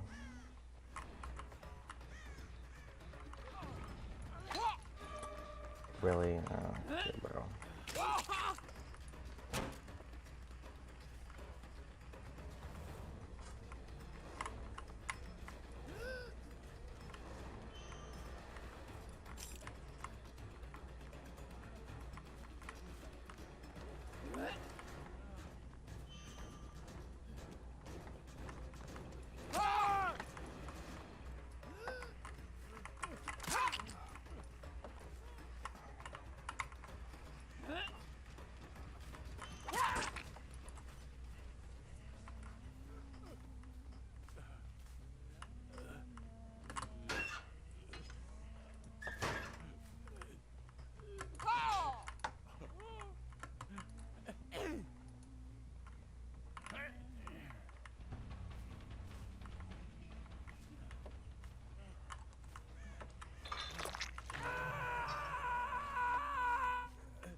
They're already healing that dude off the ground.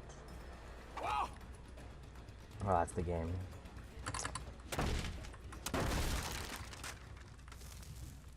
I thought the window was on the other side.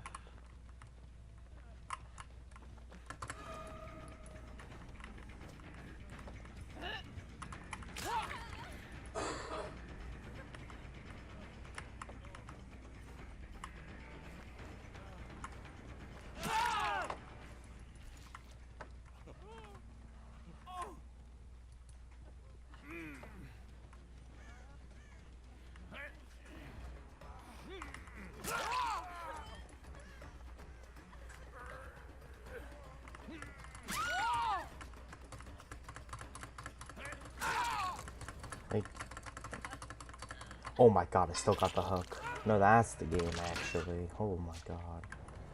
That's the sort of altruism we need.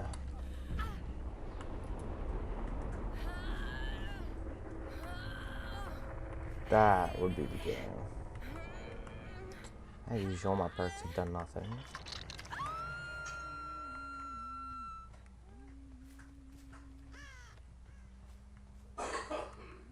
Tenacity? Unbreakable. Okay. That is tenacity, isn't it? Soul Guard 2. Start unhooking. Okay, I'll hit the Soul Guard then. What?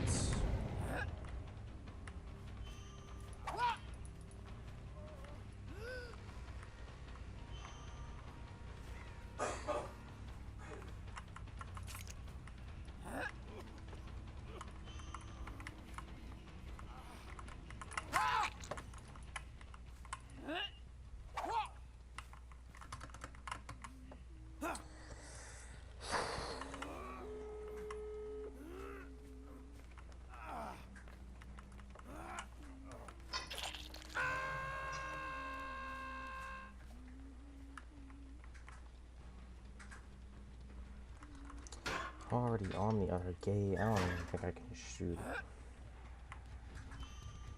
Yeah, there's no way. It's gonna hit something, and the angle's probably gonna be off.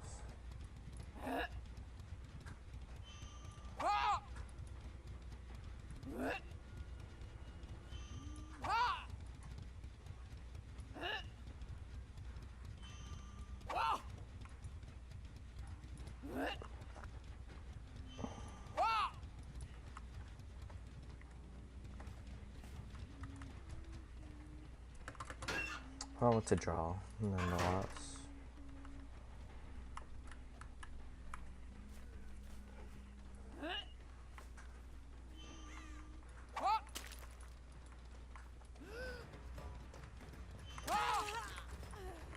Oh my god, maybe it can be more than a draw. Bro, you can just react to a hatchet. Why doesn't it?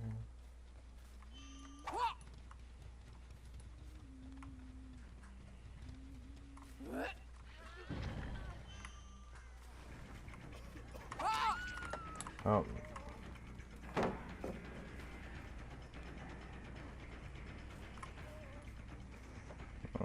Even though I'm Huntress, I just have to bloodlust this.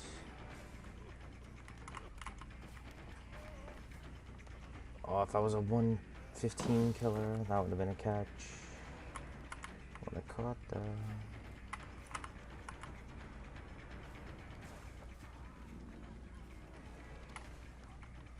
Or if I had one more hatchet. I knew I had to make the other hatchet count. Oh, he was going for a mind game, but I wasn't paying attention, which is unlucky for him. Bro, if Mega used her dead hard smartly, oh my god. If this team had even been 1% better. They're so stupid. Oh, you waited that long, user. I need to reload and then hit a god hatchet.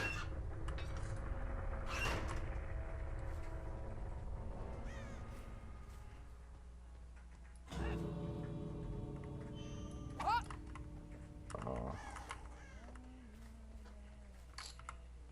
Unbreakable. Breaks my soul every time. So unfair and unbalanced.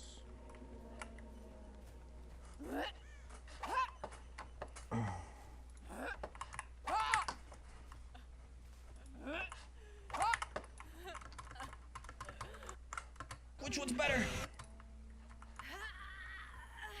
Yeah, whatever. Each time, yeah, man.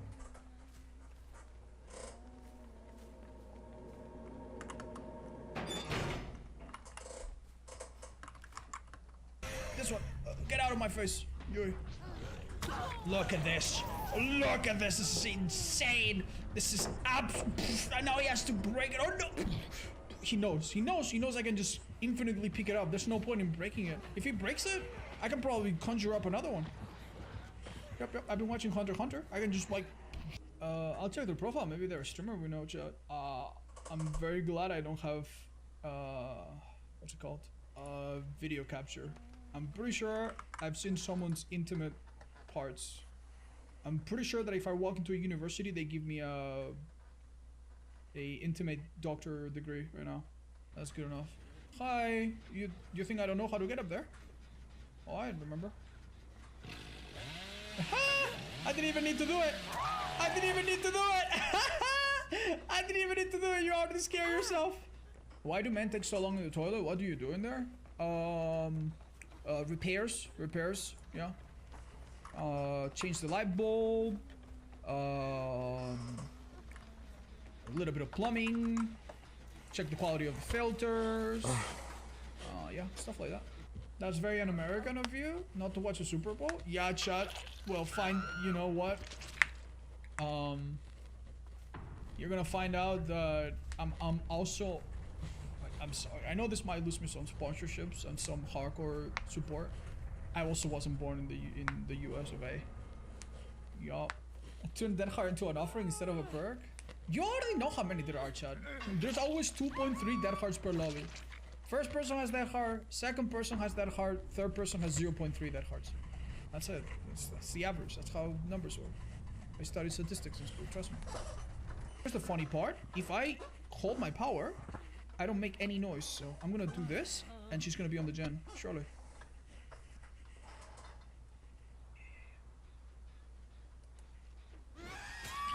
And I guarantee you that that person has shat their pants slightly. That's not good.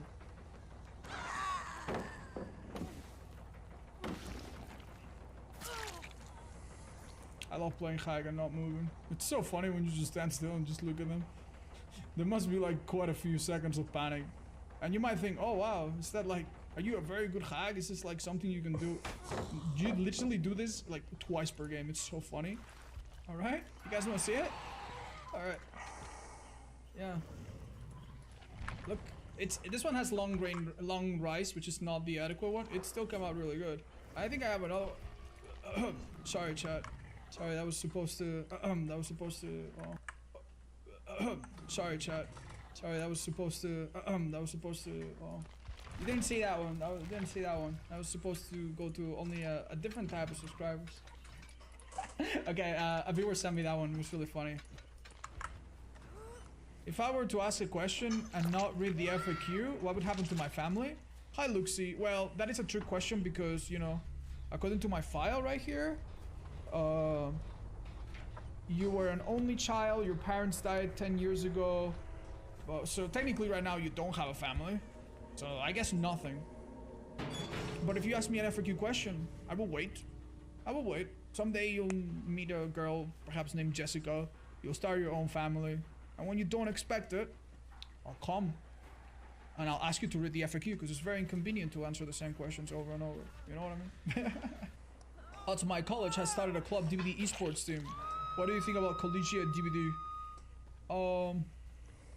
Well, you know, college and DVD have a lot in common. Mostly young people, huge waste of time. A few people can make it work and even make a good living out of it. But for the average person, it's probably the time where they accumulate most regrets in their life. And also, if you weren't bisexual before, you'll be bisexual by the end of it. Yeah, makes perfect sense, chat. Makes perfect sense. Is this a bug, chat? That light's not natural, right? That was just a left. What the? Chad, it's not good to bring your tentacle out so early. Odds, what do you think about my number count? I finally managed to stick 25 different bodies in my fridge. Is that impressive? Yes, it's impressive, but it's also evil, and you shouldn't do that. And I'm pretty sure that there's some, you know, 3-letter government agency already on the case after you said that on my chat. Imagine being the Ada, being chased for your life.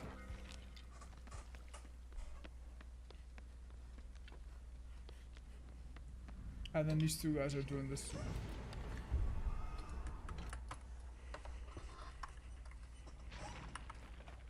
Wow, looks like we don't get to Gen Rush with Prove Thyself. Oh, this Gen isn't corrupted. Very odd. That means the Huntress. Yeah, that's one. I wish I had my crouch binded to the one I like for going against Huntress. Shoot through that. Oh, no. I have to FOV tech this. That's... I'm dead. Yeah. Exhaustion hatchet's uncounterable. Goodbye.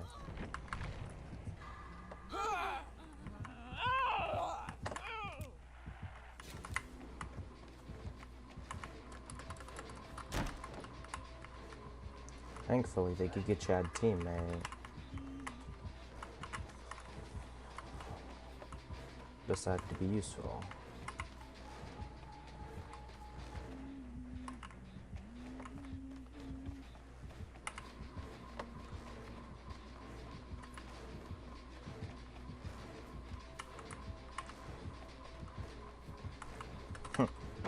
No.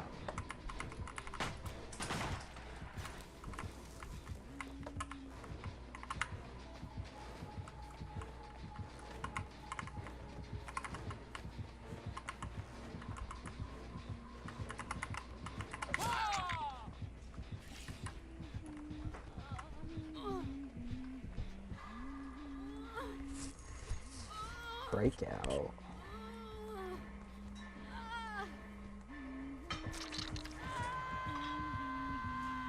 Come on, get Chad, teammate. Get the flashlight, get the unhook.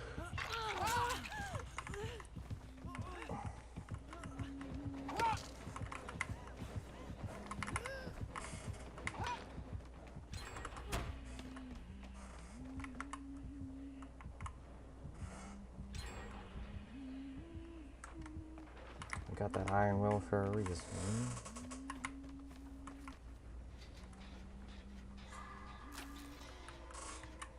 I was kind of expecting a hatchet over this hill.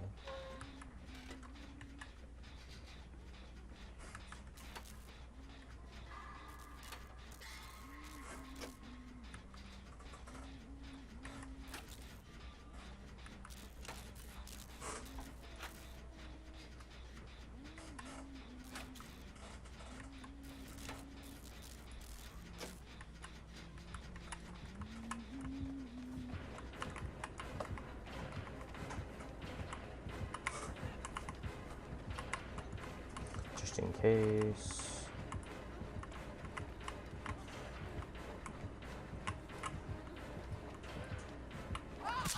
Really? Why Huntress is just not fun to play against. Because I couldn't dodge out there. Meanwhile, Ada, you know, hey guys, I have adrenaline, please hurry up. Kicking the gen.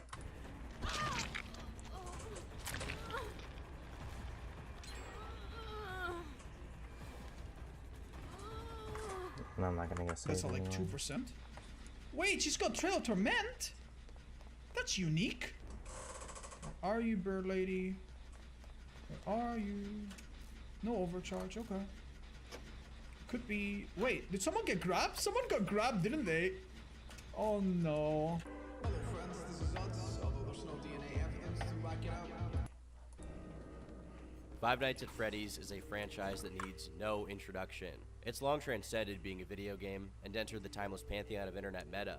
It's almost as if FNAF is now the common property of all online communities. So much so that many projects blew up despite being entirely derivative of the FNAF IP. No matter how ridiculous or meme status it becomes, it's just the grift that keeps on giving.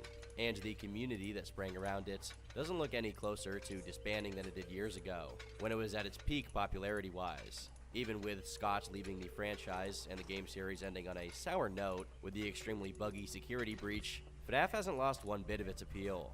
But, as all things, there's a downside to this. Given that a significant fraction of the fan base is composed of children and preteens, a lot of the people interacting with the content and joining communities are not exactly capable of exercising proper judgment. All it takes is for a malicious person to introduce themselves with FNAF as the medium, and they can easily gain access to these vulnerable people and take advantage of their trust, concealing any and all kinds of terrible intentions behind a friendly veneer.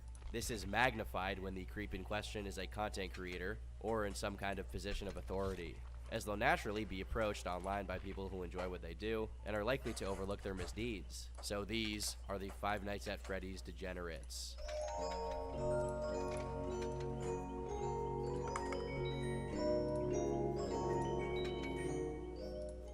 Although FNAF would initially have English speakers as its primary target audience, the popularity would quickly become international, as would the YouTubers that center their content around it. One of those many international FNAF aficionados is Matthias Vera Oyarzo, or as he would go online, and buy you the gift you want. Now the first step is always planting seeds. Let me just use the iPhone as a good example. If you want your wealthy man to give you an iPhone for Christmas, let's say, then you start talking to him about how your iPhone has broken, or maybe it's not working as it used to be. Maybe just mention that you saw the new iPhone that came out, and you were so kind of jealous that your friend got it. Got it. If I want a new phone, I break my old one and tell him that I need a new one. Or I lie about it being broken, or I'm irresponsible and I can't take care of a phone for 6 months without breaking it. Also, tell him your friend has one and you are jealous of her. That justifies him spending $1,000 on a new phone that you'll break in 6 months. If that doesn't work, start acting like a child. Turn yourself into a bit of a child. I mean, that always works, that always sells, to tell you the truth. Great, so you are dating a 34-year-old child. Now, worst case scenario, if breaking your phone doesn't work and acting like a child doesn't work either, you should convince him that the gift benefits him. And then you also, you pointed out how this gift would really benefit him. Let's say that iPhone that you really want to have, he will benefit also by you having a fully functional phone, by you not having to have issues, complaining, having a headache. I see. It's all clear now. Buying you a $1,000 phone that you don't need benefits me because if I buy it for you, you'll stop complaining.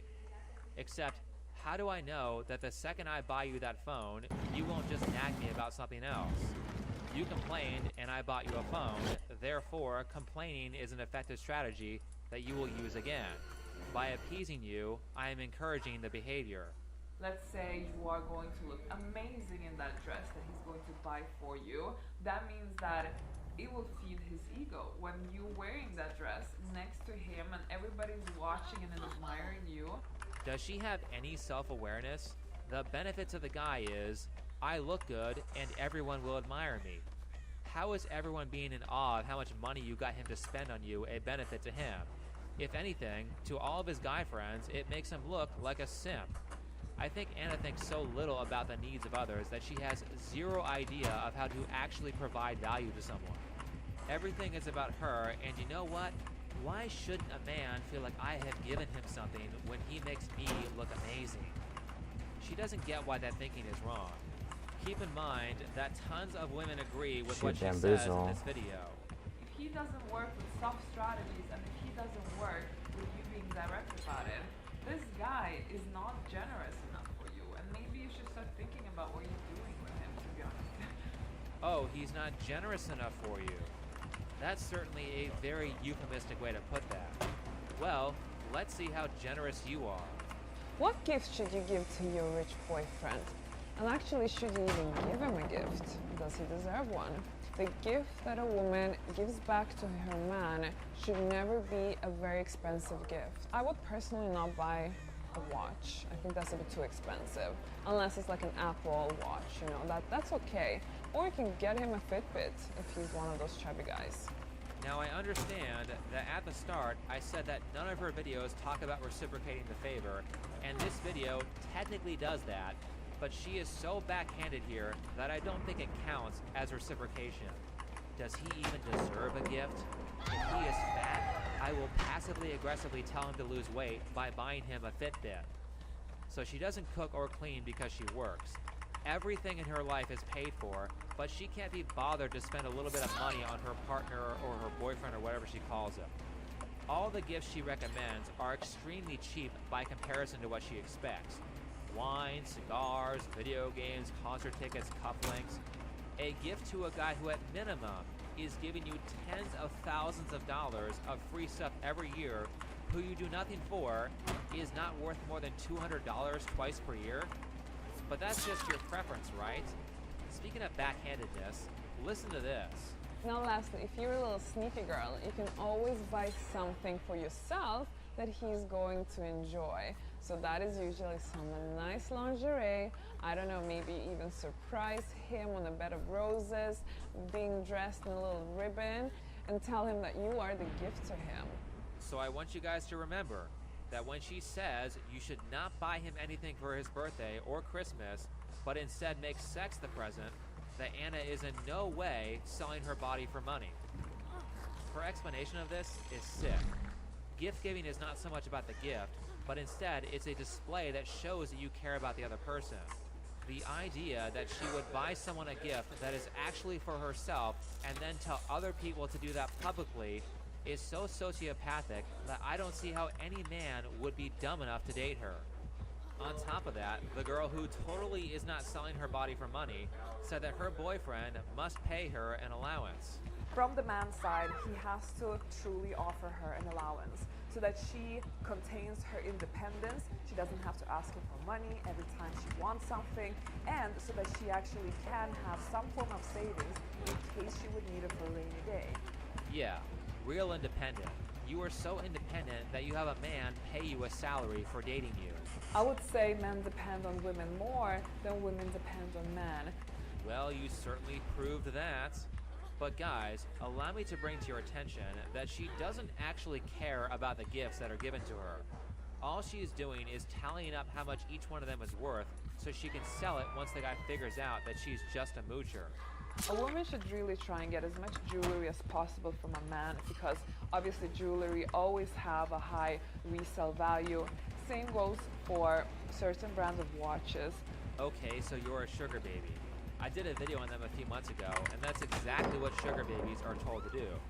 She is showing her followers how to stash material items that her sugar daddy bought for her. May I remind you that it's not just her who thinks like this. Look at this comment with over 1,000 likes that says, handbags should be kept in mint condition in case you need to sell them. There are many other comments like this on her video. So no, Anna, you have not convinced me that you are not a gold digger. The sum total of all the relationship advice that I saw you give was lie to your man, manipulate your man, complain all the time about stuff that you want, nag him until he buys you something, and call him cheap if he won't spend money on you. This is a gold digger. Now, in relation to this subject, I know a lot of people want to live an easy life. A lot of people want to be taken care of and have no responsibility. But like I said in the beginning, humans are designed to carry responsibility, preferably heavy responsibility. We get bored and depressed when people do everything for us. Being a non-contributor will not fulfill you. If you are lost and don't know how to make your life fulfilling, then think of the structure of a story. Because a good story is interesting and fulfilling. Think about it this way. Would you watch a movie with a hero who does nothing but play video games all day while his parents provide everything for him? No, because nothing important happens in this story. It would be boring, and I guarantee you that this hypothetical person is not happy. His life has no meaning. Stories have to have problems, so if you are bored, depressed, or have no motivation, It's because you have no real problems outside of being bored, depressed, and having no motivation. That's what happens when you let other people carry your responsibility for you. Instead, design your life like a story. There is a structure that makes stories interesting, and I bet you learned it in middle school. A good story has a hero who goes about his normal life. A problem happens that destroys his normal life. The hero goes on a journey to fix the problem, and by the end of the story, the hero either wins or loses. If he wins, the hero changes and becomes better able to deal with the problems of the world. If he fails, assuming he lives, he learns what not to do next time. Think of all of your most interesting stories. They are all centered around things that are going wrong, and you either fix the issue or you don't. What's important is the problem and the journey that you travel to solve that problem. That is meaning. People are bored because they have situated their lives in such a way so they have no real problems. Or worse, they let problems occur and do nothing about them. If you have problems, start solving them. Don't let them sit. They will get worse. If you have no problems, the way you encounter them is by doing things that are real. Pick a difficult goal that you really want to achieve and try to achieve it. You'll find that creates a lot of problems and a lot of things will stand in your way. The thing that stands in your way is called the villain. You need villains. They will make you stronger. If your life is not following this structure, you will feel unfulfilled. The purpose of life is to achieve difficult things in the midst of tough competition. That's what makes people happy, not sitting around expecting someone else to pay for you. But with that said, I think that's enough for this video. So if you liked it, your success may be intimidating to other people. Case in point, Vanessa Cross from 1,000 Pound Best Friends. Vanessa's killing it. You're skinny or melting. I mean, amazing. go home.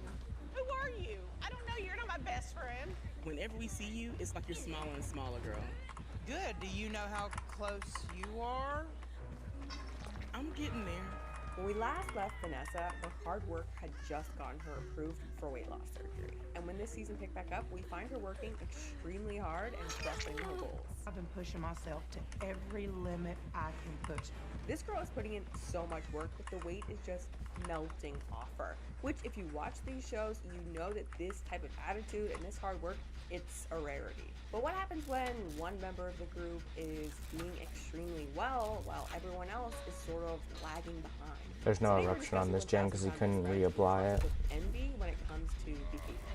It's not something we've ever talked about before, but I think most of us experience either A, succeeding at something major, maybe lost weight, got a promotion, your life is suddenly a little bit better and you are a little bit different. And some of the people in your life just don't react the way you expect them to. Some of them might stop talking to you or make snide comments. Some people may even try to sabotage you. I thought I'd walk over here and reapply eruption for sure.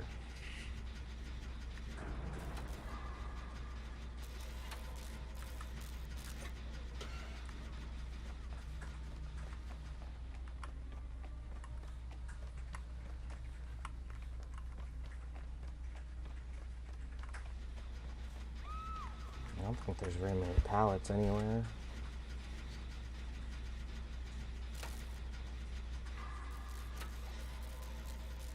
I wish I had deliverance and not hope. Not really. I wish I had deliverance instead of like decisive strike. We all know that's gonna be useless this game.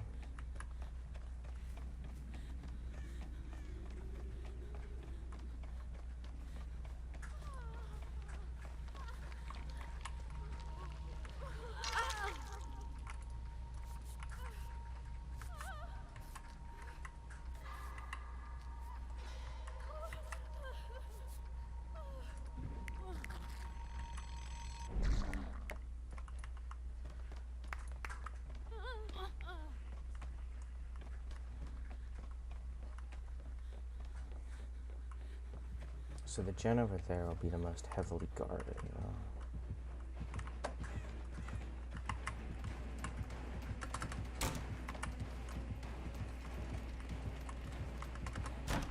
I'm so glad he decided to block the L wall and not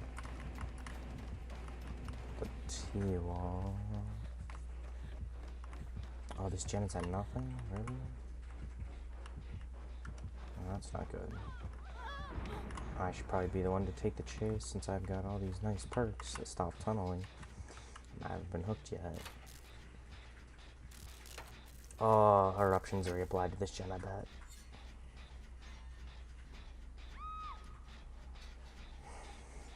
It wasn't. Decisive? No. Flashlight. Okay. Don't chase him towards the... Oh my god.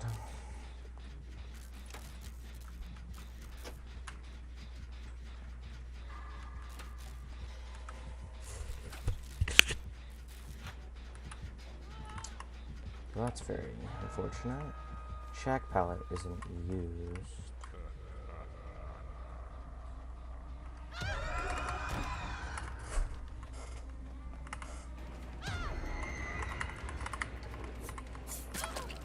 Whoa! Do a little bit of a pause there to keep him. Why is he so fast, dude? Oh, that's a death. Oh my. Why? How does my dead hard not get hit there? What is that? Yeah, like I really wish I had deliverance.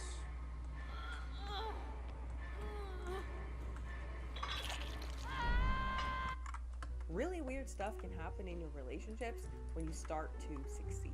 Or B, maybe a friend or a loved one, maybe you start watching them succeed at something. Instead of feeling good for them, you start feeling some type of way. And you're like, wait, why am I feeling like this? I should be happy for my friend, right? We all know these feelings, and on either side, they don't feel great. And the situation in 1,000-pound best friends is pretty much exactly this. Okay, so first let's establish just how. Don't worry, I will take all the hits.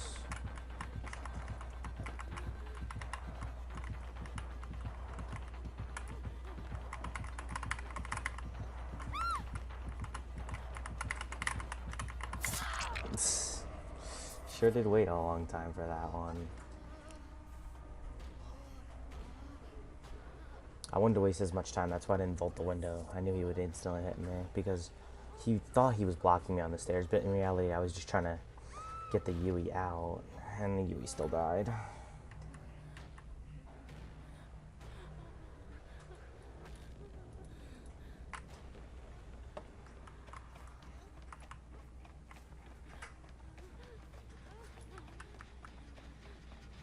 Decisive Strike was of a little bit of value.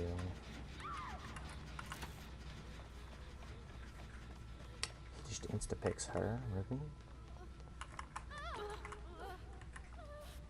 Okay.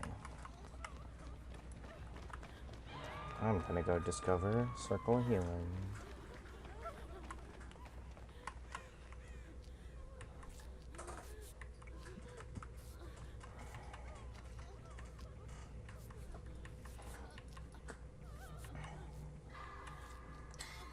Unbreakable really saved the game there.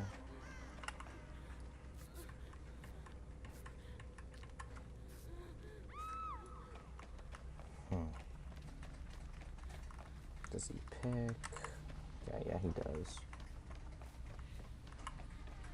Have to remember that there's brown medkit there. I'm actually gonna get a little bit closer. So the last place he would expect me to be is actually right here.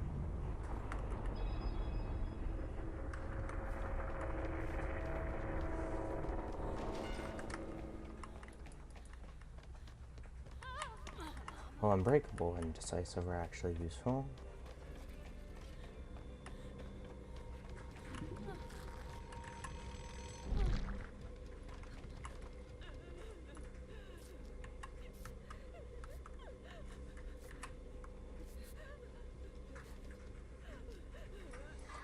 Our options applied to every gen. Okay, the Yui's.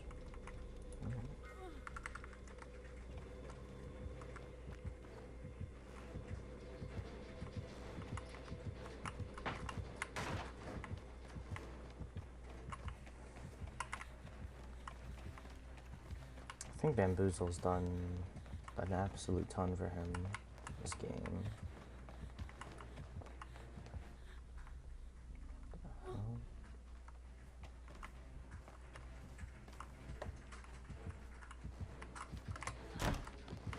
Oh.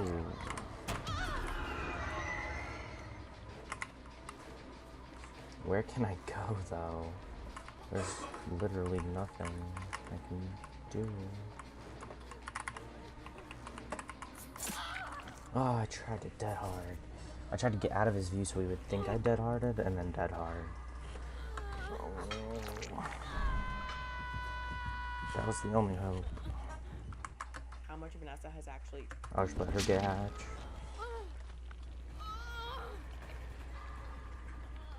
Because there's no pallets left on the map and he has Bamboozle, so every chase is going to be super unfun.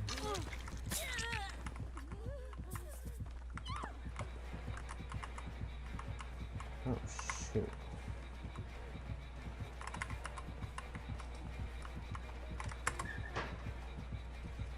Bro, there's no pallets around. Why would you be waiting out DS? It's not like a 5-second stun like it was before. Where would I go if I actually stun him for 3 seconds? I would have to get somewhere to... That pallet. I would dead hard on that pallet, actually. What is that? That's a TL2? So I would dead hard into TL. His Bamboozle will give him lots of time.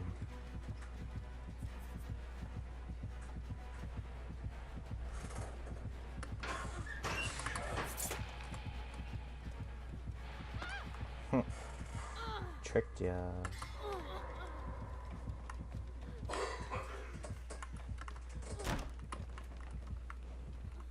Oh. Well, okay then. Oh. Oh, DS was actually useful this game.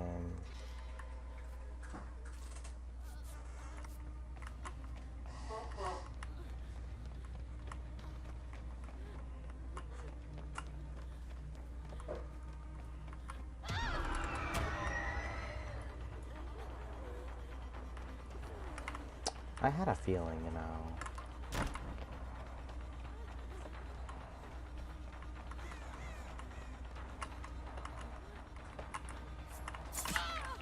Yep. Dead hard to this. Oh, I am asleep though, which means his snares actually work.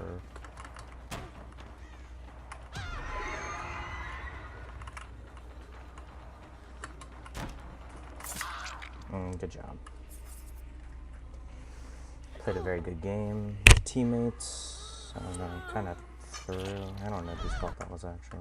Change because it's not just like her weight; it's a whole lifestyle thing. Probably my map offering fucked us because this is a very small map. And if you're her friend, there's no. I wanted the other map. Missing that this girl is a changed person. And then we'll discuss her best friend's reactions, the concept of envy, and the positive and negative ways it can affect us. But before we get into it, a message from our sponsor. This video is sponsored by Blinkist. 2023 is the year to become the person you would like to be, and Blinkist is here to guide you. This year, I'm working hard to become a better content creator and to be less of a perfectionist so I can put out more videos for you. With Blinkist, you can quickly find the most powerful insights delivered in bite-sized content called Blinks. There is a wide variety of content with 27 different categories to explore. With Blinkist, I found this blink of Everybody Writes. Writing is a huge part of creating content, and I spend a lot of my days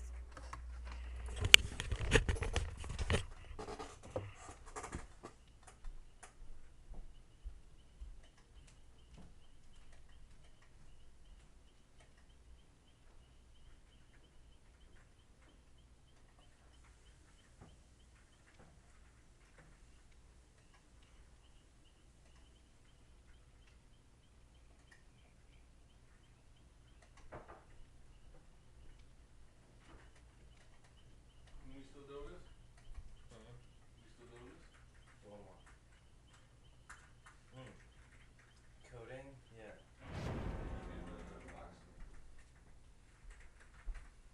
Well, what's the emulator called? The cat? Of course she does.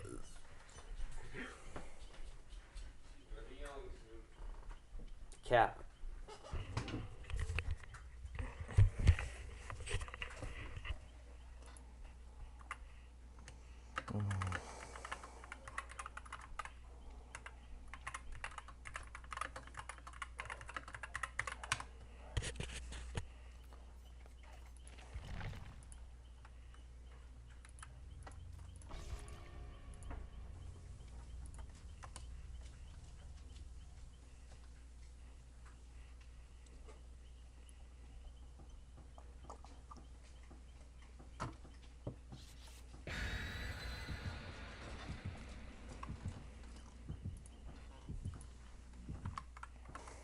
The real book is 320 pages and would take forever to read. But in just 11 minutes, I learned 5 or 6 different useful tips that I can put to use right away in my script writing. I think it's cool that you can both read or listen to Blinks, so it's not quite an audiobook and not quite an ebook. And the content really gets directly to the point. It's really a unique type of content. You can now share your Blinkist Premium plan with a friend with the new feature, Blinkist Connect. At no additional cost, invite a second account to join your plan and get all the benefits of Blinkist Premium. Click the link to start your 7-day free trial and get 25% off a Blinkist Premium membership. Thank you to Blinkist for sponsoring today's video.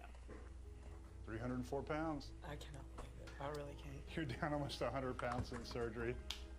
Congratulations.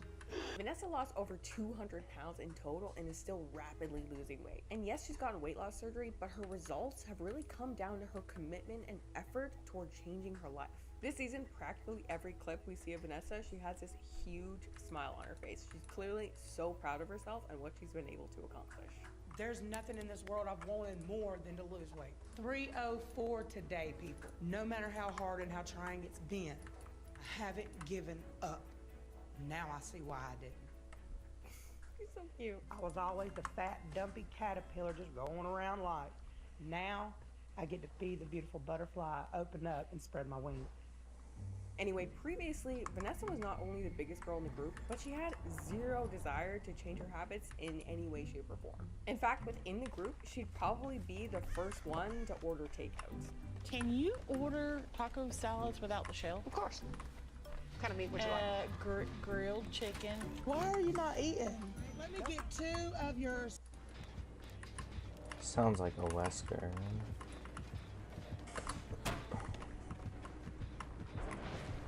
A Wesker with eruption. I think he would have tried something if he had nowhere to hide.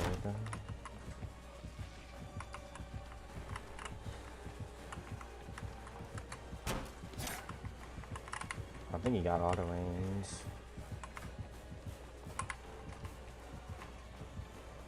Got that timing.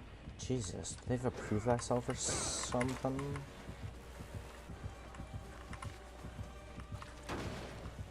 I'm sorry, Nia, for leading him to your gen. He won't expect this. No Call O'Brien for you. He's not gonna be down there anytime soon. I think I have enough time. I hopefully have enough time to do this gen before the eruption comes in. Because he very obviously has it.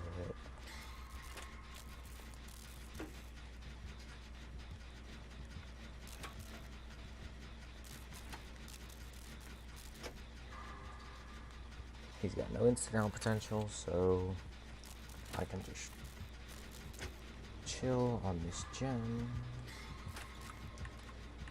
Hope for no eruption. Okay, yeah, there's no way he can down her fast enough. Unless she plays a really dumb play right here. She literally just has to hold W and I get the gen without the eruption. Oh! Ooh. Oh no. Might not. Wait, if this gen is sparking, he has it. Oh no, because of, Call O'Brien would have regressed already, so it wouldn't have any progress to go down.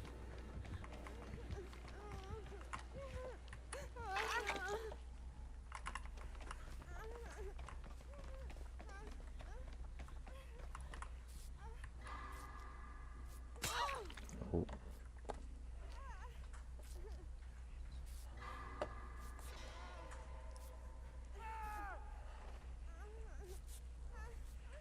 Repressed Alliance.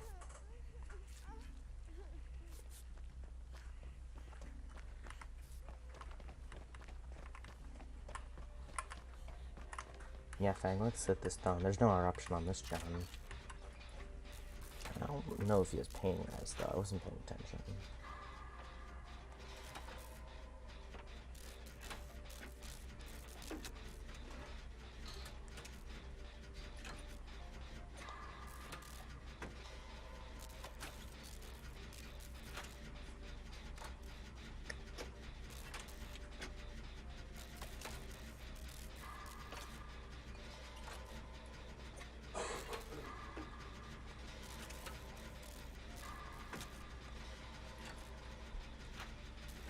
Prove thyself toolbox.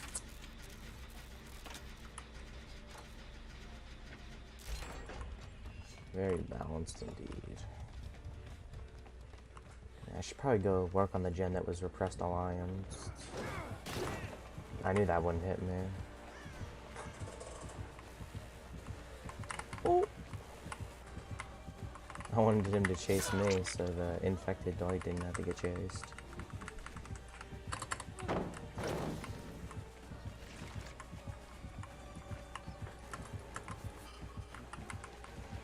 Increase the FOV.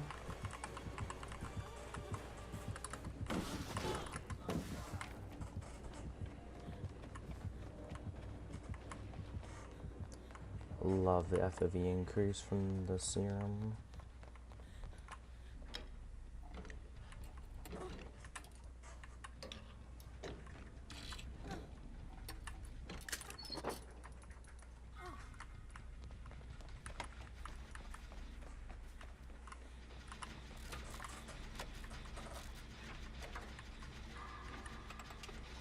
Fang should just get off and then go to a gate.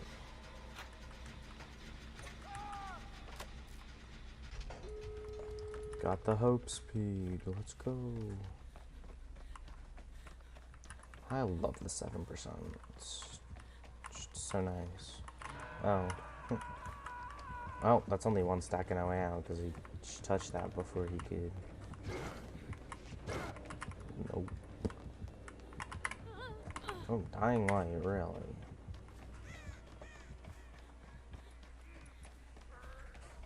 This game did not go Wesker's way. Oh, he's got that adrenaline. Oh, give me that.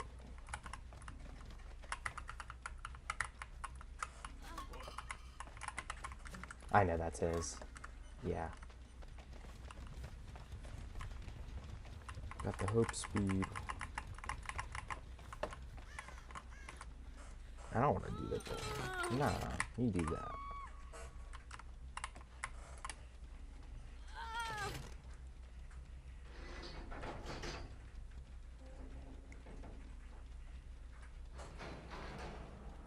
No Noed with the no way out.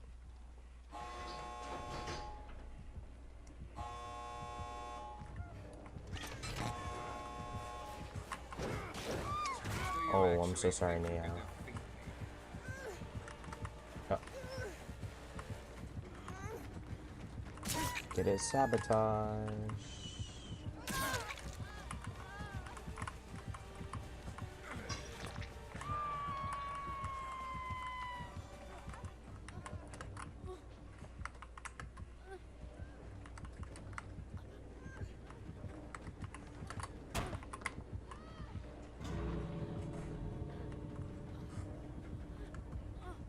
Dwight, we need healing.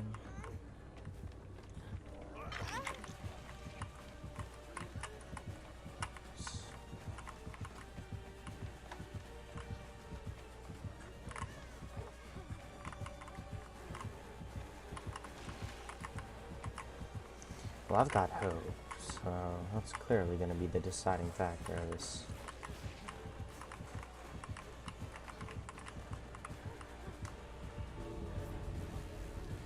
Yeah, hit that, make you heal.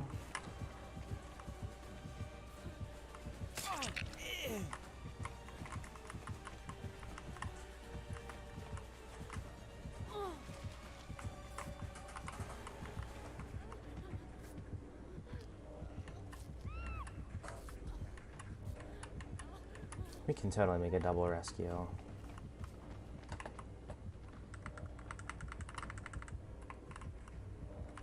Oh, he's going over here.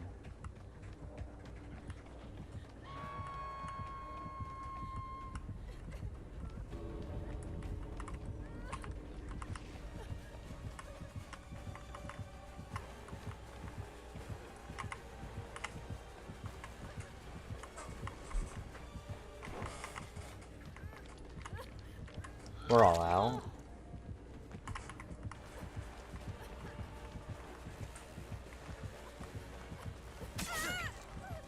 Timed it wrong. Get out while you can. I hope Dwight doesn't die of that.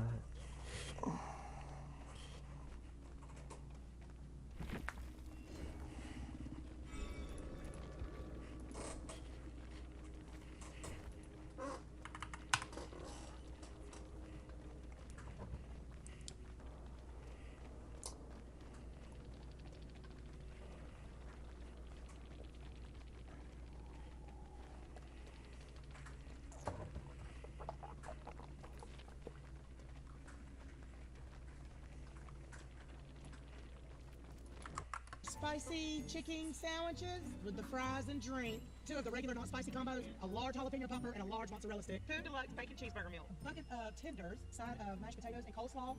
Is the lemon cake, you buy the whole cake, or is it a slice? Okay, let me get one of them. Thank you. It's probably got to be particularly shocking for everyone in your immediate circle when you're the person they never thought in a million years would be crushing it. Like, you were the person who was lagging behind. You were the person that they least expected to completely change your life. And then all of a sudden, you're like a different person. The fact of the matter is, sometimes people do use you as a comparison point to make themselves feel better. And when you're no longer that person, it doesn't feel good for them. It's a very uncomfortable experience. For some reason, for some people, when someone is winning, it feels like it takes away from them. So when Vanessa invites all of her friends over for dinner and goes out of her way to make the meal 100% healthy, Just all healthy, skinny bitch stuff. You ain't got no fries? No. We got a little chicken, veggies, a raw cauliflower salad. Like, this is night and day for Vanessa in like 6 months' time. Is this eating healthy? Yes. I consider this eating healthy. Eating healthy, that doesn't always mean that you're eating something nasty. And I've learned that if I can season it, make it taste good, then you don't miss your fat foods. Most of the time. And it's not just her weight, it's Vanessa's actions, it's her words. Everything she's doing demonstrates her commitment to her new lifestyle. I will be 180 pounds within a year. I hope. And this is clearly affecting her best friends who are also trying to succeed at the same thing and wish they were in her position. Who are you? I don't know. You're not my best friend. I'm very extremely proud of Vanessa, but there's an teensy kind of bit of me that is super jealous, and the fact that I wish I was still at that phase, the honeymoon stage. Megan is Vanessa's best friend, and they've been bonding over their shared weight struggles since they were kids. And Megan, there's been so many times that you were the only reason that I woke up the next day. Because you gave me hope, you gave me strength. We actually met the day I found her in the bathroom being bullied and saved her ass. Me and her just started talking, and she was like, do you want to come and sit down and eat lunch with me? And I'm like, sure, let's go. In the first season, Megan was in Vanessa's current position. She had just had weight loss surgery, just lost over 100 pounds, and was probably at that point the most successful person in the group. She was the one everyone was looking up to, and she was also the person pushing everybody else to make healthy changes in their lives. Megan's even the one who originally convinced Vanessa to start going to see Dr. Proctor when she had no desire to do so. I love you very much. And I love me. But I'm not doing surgery. I'm not going to have surgery. You could go with me? What the? Why would I go? I want this to be a journey, a lifestyle change for the both Another of us. Wesker. It's about not dying. But when we meet Megan in this season, Same Wesker with a less strong team? I want a better version of this map, though. Something about that just screams lethal pursuer. I got him with the wind attack last game, so I'm gonna do it again this game. Oh.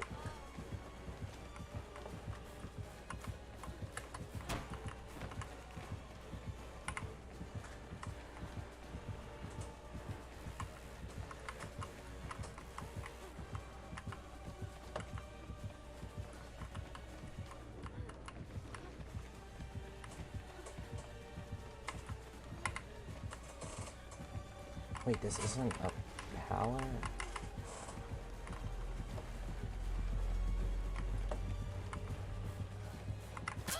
Oh my god, get stuck behind there.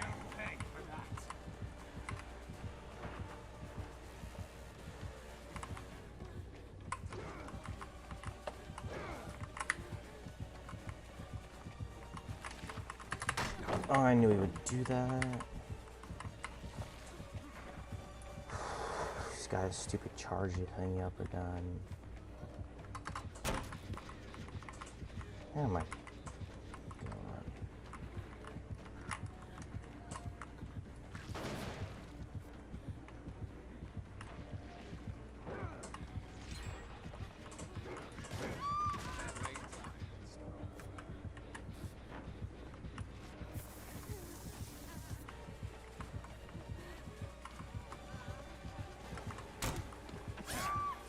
I just don't have bond. Like, I don't know what my teammates are doing.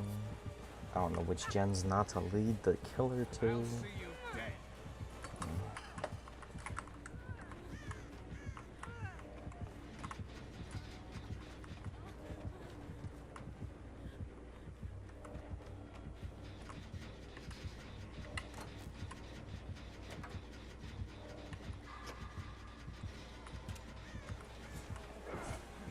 I thought I would try to vault the window, to be honest.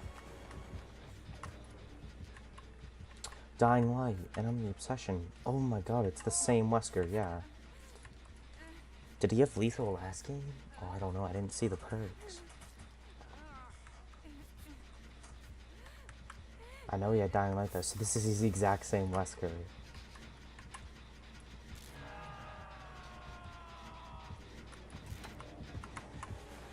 I'm gonna keep pressuring this gen so he chases me, to be honest.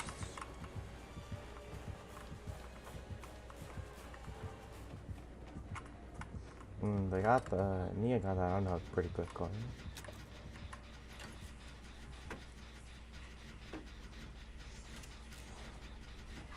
Oh, remember I have Dead Hard, which is why he waited on the pallet.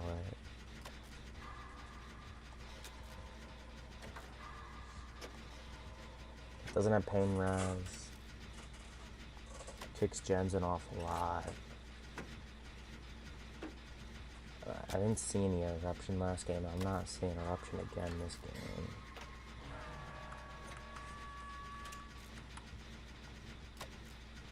Like, if he doesn't chase me, then gens get done.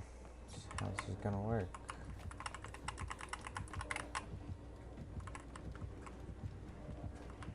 Tell where he is by the shadow.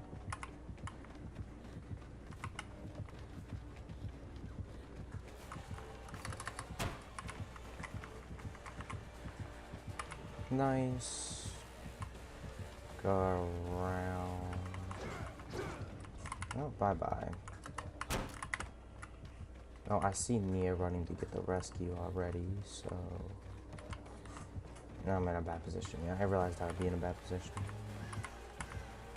He wants the tunnel, though.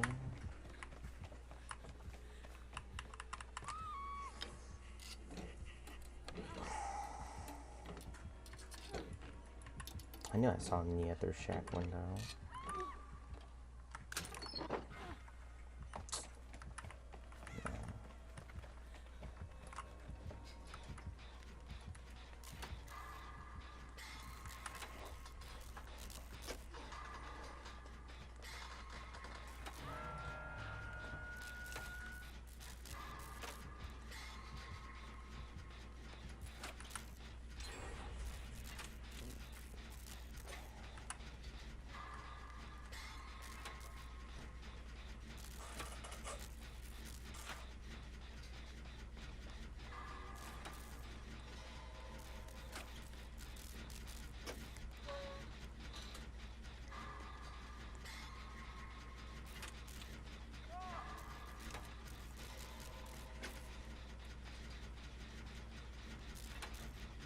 Nia's not doing anything on the HUD, so I would hope she's going for the rescue.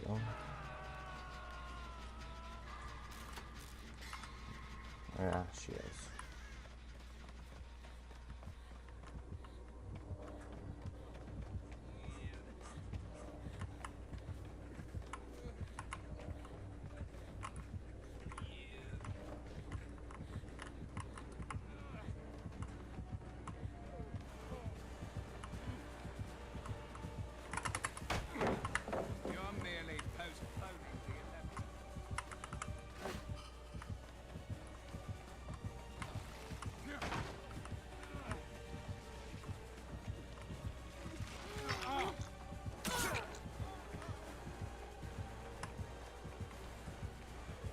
How about you come take this gen?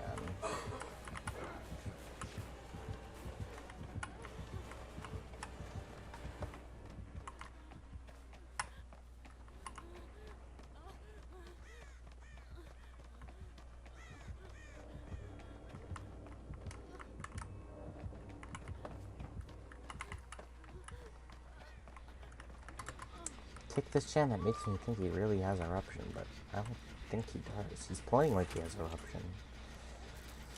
I don't think he does.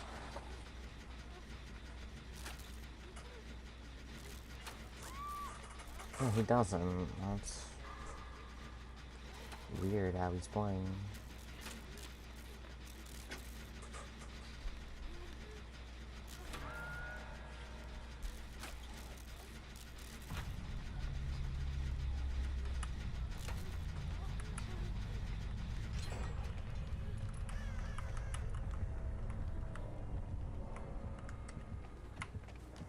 I don't want to jump.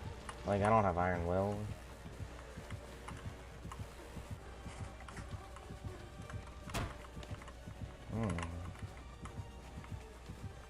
That was a good try.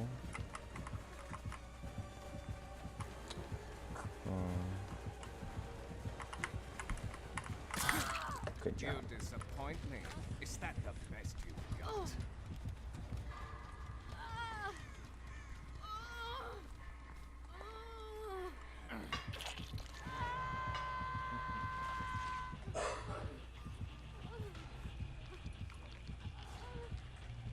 Oh my god, Jade's AFK again.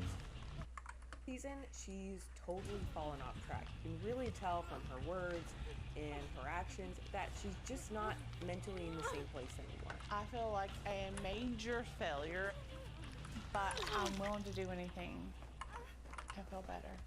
Now, even if we didn't have clips of Megan blatantly saying that she feels a bit jealous of Vanessa, we could predict that she might feel envious based on the nature of envy and how it works. Aristotle said envy was pain at the sight of another's good fortune, stirred by those who have what we feel we ought to have. And we can see the signs of envy in Megan in season 2. You just had it and you're like honeymoon stage. You're gonna get to where you wanna be. And you two are fixing to have surgery. I've had it. It's pretty much over for me. As a more proper definition, envy defined is the personal pain caused by the desire for the advantages of others. Now, according to psychologists, you're apparently likely to feel the emotion of envy if two conditions are met. 1, someone possesses something that we don't have. Duh, obvious. 2, we must desire that thing for ourselves. If somebody has something that we don't have but we don't want it at all, then we're not going to feel envy because we don't care. And there's one more thing that psychologists agree that makes envy much more likely. And that's if that person who has the thing that we want is similar to ourselves in some way. In Megan's case, Vanessa is her lifelong best friend. So the position is very much so, I guess, ripe for envy. They go to the same doctor, got the same surgery, they're the same age. Everything is the same, but they're having completely different outcomes. And suddenly, her best friend situation, her best friend's hard work, her success becomes this unfortunate reminder that she is not where she wants to be in her life. But I feel like the weakest link. Weighing in makes me feel Oh my like god, he had adrenaline. That's so good. a big fat failure. The scale for me represents failure. Envy can turn another person's success into feelings of inferiority, frustration, and if left unchecked, even feelings of hostility and resentment. And these negative emotions are maybe partially why Megan freaks out when Vanessa tries to get everyone to step on the scale together. When do we start? Today, right now. Okay, sounds good to me. I'm not getting on a scale. If that's what you're thinking. No scales for me. I'm not doing it. It's just us. There's no secret that I'm the biggest out of all of us. If I'm gonna get on there, then you're gonna get on there. Well, you can swallow this. I'm not doing it. Show your determination to You and your determination. I don't want to do it. Take no answer. You have to lose one. Oh goodness, hope is so nice to have. The gate is still blocked.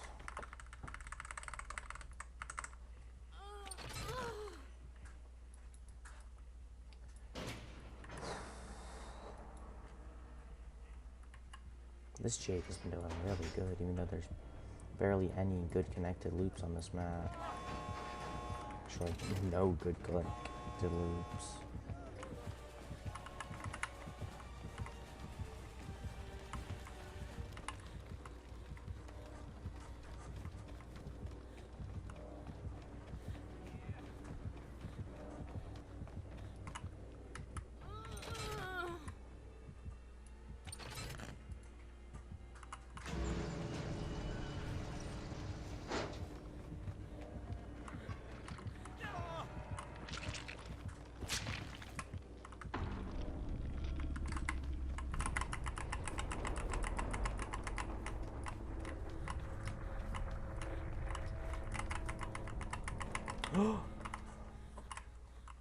Blood Warden.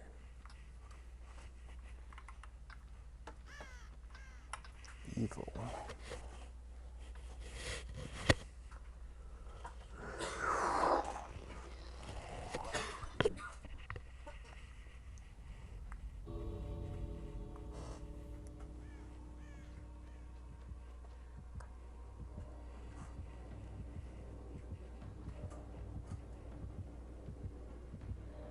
See, now I realize you can see auras of people in the gate with Blood Warden. You should have checked around, like here. Or in that locker. Okay, it should be about to end.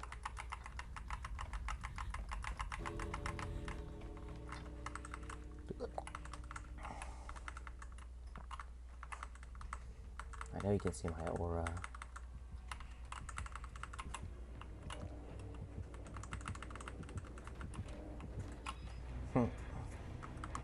Wait, or you're gonna die.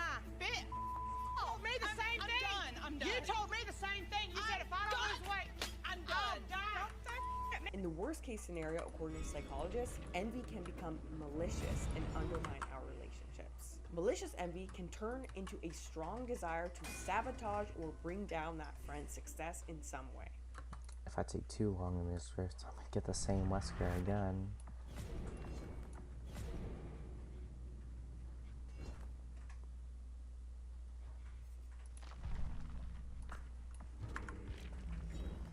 Fully deplete 3 toolboxes.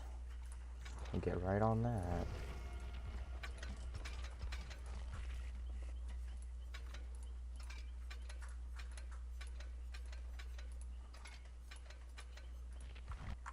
Or it can lead to withdrawal from and avoidance of the friendship / relationship in general. I personally have one friend who just has no desire to see me anymore. I mean, maybe we've just grown apart, or maybe she just doesn't like me or whatever, but we used to have an amazing time together, and we grew up obese together, and like all of our inside jokes are about being obese. I actually don't know how I would have made it through that period of time without someone who could really relate on all the same levels. But at the same time, a lot of our relationship was based on going out to eat together, going out to eat large quantities of foods together because we both love food. And I don't know for sure, but that is the vibe that I get, because there was actually a time, I don't think I've ever told you guys, but when I was younger, I did lose a substantial amount of weight. I don't know if it was 70 or 80 pounds, but it was a substantial amount of weight. And at that period of time, she flat out refused to see me. Like, she told me explicitly that's why she didn't want to see me, and she only agreed to see me again when I gained all that weight back. So I think that's why, maybe she'll see this and be like, what the fuck, but that's where I'm at. But I feel lucky because that's the worst I've dealt with, like some mystery where I'm like, is that why? Whereas a lot of people have dealt with way crazier stuff just because they've succeeded at something. People lose friendships, they deal with straight up sabotage, people trying to sabotage their results. Sometimes this stuff even comes from family members. Like, you wouldn't expect that you getting your shit together would negatively fracture your relationships, but sometimes that is exactly what happens. Let me know what you guys have dealt with in the comments. I'm super interested to read whatever you've gone through, because I'm sure it's a lot.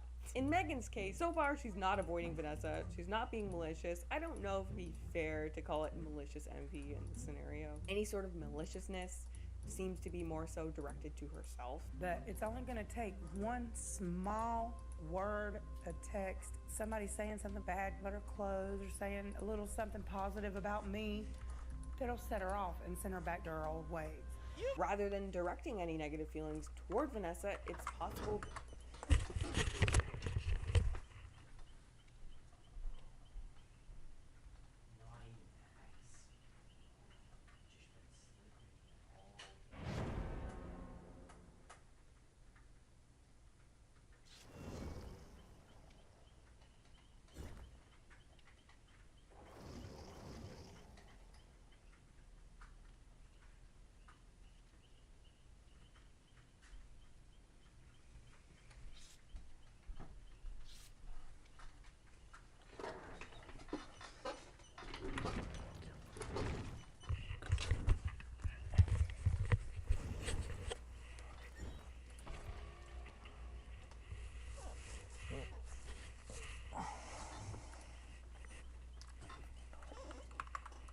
That Megan might just direct them internally and begin to spiral. And her friends are all concerned about this exact situation because she seems to be quite sensitive to that kind of thing. Why go and get on the scale just to feel like you're a loser, you're a failure? So I don't feel the need to go in. But envy does not always have to be a bad thing. Case in point, Ashley. Whenever we see you, it's like you're smaller and smaller, girl.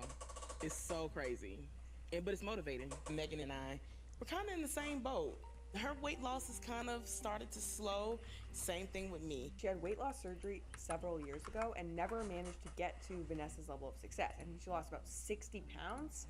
But then I stopped doing what I needed to do and gained it back plus some. And now she's in the process of re-qualifying for surgery by trying to lose 30 pounds.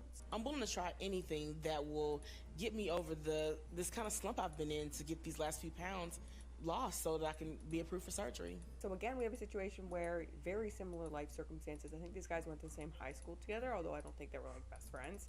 Similar life circumstances, same doctor, everything, and then very, very, very different outcomes. On top of that, between seasons, Ashley and Vanessa have basically swapped positions. Over. I'm the littlest. I'm now the biggest bitch. I'm still fat. For the past couple years, I've been the biggest of the four. So I feel devastated for Ashley because I know for a fact that it hurts her heart to see these numbers and come to the realization that now she's probably the biggest of the crew. So researchers have discovered that envy is not always a bad thing. So-called benign envy is all the same feelings as regular envy minus like the resentment and the other one that's mean to your friend. But the major difference is that benign envy motivates a person to address the discrepancy via self-improvement, whereas malicious envy does not. In other words, envy can be a powerful motivator. You get those feelings, you realize, okay, wait, I'm not doing what I'm supposed to be doing. My friend is, and they're having success. What can I do about it? Recognizing these feelings can be the first step to becoming motivated to wanting to change it. And I feel like the difference between the positive and negative forms of envy is something like malicious envy. That should be me. Benign envy. That could be me. If we're paying attention, envy can wake us up. It can warn us that we're not doing what we should be doing, acting as an alert to the fact that there's something that we want that we're not putting in enough work to get at this moment in time. Unpleasant emotions usually serve a purpose. Okay, I don't know if I've ever told you guys this story before or any part of it, but basically right before I started making major changes in my life, I was really stuck. Like, not just with my weight, with everything. Everything was going really, really badly. And one of the most symbolic representations of how bad everything was going was where I was living. There's no other way to put this. I was living directly above a crack den. That's literally, people would come and do crack on the steps that went to my room. Like, I had some of those fire escape steps, and people would literally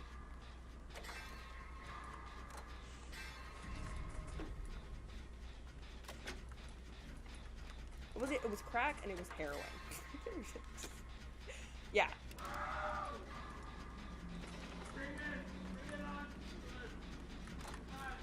And at first, I thought it was like entertaining and interesting, and I had cool stories when I went to work. But then very quickly, it just became this like constant reminder of where I was at in my life. Crazy stuff would happen living So because I'm, you know, feeling bad, and then I'm also feeling bad because I feel like such an asshole for not feeling good for my friends. And then it's this thing where you not only feel inferior, but you also feel like a terrible person because, you know, you're supposed to feel happy for your friends when good things happen to them. So yeah, universally uncomfortable experience can be a good thing. Also, one 2015 study stated that 3/4 of people admitted to being envious of someone they were close with in the last year. So yeah, if you're feeling bad about this emotion, you don't need to. Just don't let it become a whole one like sabotaging, because that's pretty bad. Anyway, back to Ashley and Vanessa. For them, they end up becoming closer because of it. Ashley starts pushing herself more, and the two of them start spending more time together, setting goals together, and hitting the gym together. From everything that I've read, part of the motivational element of benign envy is that if someone has similar life conditions to you is in your life and they've achieved something, it shows that you can probably do it too. They're similar to you, they're your friend, therefore boom, it means you can do it too. Now what about the differences? Why might Ashley react with a sort of positive motivational type of envy? So that's like motivation for me to keep pushing. Comp corner. So sad, 99 Jen has been regressing and has nothing on it now. And Megan be debilitated by it and make her just feel worse and spiral and isolate herself. That I can do that and see the chair just right there. Rub it in. Besides just general personality differences between the two girls, I think a key factor in whether someone is motivated or not is whether they feel they are capable of achieving the same thing. I've been in a pretty dark place since my visit with Proctor. With Megan, for example, in the last season, where we left her off with the bariatric surgeon, she didn't meet whatever goal, and I thought that the doctor said something to her at that point that was extremely dangerous. The last time I was in Proctor's office, his words literally struck me to the core. You are one of the less successful people that I've seen to this point. When I heard that, I thought to myself, you have just told this girl what she heard from you was that she's the biggest failure you've ever met. The literal worst you've ever seen. That's what you just told this person. And I was thinking to myself at the time, like, I really feel like that statement is going to mess with her head big time. You tell someone like Ashley or Vanessa that, and it might motivate them because they know that they can do better. They fundamentally believe in themselves. So you tell someone like Megan that, and it has the potential to shatter them. Because someone like this, a lot of their issues stem from the fact that they've always viewed themselves as the biggest failure in the world anyway. And part of the reason they're failing and not fully committed to their changes is because they try and make all these changes from the place of the person who is a huge failure. They approach their struggles the way a failure would, and they expect that from themselves, and that is where the issues begin. Obviously, I'm not a therapist, but I know enough about behavior change to know when I see it that tough love does not work on everyone. It really doesn't work if the person already feels a huge failure. I've been on the edge of the cliff for quite a while. I feel like a major failure. I'm kind of spiraling out of control at this point. Tough love can definitely motivate some people, and they actually need to hear it, and it lights a fire for them. But for other people, it just makes them feel like their situation is as hopeless as they've always suspected it might be anyway. Fast forward to this season, we meet Megan. She's almost like a different person. If I'm not where I think I should be, why bother me just to hear a lecture? I'm surprised that Megan's even upset about this. Honey, me and this girl have seen each other's booties, titties, and everything. We've seen each other butt booty naked.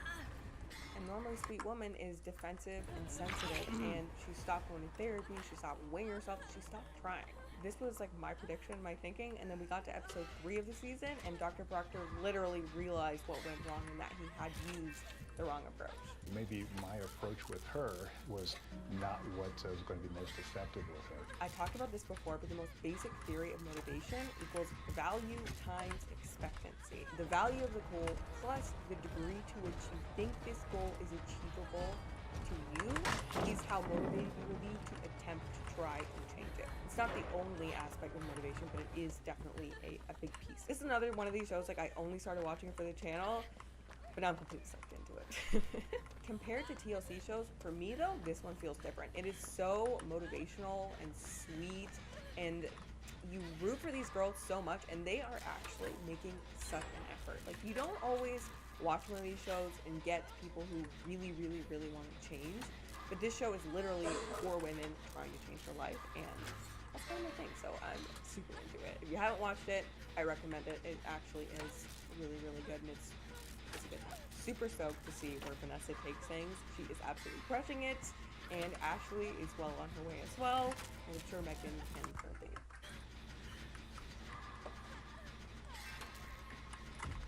Oh. Thank God he swung for it, I guess.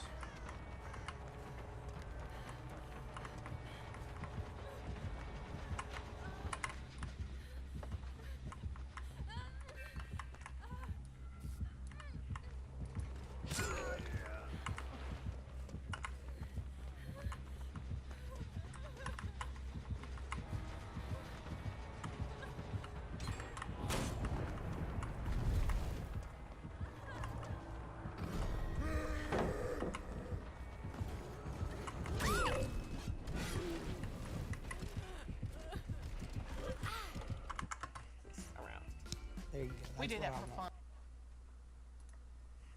I have to come clean. I, Lacey Green, am a feminist. I'm a feminist because my father never once did the laundry, made dinner, or cleaned the house. Because when I was younger and I took on a leadership role, all the adults in my life said, "You're being bossy." And let's not forget that sneaky little pay gap. I'm a feminist because of the reality that there are people who would take these words more seriously. If they were coming out of my mouth. I've never condoned the SJW stuff. It's super pro-censorship. Nobody ever wants to assume that you are just a person who means well, you know? You always mean the worst. It's always that you're a bigot. I think it's really toxic and destructive and very hypocritical. In this video, allow me to play internet historian and remind you all of the feminist YouTuber Lacey Green. Back from 2008, probably earlier. I mean, she's been on YouTube so long that her old videos are in standard definition. But do you remember when Lacey was all about the cause, the wage gap, and all the feminist stuff? She was one of the major young faces of feminism, but all of that changed in 2017 when feminists turned on her and threw her under the bus. Why did they do that? Partly because Lacey released this video here called Taking the Red Pill. This is the material that feminists found so hateful. I went down the rabbit hole of anti-SJW videos, and I found that some are pretty disrespectful. But that's not all the channels. I've recently found anti-SJW channels that are well-cited and reasoned, you know, make some interesting points. Sometimes I'm like, yeah, I agree with that, or I didn't really think of that. And sometimes I disagree, in which case, you know, I still feel it's beneficial for me to listen and consider another perspective. It helps me learn. Such a disgusting crime. How dare you say the enemy made a good point? You are an awful person and you need to be canceled. I mean, haven't you seen this article from The Guardian? It says that anti-feminists are mass killers who hate women, and then links to an event from 30 years ago, which of course proves that this behavior is true of anti-feminists in general. Sarcasm aside, this article is not fake. The Guardian actually published that as fact, trying to relate men who don't like feminists to two different psychopaths. But how dare Lacey say such nice things about such terrible people? Then she did something worse. She tried socializing and making amends with the anti-SJW crowd. So I decided to reach out to some. And, you know, I was pleasantly surprised. People have been pretty kind to me. And, you know, I'll be honest, I didn't really expect that. No judgment, no vitriol. I even feel like I have a really good connection with a couple of new friends. How could she do that? How could a person who is a part of a group that always claims to spread love instead of hate show kindness to the enemy? It's almost like she thinks that someone who has a different opinion than her is a real person and means those words when she says them. Unlike mainstream feminists who say they want to spread love, not hate, as some stupid platitude to distract people from all the bad things they do and all the terrible arguments they make. There's more to this story, but first, if you like the content you see on this channel, then consider making a donation. Viewer support helps keep me independent, and it helps fund the channel. Links to my PayPal, Patreon, and Subscribestar pages can all be found in the description. And also, don't forget to support me on Alt Tech. Links to my Odyssey, Rumble, and Minds pages can be found in the description as well. Alright, for those of you who don't know, Lacey Green is a longtime YouTuber who originally became known for videos talking about sex education. Then she worked with MTV on a channel called Braless and became known for being a feminist back in 2014, and probably before that. which is all fine. People are allowed to believe things that you don't agree with. What is not fine, though, is what is the essential theme of my channel, which is that mainstream feminists are bad faith actors. They are not genuine people. They are just using a cause that people care about to promote bad values that cause division. The situation with Lacey Green confirms that. Because what was Lacey's crime?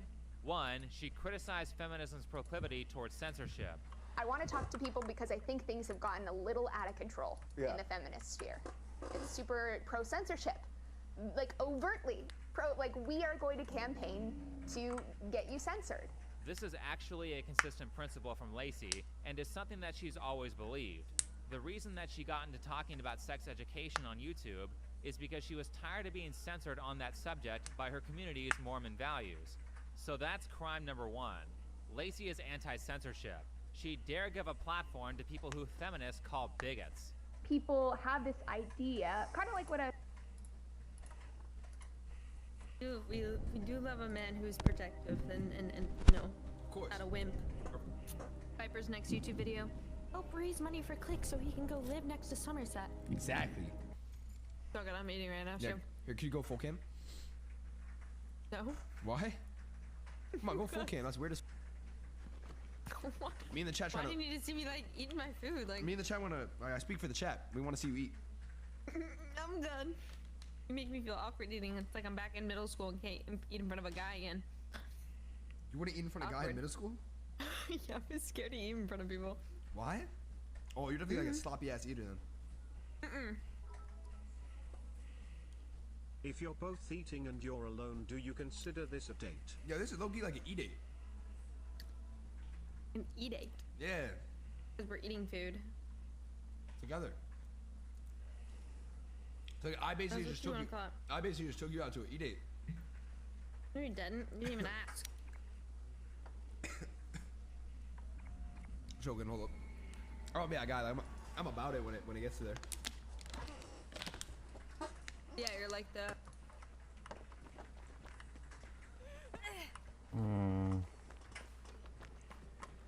What would be the best gen to do? Probably not those two. Maybe.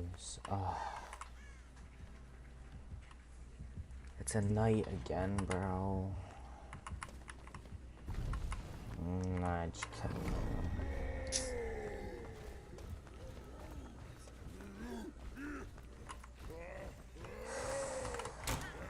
Cannot deal with nights.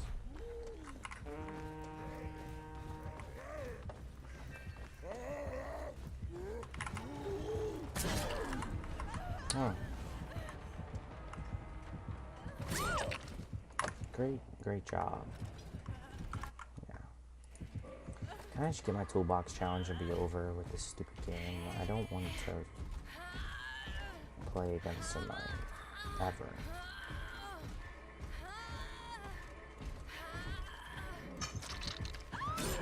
Oh my god. Fight or flight, but you'd fight kind of thing. Some people just get scared and won't. Yeah, no, I'm about that shit. Like if we're like walking, dude, for example, like. No, let me finish. If we're walking, like some dude like says something inappropriate to you, like when I tell you like that dude's on the fucking ground in 2 seconds, I'll tell you to look away. That motherfucker, you would look back, boom, on the fucking ground.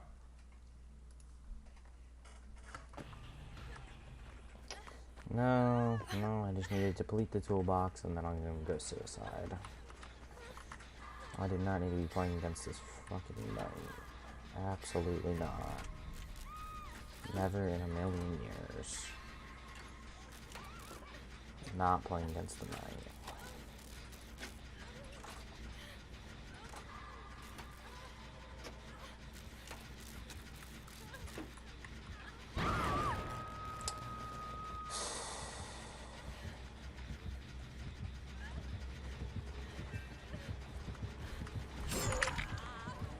This game is quite bad.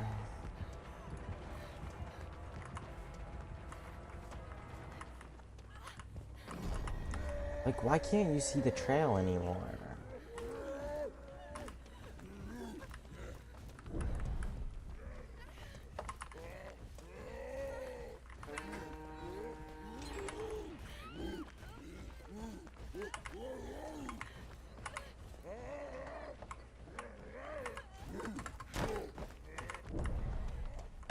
I think that slows them down a little bit and going through a window.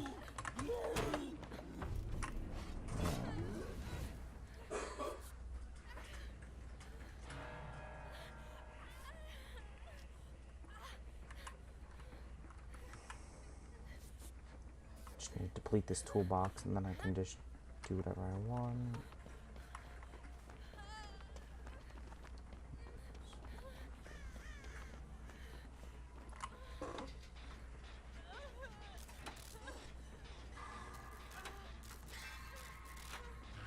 There we go.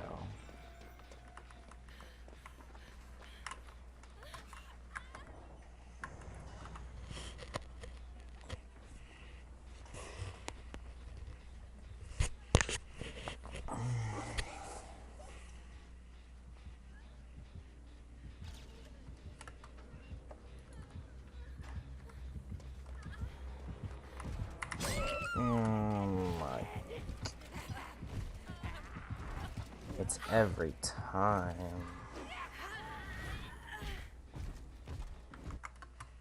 We do love a man who's protective and you know, Of course. not a wimp. Of course, I'm not no bitch. I'm not no bitch. Bro, I've been in the amount of street fights I've been in. You've been in street fights? Is that a question? Or is that your quote unquote answer for fighting Bucky in your room? I know how to fight. Let me show you. Motherfucker. Okay, I'll take your word for We don't have to go in detail because it might be, illegal. Of like, I'm pretty crazy, Yeah. you know? Yeah. Okay. Never got in a fucking fight. I'm the biggest fucking pussy. I'm fucking scared. If she gets pressed on the sidewalk, I am letting the guy have it respectfully, or we're walking away. We're not saying a single fucking word. I gotta be honest. Well, you gotta act like that because I'm a bitch. You know what I'm saying? All right, bro. I'm small. You forget a lot of stuff. I just got a lot going on recently, so I just be forgetting it. Like I really don't be forgetting. Like ask me any question about you, and I promise you I didn't forget. Ask anything. Ask anything. How many siblings do I have? How many siblings do you have? You have wait. You have 3. Other than you, 3. Okay. Let's see. Let's split this out. And then Yo, clicks you what going age to did my college? mom have me? What age did your mom have you? I mean that's a little bit difficult.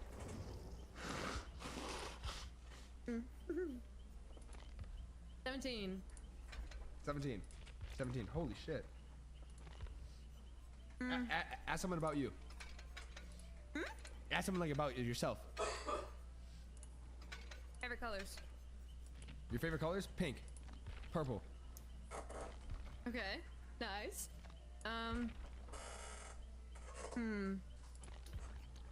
Favorite food? Your birthday? August 9th. Surprise, motherfucker. My favorite food. Oh, my bad. Your favorite food? This is a tough one. This is where it gets a little bit serious. Let me favorite food. Are you serious? What? Pasta. 100% pasta because you're Italian. I'm not Italian, but it is pasta. What kind of pasta? Penne pasta. No. Surprise, Shrimp scampi. motherfucker. Ew! Daddy You can have that. What the fuck? Have that. Yo! Flixing about stitches about Mikey Run. Favorite movie? Favorite movie, bro. I don't even have a favorite movie. I told you. You It's a did romance tell me. movie. You did tell me it is a romance movie. You did tell me. Oh, The Notebook. Yes. I was like Alright, letting so it now ring. I'm gonna need you to put your just chat and emo only, cause see they keep giving you too many damn answers. I've just been waiting. How many questions is he gonna get from a chat, not from himself? Yeah, chat. Put that shit on. Yo, mods. Put that shit on emo I only. can see your face. Like, Nothing's up with my you know, face. you can lie, but you know one thing that I can always catch you in is your facial expressions. Yeah, cause you have my shit open. That's weird. It's not weird. I'm a W fan. W fan. All right. You don't want me to be a fan? No. You can be a fan. I never have your shit up That's fair. on stream, at least. All right. Another question. Try to give me a good one. I'm looking this shit up right away.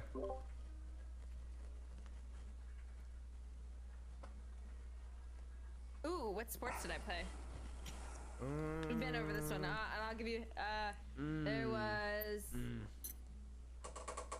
You played 4. There's 4. There's 4. There's 4 games the sports you played. Sports. Tennis. That's one. I know that. Gymnastics. Yes. Fuck.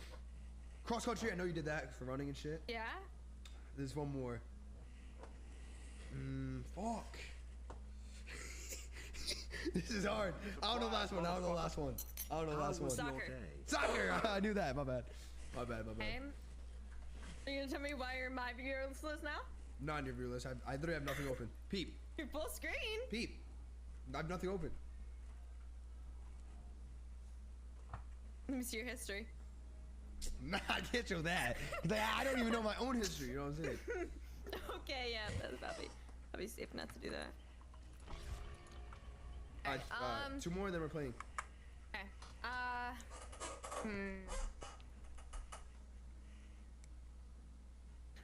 How many pets do I have? Okay, I know you have a cat. I think you have a cat. You think I have a cat? You have 1 cat, I think. Would you have 2? Wrong. I think I have 2. Nope. You have 3? I have 3. Okay, and then you have a dog. I know you got a dog. And then there's one more. You have a guinea pig. Guinea pig? No. No. Fish? No. Fuck. What do you got? I got a bunny. Oh, I do remember that. Why do you got so many pets? Ready up. I love pets. Mean. I mean, cats. Let me tell you what I would do to a cat. I fucking hate them. Oh, nah, you love my cats. Yeah, maybe. They're not. They're not aggressive. They don't like bite or scratch or anything like that. Oh, Valorant Night Market. Sorry. Impulsive thoughts. Alright. Alright, your turn. Favorite food. We're going Sloppy Shores. Wait, no. High screen. Oh, Oh, okay. fuck. Wrong thing. Oh, shit. Oh, alright. Go, here. My favorite food? I mean, that's a hard one. Probably calamari. Calamari? Definitely calamari. Really good. Calamari. Hey, what about favorite movie? Favorite movie? Probably Smile. That shit was fire. Smile? You went to go see that? I never saw that. That was fire. You like horror movies? I love horror movies. Hey, you know what you should do when you're here? Like around Halloween time, we have one of like the best like haunted houses. Like I'm with it. I'm with that. I've never been, and I'm scared. I'm really scared. I get scared of those things like badly. That's why I've never been. I'm with that. I'm down with that. That's another thing you can do while you're here. Bet. Haunted house vlog. That'll be sick. That would be sick. Oh my god. Viper's next YouTube video. Help raise money for Click so he can go live next to Somerset. Exactly. Boom. I was talking about before, right? Where if you talk to somebody who has views that you believe are abhorrent or hurtful or harmful or whatever, that is giving them power, it's giving them a platform. This is what all of the feminist YouTubers sort of disowned me over, right? They said that I was like empowering the right or whatever, like empowering the people that I disagree with by simply talking to them. Right. Why do the woke groups think like that? Is it because they are lying to people and most of their best arguments are super easy to disprove? How else is speaking to your opponent going to give them power? Because when you debate people with bad arguments, they actually lose power. So what feminists are saying is that they are afraid of losing when they platform their critics, which is why they won't do it. Lacey's second crime is this picture with Carl Benjamin or Sargon of Akkad. And really, how could this picture happen? Sargon is an anti-feminist who made fun of her videos and said mean things. He also said her sexual assault story was fake. How dare she take this picture with him? Well, it turns out that if you have a disagreement with someone or a person says bad things, you don't immediately have to cut them out of your life forever. You can actually attempt to make amends. And that's what you should do first, especially with personal relationships. You don't shut someone out completely because you had one bad argument or they did one small bad thing. That is something I cannot stand about woke culture. They actively encourage their followers to shut people out over nothing. This is the wrong answer because sometimes if you wait a few days and actually talk to the person, you might repair the relationship. Then you don't lose that person in your life. Or, in the case with Lacey, you make a new friend. Anyway, here's what led to that picture. I just sort of ran into Carl on a street corner as we were moving our party elsewhere. And that was the first time that I had met him. And we just sort of stared at each other. And, you know, he held out his hand to shake hands. And I was like, what, you're not going to give me a hug after all this shit you put me through? I think you owe me a hug. He hugged me and he just sort of, you know, leans down to my ear and says, I'm really sorry. You know, I had no idea what I was doing. I regret it. That, to me, was just like earth-shattering. I will never forget that moment for the rest of my life. Say what you want about Lacey's ideas, but this was a very positive move. Actually, speaking of, I don't think I agree with her on any of her ideas outside of her core principles like her belief in free speech. That being said, because Sargon was the one who wronged her, she was the one who had the power in this situation, and she gave it up by forgiving him. It's kind of sad to see that this seems to have largely been a forgotten event when it should have been the shot heard around the world in terms of repairing the divide. What mainstream feminist has ever done something like that? What Lacey did completely changed their relationship dynamic. Sargon and Lacey fought and had a huge drama between them, yet they made amends and paved the way to building a relationship where two people who disagree can communicate without having hatred for each other. This is what people should be doing. Sargon seems to feel the same way as he speaks against the way the woke SJW crowd treated Lacey after this event. One thing that annoys me is that, like, you know, 6 months ago, everyone was like, yeah, we love Lacey Green, she's great, she's a feminist, she's, you know, her sex ed stuff's brilliant, blah, blah, blah. Right. And then as soon as she's like, you know, I met this guy, I like this guy, and he's actually making some really good points. They're like, your sex ed stuff sucked. You suck. Everything you've ever done sucked. Get out of our... And then, I mean, you know, she gets death threats and things like that. But why do people give a fuck what people do? Why is that Because bothering? they're controlling psychopaths. Let me just clarify that I'm not talking about That's the not left here, protection. neither is Sargon. From my memory, he actually started out on the left and moved more towards the right because of these crazy activists saying and doing insane things. Really, it's the job of both parties to denounce the radicals in their groups so that those radicals don't gain power and take over the party. Otherwise, you get a bunch of mostly peaceful protests that actually did some major harm to the communities that those groups were claiming they were burning down buildings to protect. So who is this guy that Lacey began dating? Apparently, it was a guy named Chris Ray Gun. Let's take a second to Google him. Here's an article by Vox saying that Chris is a member of the alt-right. Oh no, how could she go so wrong by letting someone evil like this into her life? Here's a super racist article by the Huffington Post that also says Lacey is now involved with the alt-right. How terrible. But wait just a second here. Would you be shocked if I told you that both Vox and Huffington Post are liars who regularly print libel? I know this may seem like a surprise, but what if I told you that Chris Ray Gun is not alt-right? He's actually on the left. Doesn't that just blow your mind?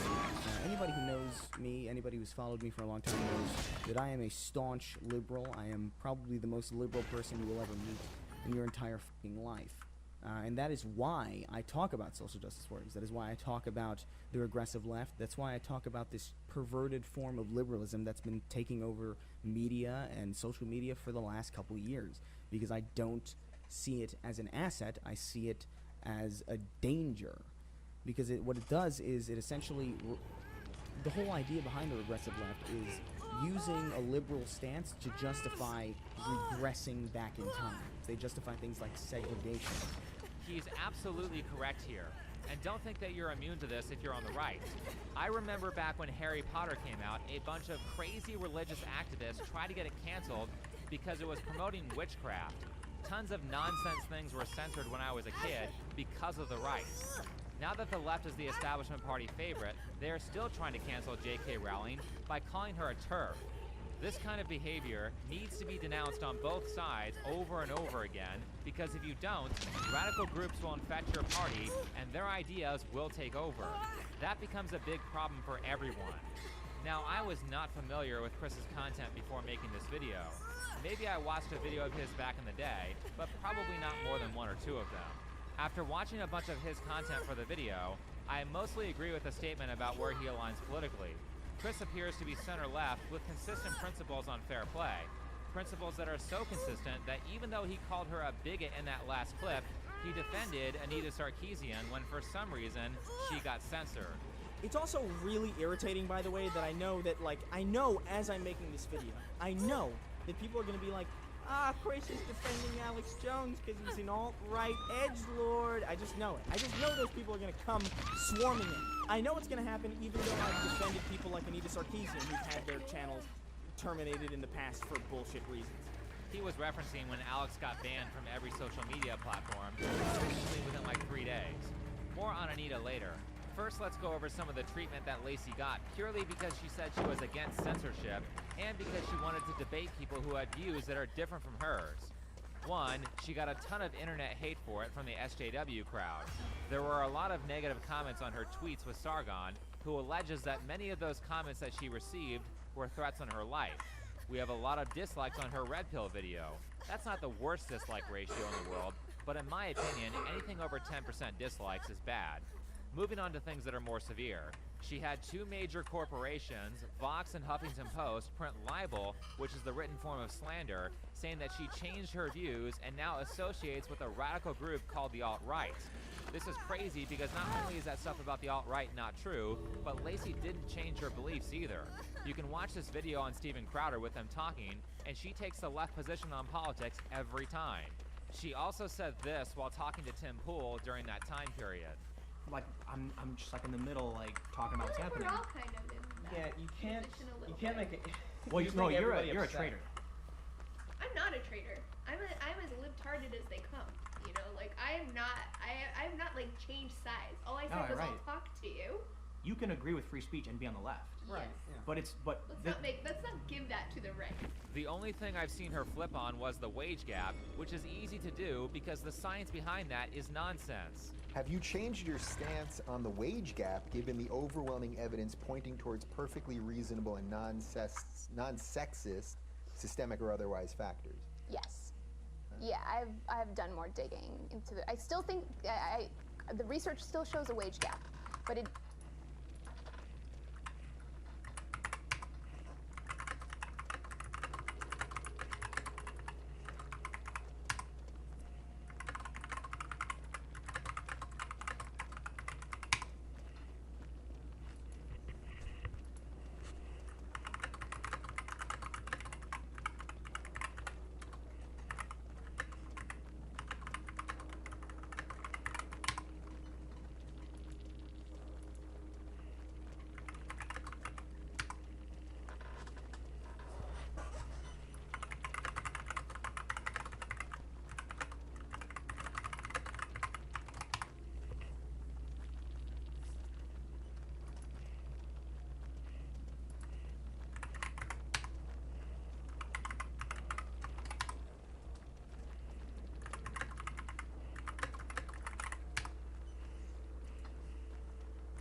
Fixing to.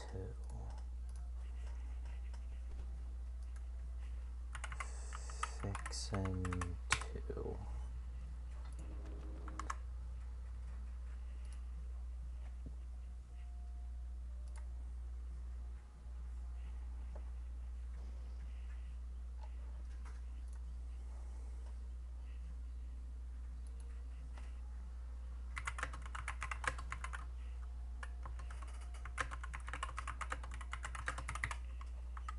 Hold on, I have to turn on my display capture for this.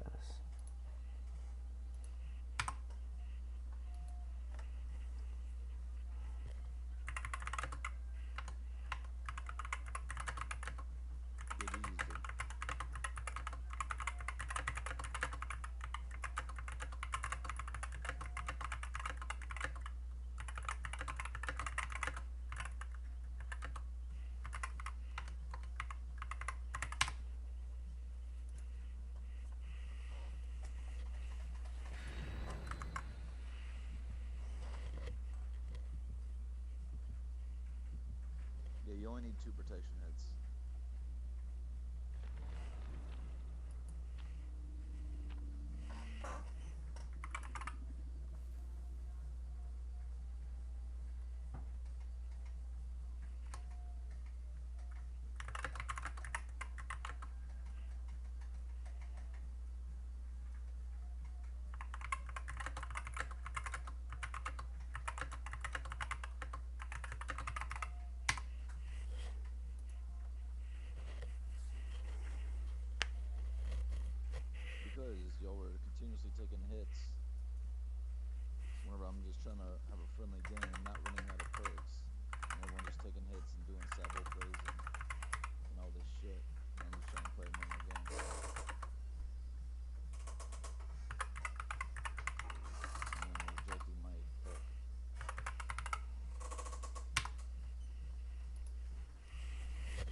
think I've went against that bill actually before these going against. I've seen that bill in my game. That name.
Found Max Cat. He's being a good cat.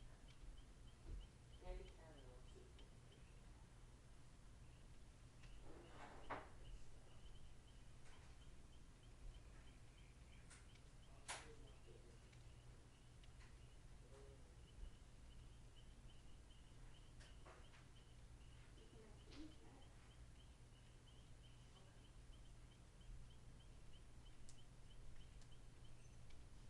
Hey guys.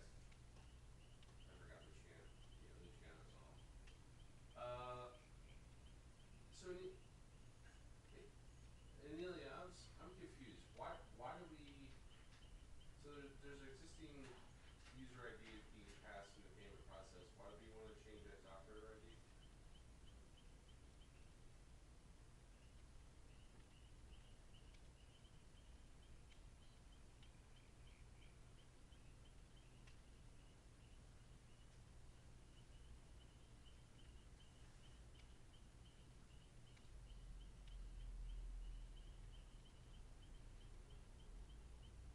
No. So during the payment process, there's a call up pay point that's made, and there is a user ID that's passed along with that. There's also, and if we want to change the value that's going on that's being passed, so that's the opportunity to change it there. But then there is a memo that's kicked off as a result of the payment process. That memo has never had operator. It's always had the REST ID, the default one coming through from the memo for that one.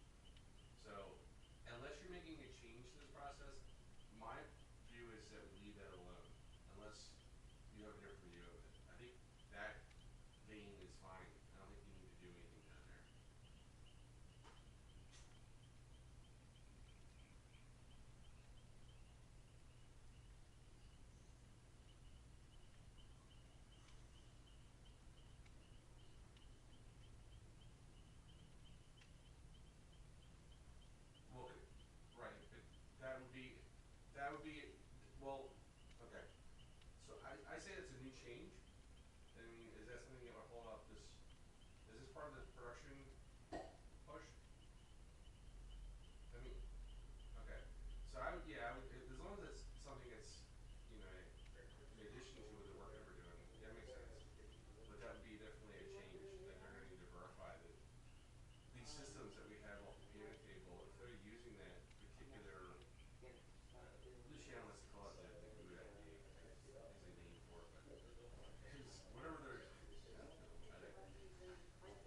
You know what I mean? We're going to need to vet and make sure that that doesn't affect anything else too. I mean, just because Bev's seeing it, you know, there's more people that are using it in accounting and things like that. So I want to make sure that they're doing it too. Yeah.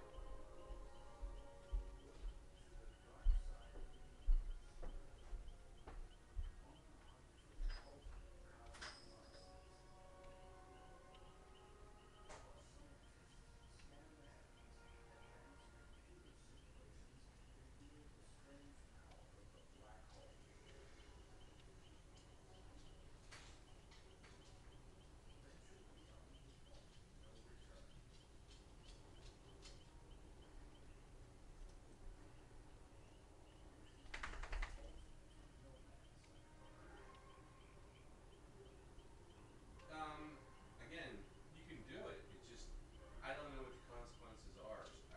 You know, Bev's seeing it. You're showing it to her. She's just looking at it. She never uses it, so she has no idea what it's being used for. But someone else in our you know our stack is using it. You know, we have to vet that with anyone else that's using the field. So I would just be mindful of looking at SSIS jobs and see if anyone's pulling it from there. You know, there's some report somewhere where someone's getting that ID from and they're doing something with it. It may just be a reporting thing, but I'm just worried of making a change like this unless if there's an actual reason for it, because it's in payments, right? And we have to be a little more mindful, especially that payment table. That's our most important table we got. But is the change easy? The change itself is fairly easy. It's just we need to vet it out. I'm sorry, Sergio, were you saying something?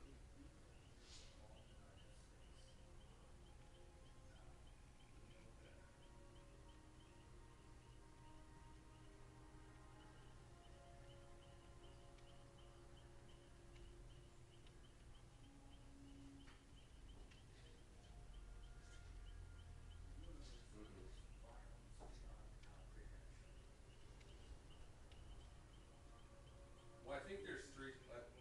I hear what you're saying, but I think there's actually three places.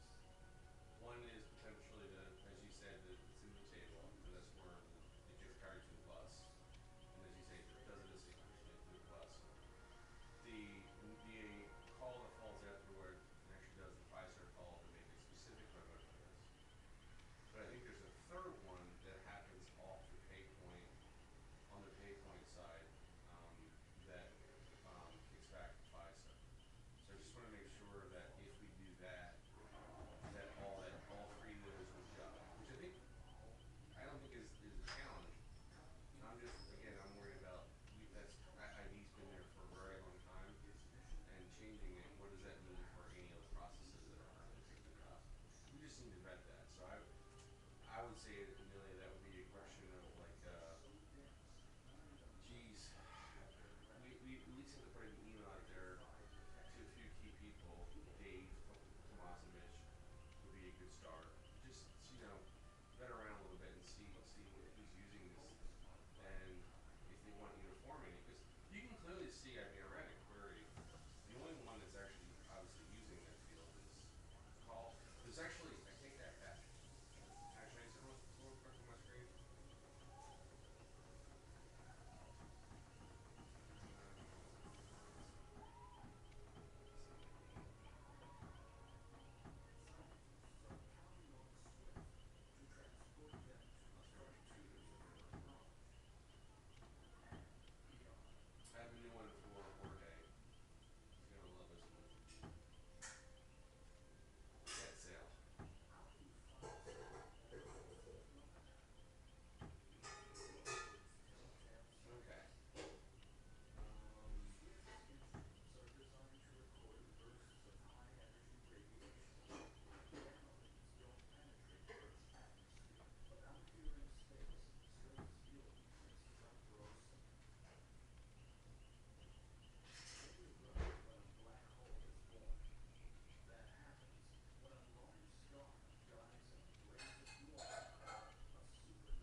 David one. David's not shy. He'll talk to us.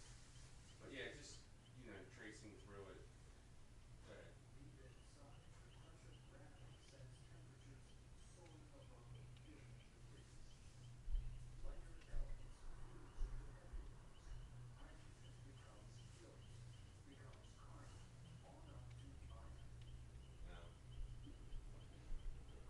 Well, that's a good, that's a good deal.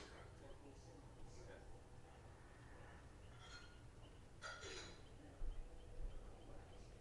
All right.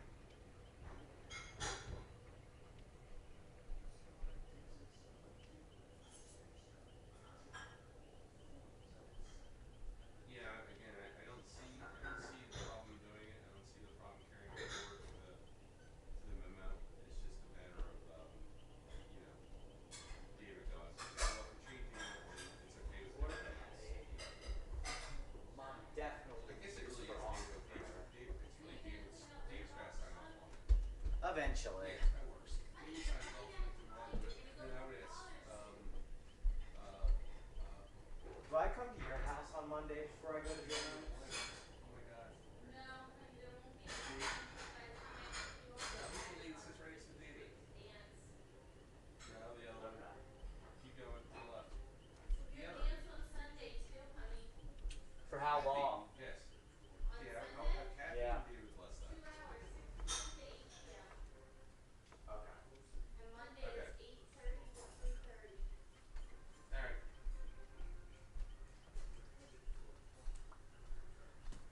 Cool.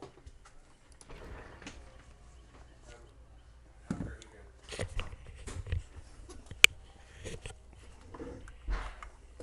It does show that there is a much more complicated picture than the sort of 77 cents to $1. And she didn't even flip all the way. Here's the more disgusting behavior that the activist did to Lacey simply for saying that she wants to open a dialogue with people who aren't in the woke cult. They went back like 10 years to a video that she made when she was 17 about Chris Crocker. Speaking of me being Mr. Internet Historian here, do you remember the Leave Britney Alone video?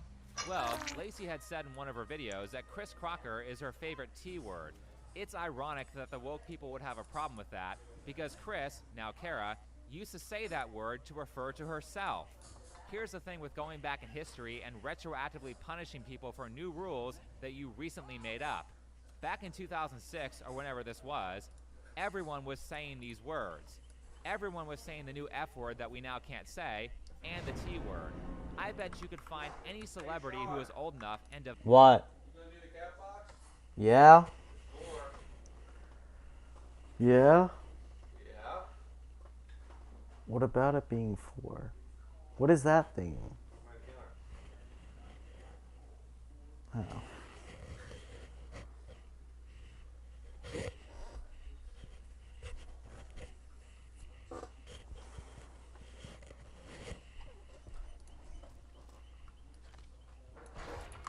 devoutly against the use of those words, saying them multiple times back in the early 2000s.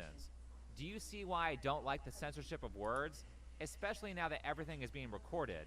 You are literally giving authoritarians and the establishment the ability to retroactively attack anyone, particularly the people who are on their own side, who take one step out of line.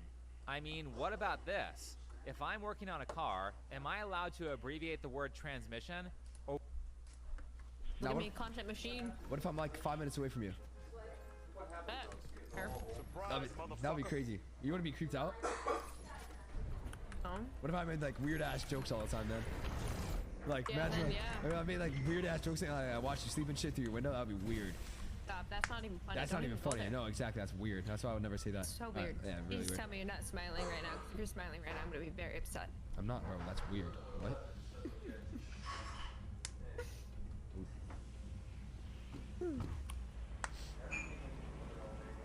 No one's smiling.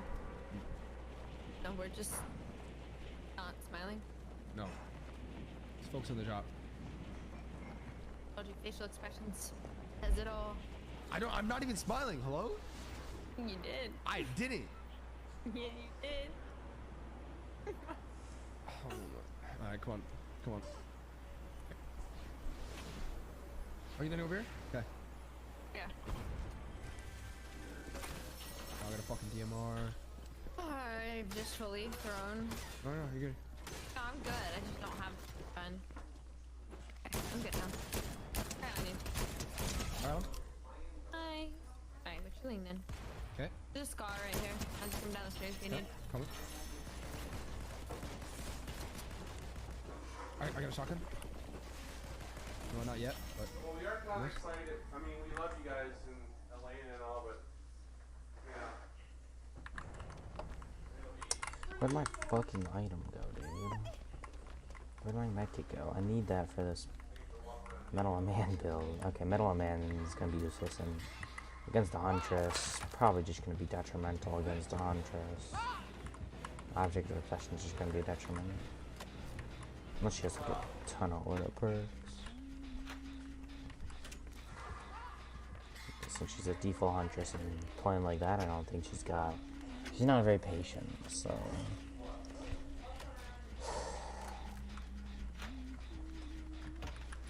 As long as I get one protection hit this match, I'm fine. She's got nowhere to hide. That's interesting.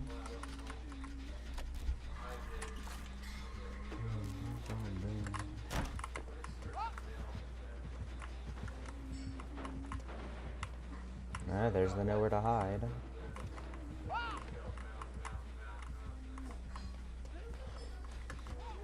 That's the kind of value you only want out of, Oh, that's very unlucky. Oh, shoot.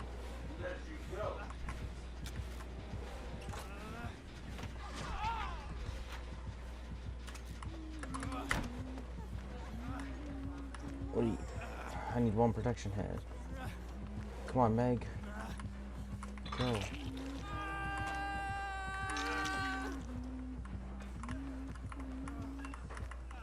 Come on, let me take a protection hit. Yes, that counted as protection. Alright, I think I got my challenge. Wait, it's in the same match? Does it take two in the same match? Because I swear. Oh my. I'm gonna pretend I don't have. Oh!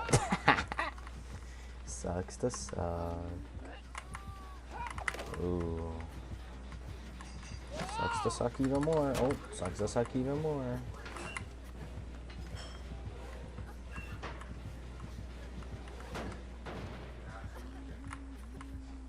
Yeah, let's see it.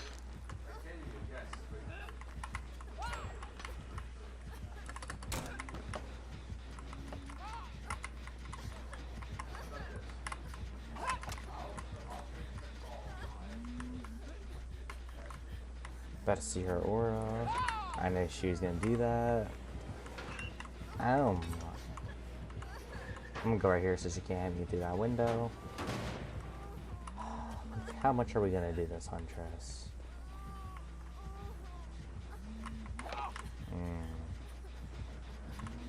Close.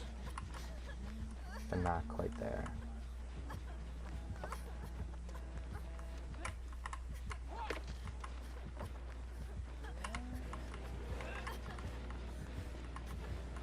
I heard her do the hatchet.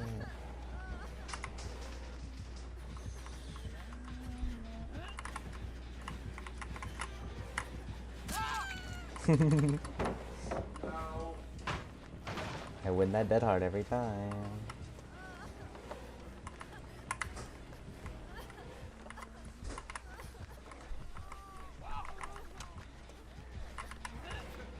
I just simply, whoa, I simply just win the dead hard.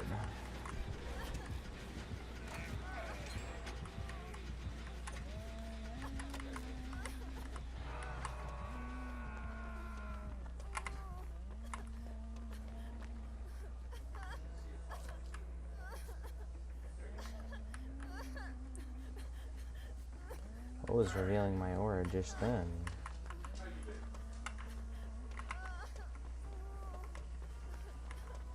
I really wish I had that stupid purple med kit I put on.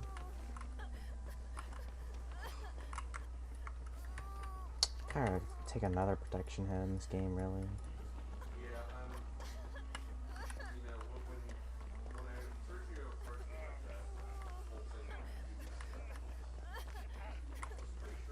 Oh, dude.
Ah, Bitter Murmur.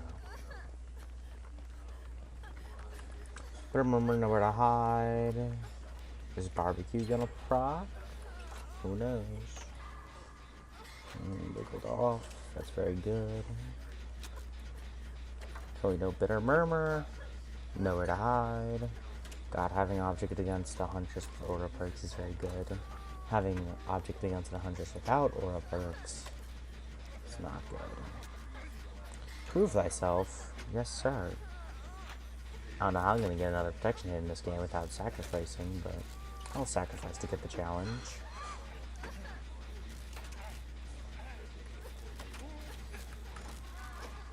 We are going to be seen by Bitter Murmur healing here.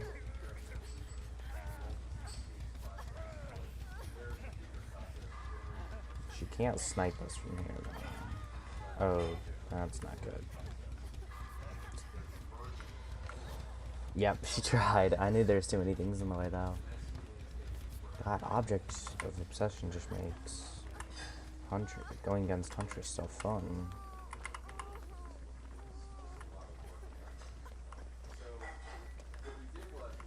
No way she comes all the way over here and sacrifices those two getting up. She might try to snipe the gate, which I probably won't be able to see coming. I don't think she'll be able to hit it though. Ton of balloons. Oh, hop on.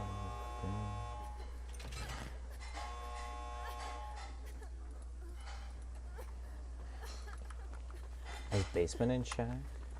I don't think so. Is. Might have a medkit. I might need to sacrifice for a protection hit. I hope not. Grab medkit at least. Any sort of medkit. Yes.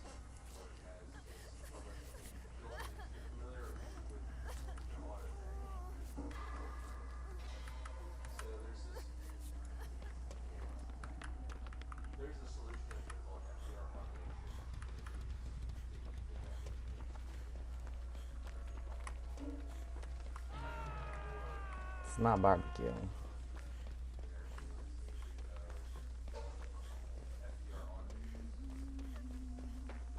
Ooh, yeah, I should try that.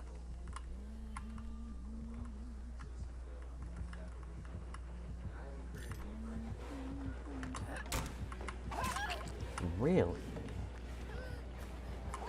Ooh.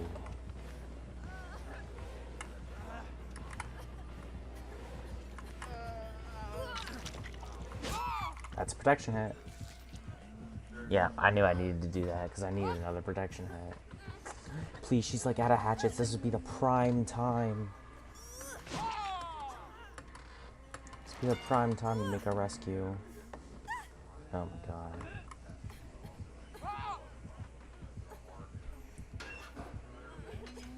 I'm gonna stay sabotaged for 15 seconds though.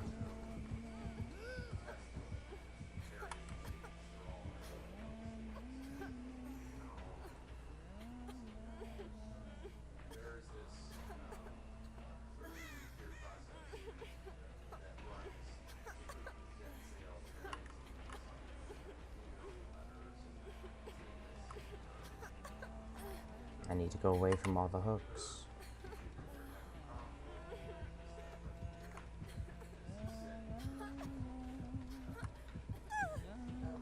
Oh, she's gonna smite me totally.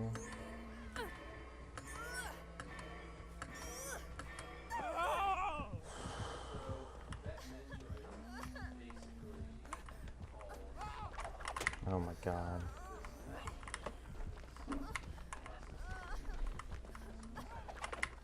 My goodness.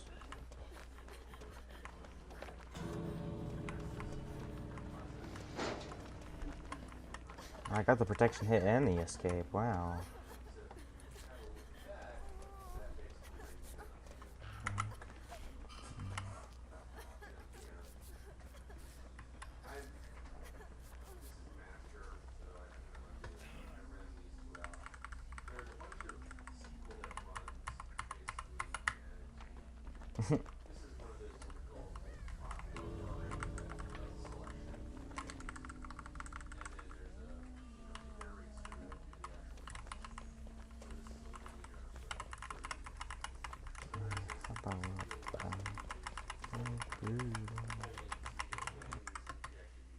I got one.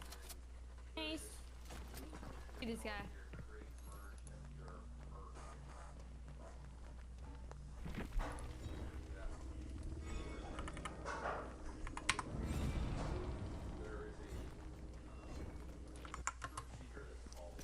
Yep. Got me. Water. Surprise, motherfucker. Got him. You need a shotgun? Yeah, I do. Is there one on him? Yeah. Here's your quick too. Got a hammer too. Got him. Come on. Come on. I'm gonna be on. I'm gonna be on. Edit. 30.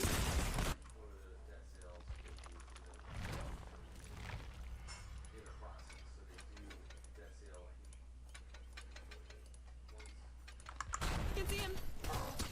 I can't see. Hold. I can't. Pray. Hello? Somewhere. The med kit. Actually, Nice, there's a med nice. miss. There's a med miss behind you. Okay. I have 2 splashes. Okay. Can't move! Sorry. Where is this kid? What? Okay. He is a heavy. Come. Oh no! The hell was that? My bad. I was like getting stressed because I needed a sickie. You know what I'm saying? I like it. Here, I'll tell you, remember this? Oh. There you go. Just up. Yep, boom.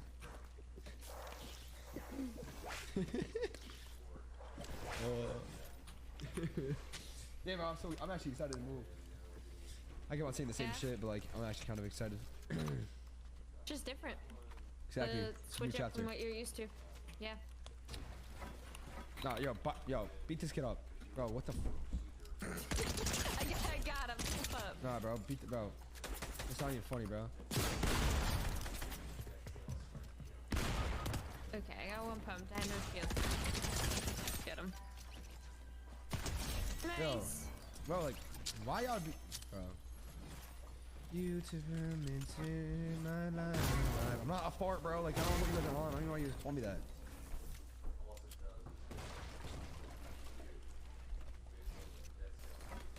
Oh, crap. I didn't land on my loot. I do not apologize. Someone on It's you? fine. You'll get me a refresh, right? Oh my god. Yeah. We'll try. No, I'm coming. I hit literally them so much. Dead. Nice. Yeah. Yep. You win now. What is she? Surprise, motherfucker. 8 months. and I still don't know how to cancel this also fair. There too? Yep. Come on. Corner. Woo! Get out, bitch! You're teed. You are teed. Shit. Alright. Locking. I'm feeling it right now. What the? I just did something cool. I like flew in the air, but then I got hammered like midair. It was kind of weird.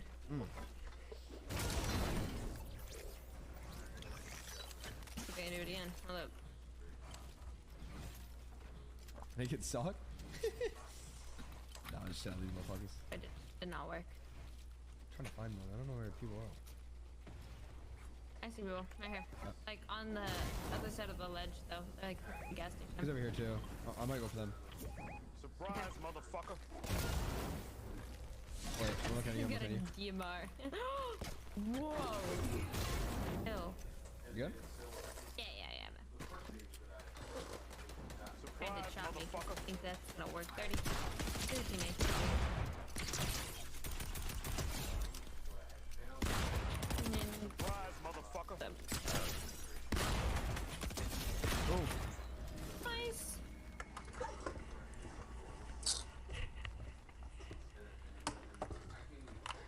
What would be the smartest gen to do? Meg's already on that one, on the case. Say, if Killer's gonna surprise us at main at all. Yeah, I was honestly thinking it was gonna be a Ghostface, because I got snuck up on a Ghostface once when I was on main gen, and that was not a pleasant day. But it does appear to be a Myers. Goodness, why does my footsteps sound like that? Like bass boosted, amplified.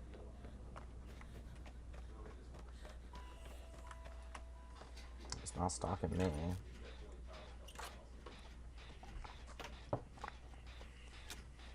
They're all still on gens, so he's probably got his tier.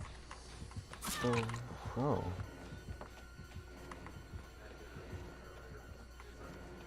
He'll swing off the ledge there.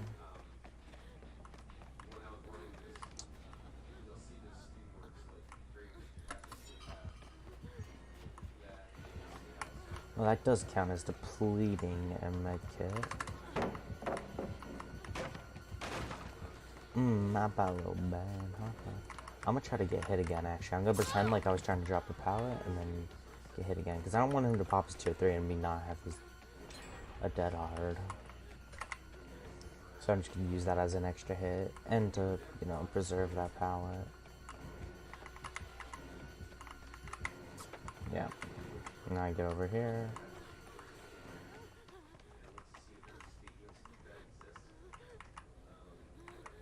How about little bear? How about what?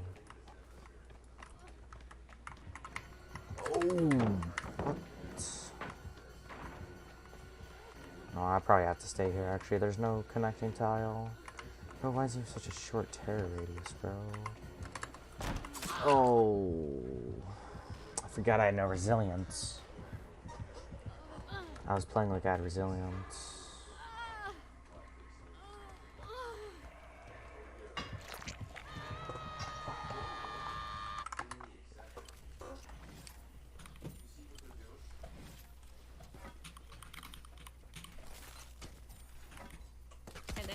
They're boxing. Oh, I feel bad.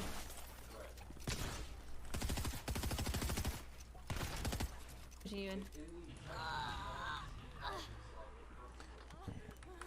What the fuck? So if you never, I don't know how it bombs out.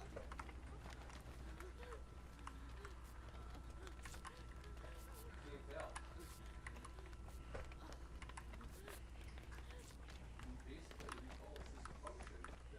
Hate Myers and colors that can suppress their terror radius. That's just annoying.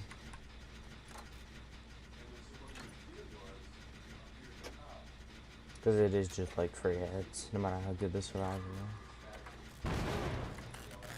Apparently I'm not that great, but still. Really chased Meg for a second. Oh, it still means he can be over here, unfortunately. Oh, and he's probably gonna pop tier 3 since he's had time to stalk everybody up. That looks like play with your food speed. I'm gonna be real. No, no, no, no, no, no, no.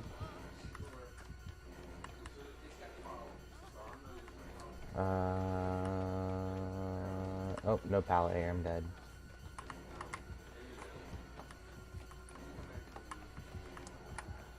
Fuck a little bam, fuck a little. Chill out with that, bro.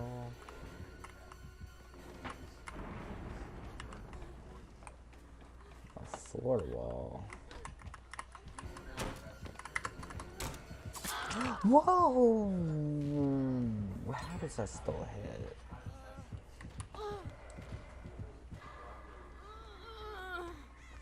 It's free everything because I'm not running resilience.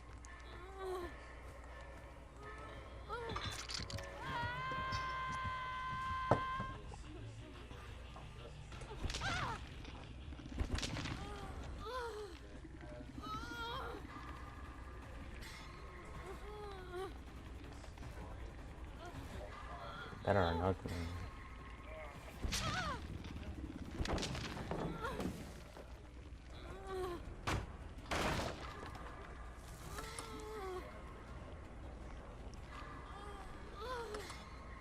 I don't think I'm gonna get rescued.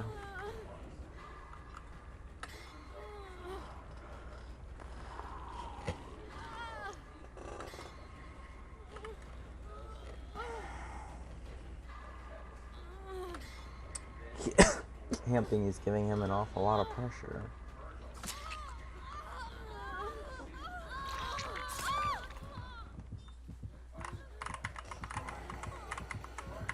Ooh, ooh, ooh. Ah.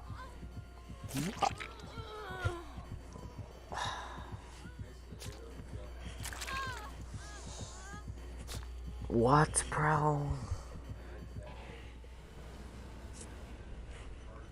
That's just like... Okay, he wins that game run. I feel bad. Oh my. Hit him. 70. I feel bad. Just looking at them and doing shit. Let's go.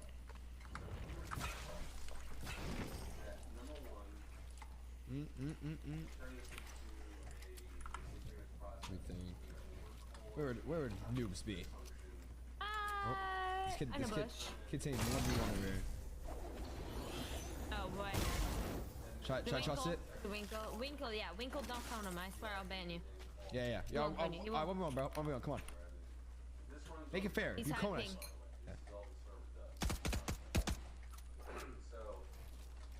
Alright.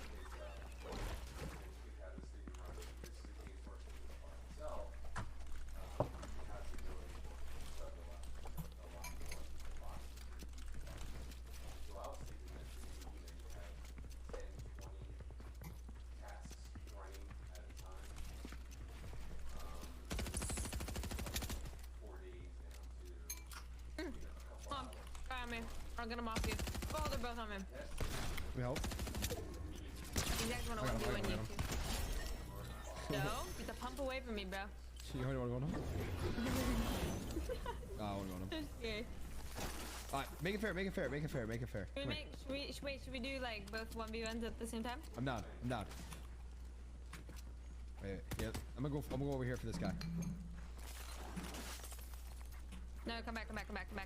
Alright, we got it. Alright, ready? Are you ready? 3, 2, 1. Oh. Edit just doesn't work in the game. I guess we're using hammers or something? hammering mid on.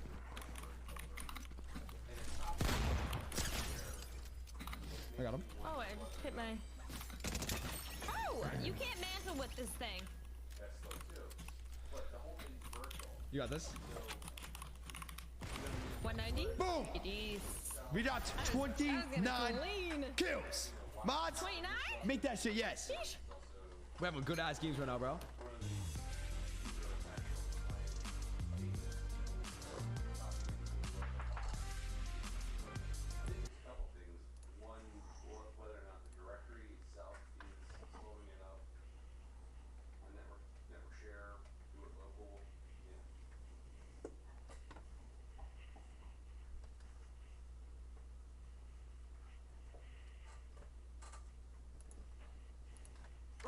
play Val. We have this tomorrow, bro. Val's good for your aim. I don't know why you think it's like it doesn't. It's not like Can you're you like. play like one game? Like, why don't we all just go play one game of Val? It'd like be fun as freak. I'll play one, but then I. Come on. There's a Corey Cumsack. Have fun.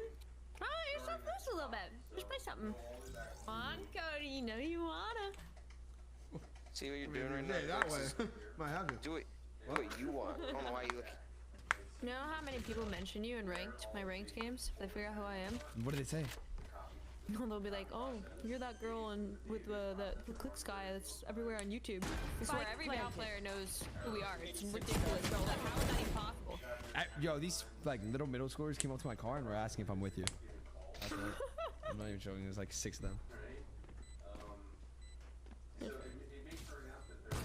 My mic is so easy to like go figure out. Yeah. It's wild because they all think we're dating too. Imagine. You're the best. Any of you I can see that. I can imagine that. Yeah, I can imagine it. Video? Yeah, what? Fire.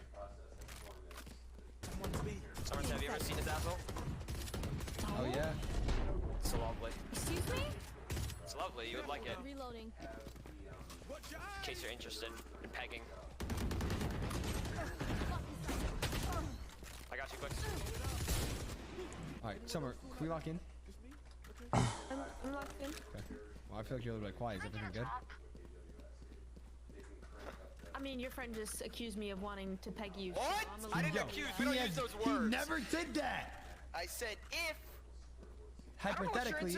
I'm not gonna shame. She didn't defeat. Okay. I get what You tell him, Somerset. Alright, bro. Alright, I'm getting an ace this round just to But prove why you am wrong, I alright? here right now, bro? You're a hater. You're a Why hater. am I Haters are his here? most. Why am I most here, bro? motivator. Okay. I got you, twin. Watch this shit. I'm going first. I got you. Watch it. I would suck the shit out of that shit. Been there, done that. Come on, Ron. We got this. Spike down. Alright, let's have a flash you, okay? I got you, twin. Twin, I got you. Twin, I got you, bro. Okay, I'm gonna flash you, okay? Follow me. Flashing. I don't need your flash, bro. Wait, Summer, are you tired of us? What? Be honest. Be Yeah, honest. Be honest. Be I honest. said some interesting things, and I feel a tad uncomfortable. What? Wait, what happened? It's all good. Did I do something? What? What did I say? Again, not again. Why do all women do this to me? Not again. Yeah, go do this again. Reloading. So we doing another one? Nope. Alright, let's try to make this game last then. Sure you don't want to do like a 24-hour stream? Yeah, don't push it anymore, bro. Trust me, I don't want to take the hit. I'm gonna take my No! You know, I've got some scheduled ranked games I gotta get to really quickly. Really, dude. And Really, I dude. gotta, No. What's wrong?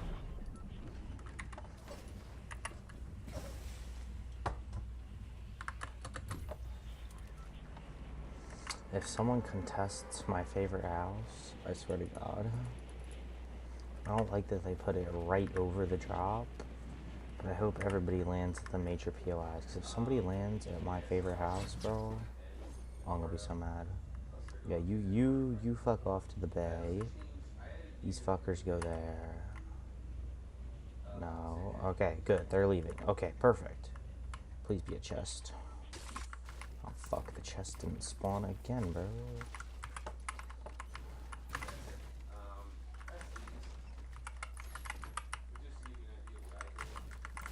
Please give me the augment that gives me 2 keys, because then I can get a gold everything.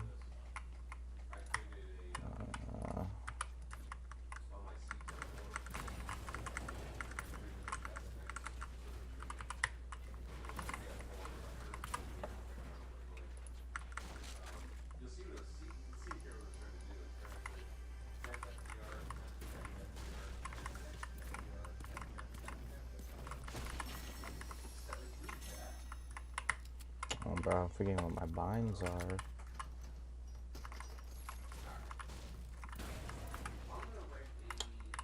I'm not looting this very efficiently. There's like nothing to loot though. Wait, when's the... Wait, how do you tell when an augment is coming in? First getting, your development environment set up and learning a little bit about it, and then getting yourself ready to do some performance analyzing for that button to see where all the pain points are. And that would work backwards, in the whole sort of fix and I don't know. Why are there so many gas cans? Jesus Christ, bro.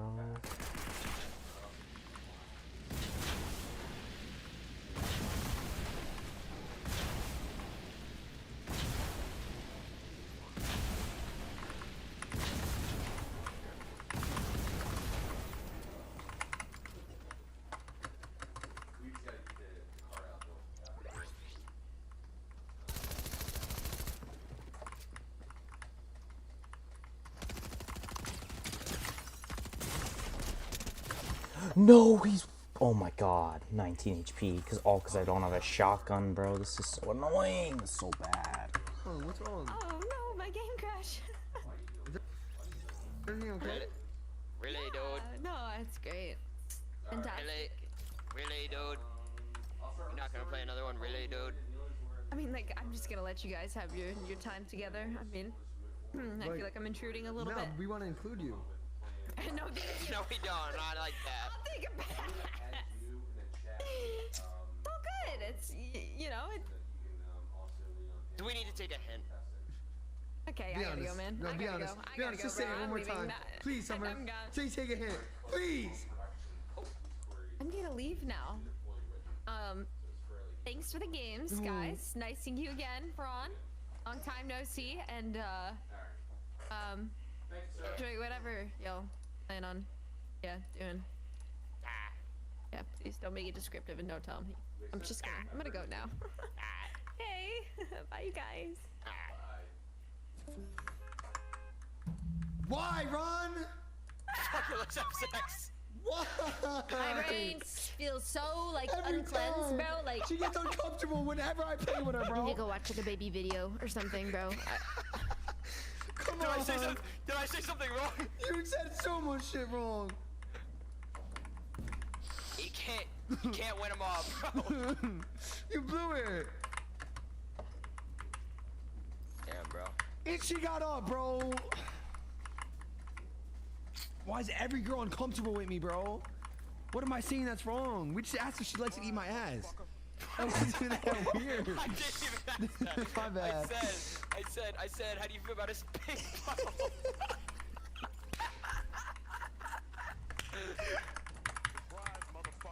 I could have been weird. I could have said some crazy shit. I didn't say anything weird. Lower the music. We're not even that weird, bro. I didn't even say anything weird, bro. Yo, Dad, leave with another. We didn't even say nothing weird, Chad. That is normal to ask about your butthole. No, bro, she wasn't even asking, bro. I was talking to you, bro. And all I said, I may have been a little bit weird, okay? I'll admit that. But all I said was, in case you're interested in pegging, Clicks has a nice butthole. Like, that's all I said.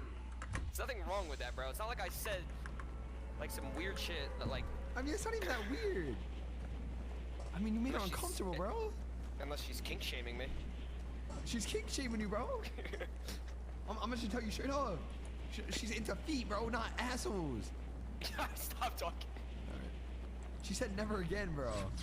What? She said never again. Bro. I'm gonna send her a voice message. Apologize. Let me write an apology. Hold up. Yeah, I need to write one too. I'm sorry. We got a little out of hand. Let's play again soon. I got this. Love Clicks. I'm sorry. Have a good stream. About my actions. What did Logan Paul say? What? His video. I made. Done something. You seem so relaxed now, dude. What I just heard in my ears, though, I just. Tips Fedora with Riz.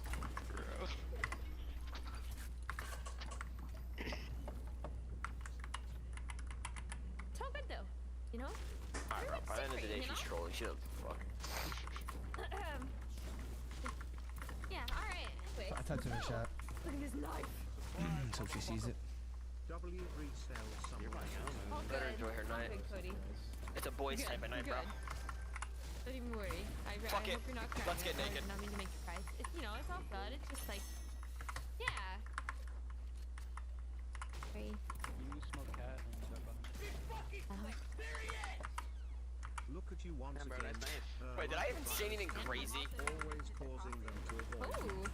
This is one Kind of of Is the my mic on? All you asked is if she's. You said I had a nice butthole. All I said was you have a nice butthole, and you said the weird shit of anything. You said, yeah, me and him have sex all the time. Yes, keys. I never said that. Because everyone knows that you showed my asshole to 100,000 people. 110. That's people. Your butthole. Yeah. And I still have that photo on my camera roll.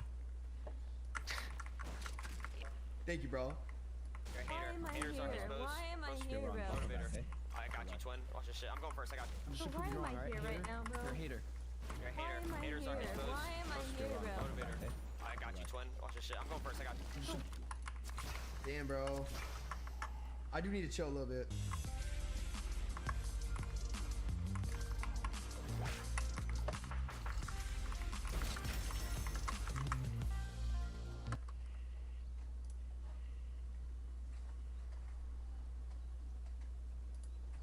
Look at this. Look at this emote. Look at the screen. You have a, you have a guess.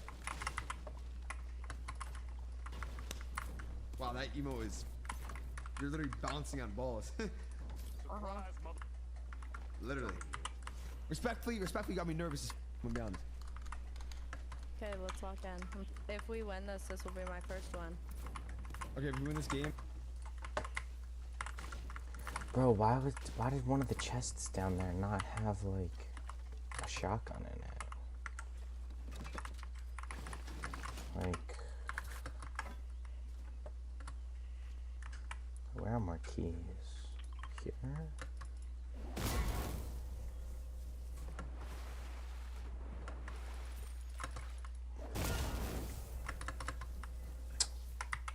Bro.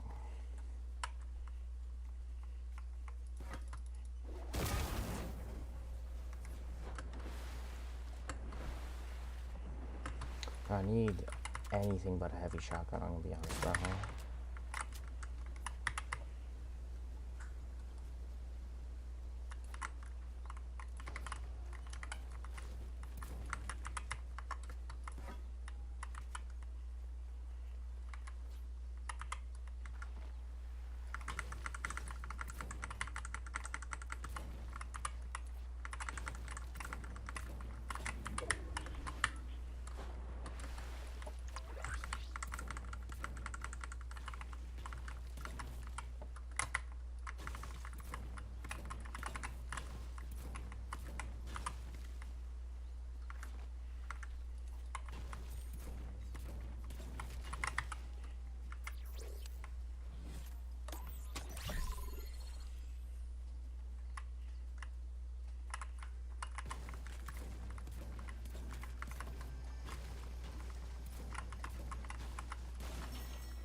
Ah, this is what I was looking for, bro.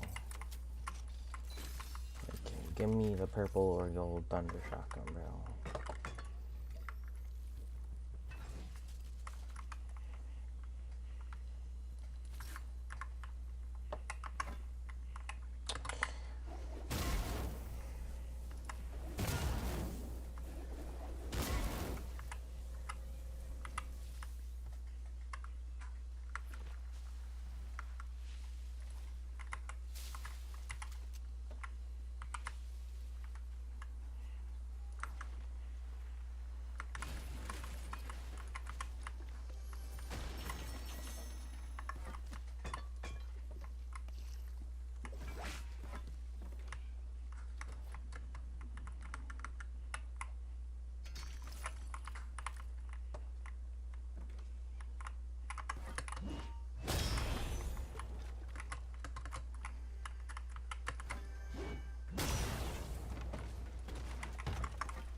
Whoever's fighting over here got that victory crown.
No, I definitely hear someone.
Bro, what?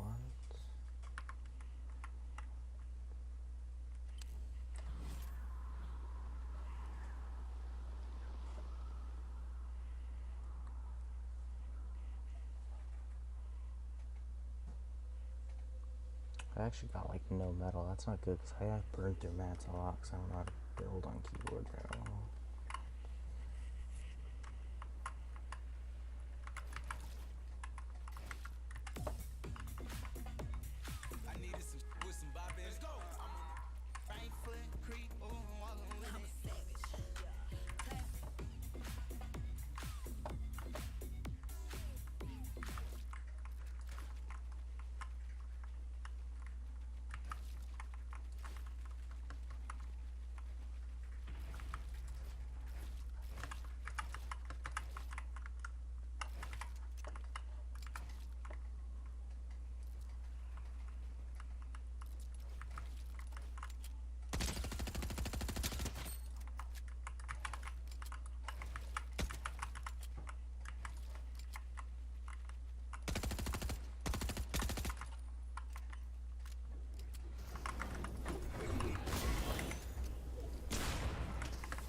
Yo, where the fuck did he go, bro?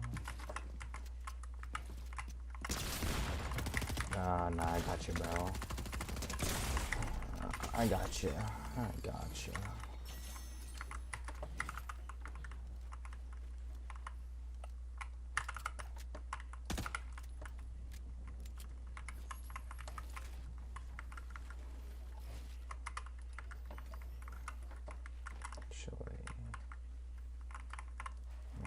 Nobody needs to be finding out about this. This purple shotgun needs to go, bro.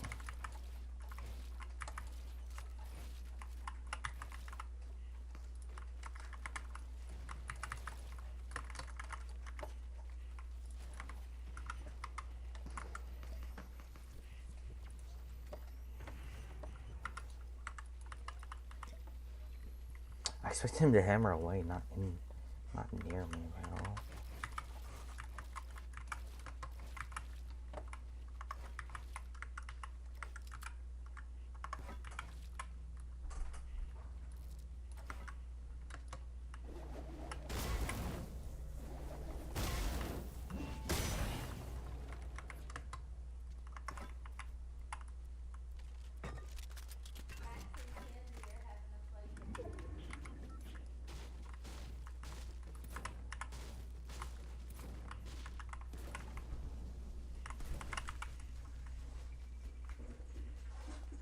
Ooh, naughty cat.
Should probably be using brick for most of the things I do in this type of circle. I do have a hammer, so it gives me a bit of an advantage, but everybody else does too. But if I had an AR right now, okay, one person there, one person there. Two of them accounted for.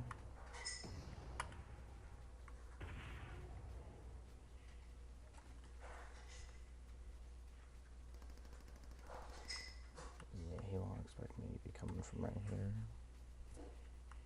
But if I had an AR right now.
top 3. Yeah, one person's farming there.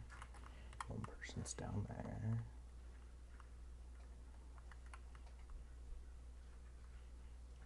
They really think they're sneaky.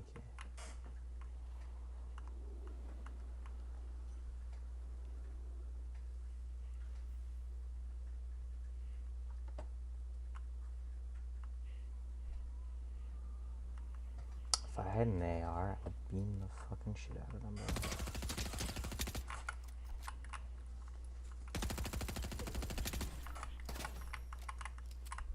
Really?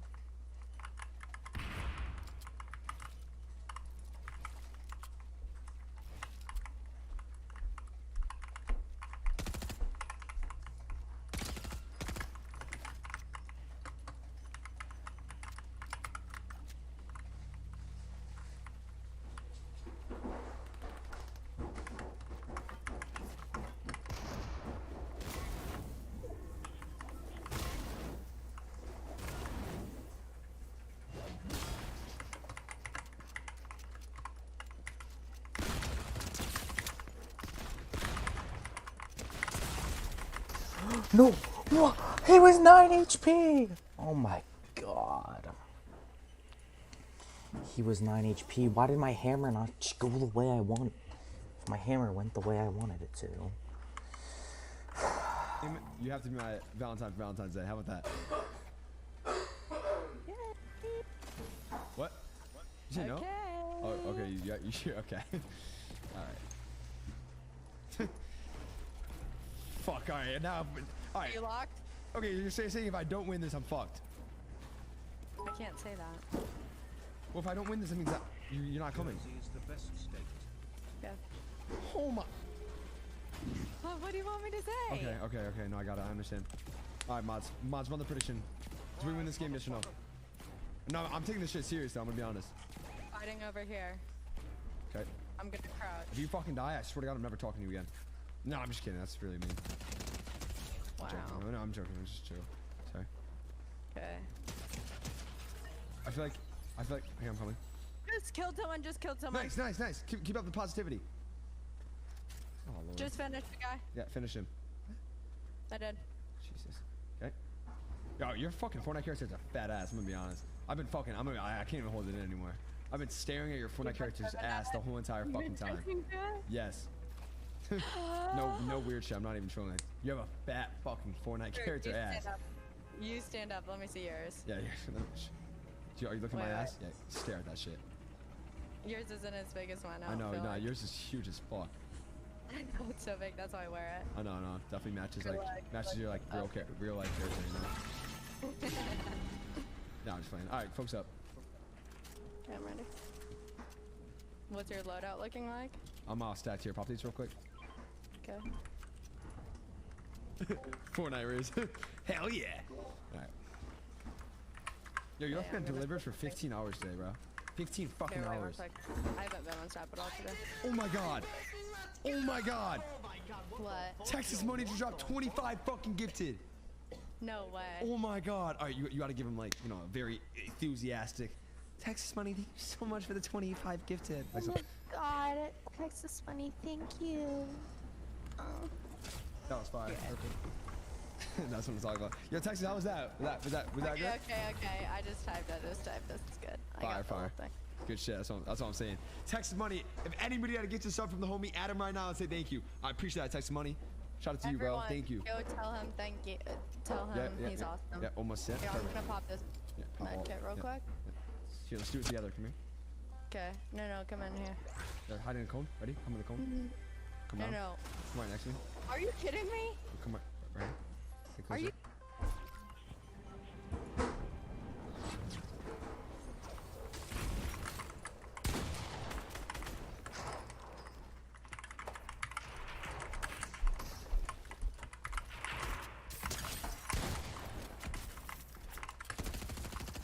Bro, it's so delayed. Oh, but I think I get a pump out of it. Where's the pump at? Oh, yes. Throw that down, because why not? Okay, good shit. Yo, is this bubble smaller than it's supposed to be? Alright, 250 metal.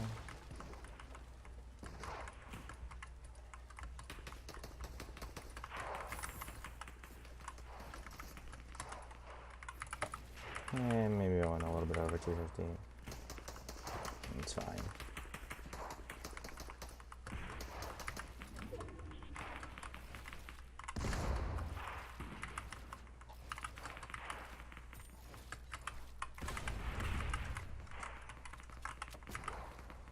Must have got an AR this game.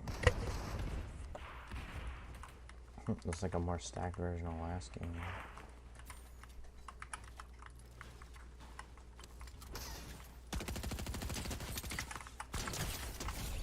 Oh my goodness. I forgot I had a pump for a second. I forgot I had my gunshot. Oh, this person had a carryable launch pad. No way.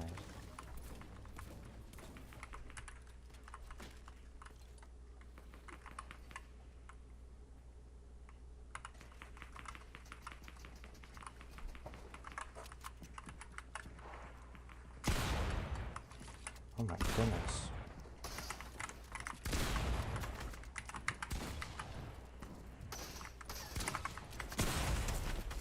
Oh my god, like there's nothing I can do when I have no mobility items to get out of there and it's like stuck against a rock.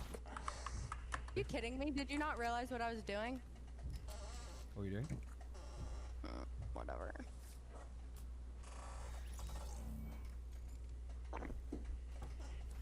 Okay, do you need one? No. I actually have zero kill.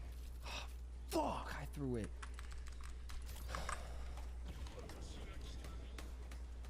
Guy? Northeast? I think? Yeah, guy. Oh, come on. Free say like. I got him. Oh. Don't worry. Someone light. Someone light. Good shit. Oh, it's okay. Don't worry about it. You got it. I'm helping you out. Yeah. You need help?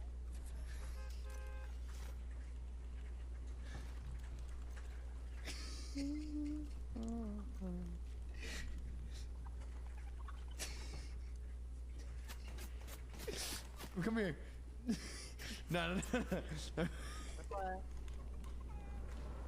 What are you holding? I'm so cringe. My bad. I'm just in my head. Alright, come here. Let's get the bear. Yeah. I'm in a one tree. Go. I did the ref thing. Come here, Beast. He's running. Fuck him. Wait, he's not one. Could you hit a shot? No, I had my... Come I'm getting out my pepper. Stop! Got him. He is not... Yes, oh, you got him! No, I didn't. You got him. You Look. missed 40 fucking shots, goddamn. I had to help you. Whatever. Sorry. I had my sniper out for a reason. Sorry.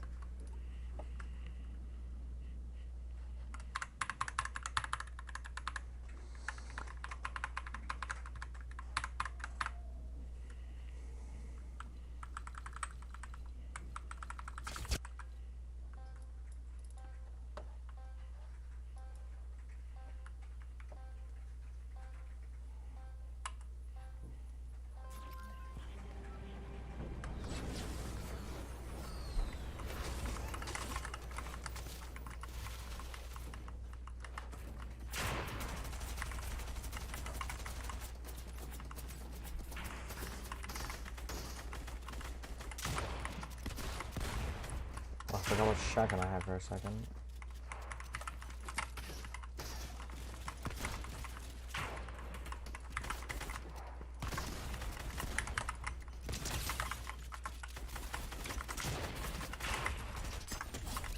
Oh my goodness.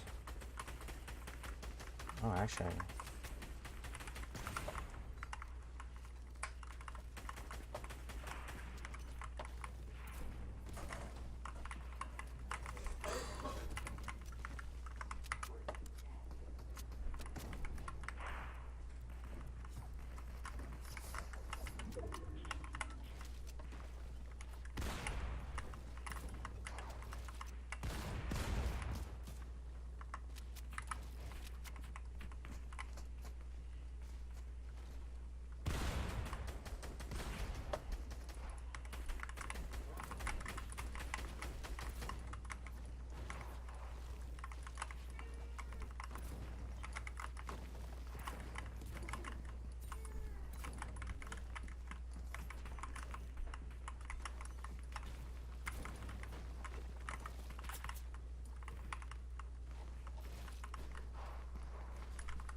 to remember I have this launch pad available for use as well, and that I have no SMGs, so we're gonna swap that actually.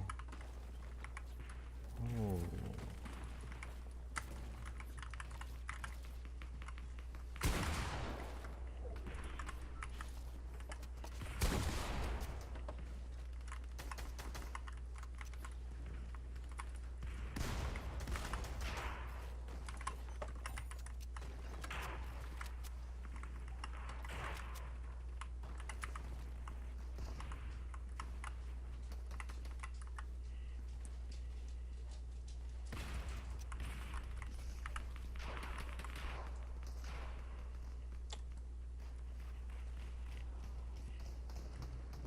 Okay, he went away. The person was right next to me. Those people need to get in zone soon. Oh shit.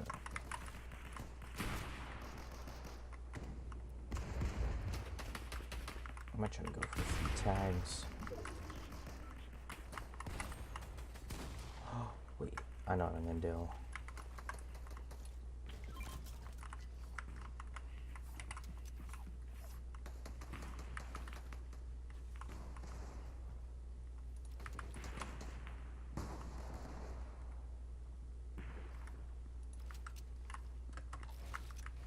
This person was right next to me, didn't go away.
I don't need to be dealing with this.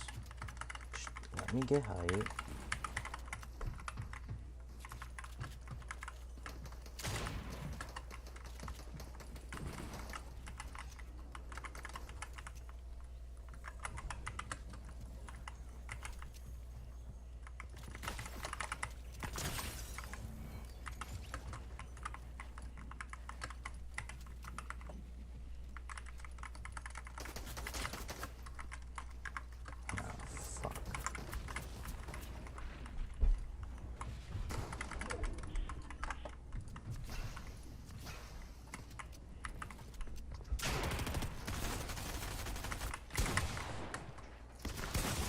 Oh my god, there's so many of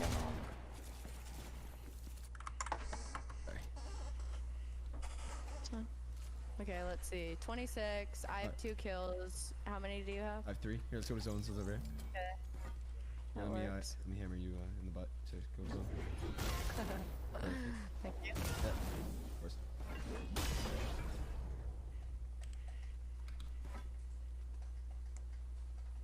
Let's get in the car. She has to be feeling Do me. you drive? Cool. You don't have your license? I do. Got Do you have your license? Of course. Have you ever crashed before? No. Haven't either. Ooh, you're a really good driver. Thanks. What car do you have? GLA 250. That's the AMG? Yes. Wow. That car is fucking sexy as fuck, I'm gonna be honest. Thank you. What type of car do you have? Ow. Bro, I'm gonna come off like egotistical as fuck. No, you asked me. Alright. I have a Aventador, I have an M5, and I have a Porsche Wow. Which one is your favorite? Definitely the Aventador. What color? It's all black. Oh, that's nice. I like the M5 the most too. Uh-oh, M5's a BMW. I almost as well. Alright, here, you be careful. Oh. Please! You're trying to die on purpose. It's fucking crazy. No, I'm not. No. If you don't want to be the Valentine, that's cool. Just say it. Like, you're trying to die on purpose. It's fucking stupid as hell. No, I thought I'd glad to redeploy. All good. Let's focus up. He's online right now? Alright. I was lying. Alright. I have everything but the fucking Lambo, to be honest. Soon, though. Maybe next year. Fuck, no, that's too much. It's way too much. Fuck that. I always... Oh my god. I got hit.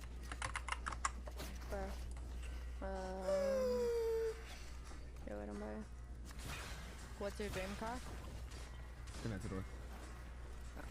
So, Yeah, that's why I said I have it. I don't fucking have it. But it's okay. Right now I just have the Beamer. I like that. Here come. Wait, please. Fuck him. Oh my god, they're actually good. Let me try. Let me try. Okay. Just here, just hide. Let me deal with it. Okay. Let me know if you need help. I'm I boxing don't need myself help. I'm up. all good. I'm all good. Just here. Stay boxed, right? Okay. I'm hiding. Everything's gonna be fine, okay? Ready? 3, 2, 1. All dead. Let's go. Yeah, come here. Okay, am I safe to come out? Yeah, you're safe. Do you want... Can I find you some shield real quick? Well, I'm all good. Here, go get that Here. Victor. I need... Can I have the Victor gun? Yeah.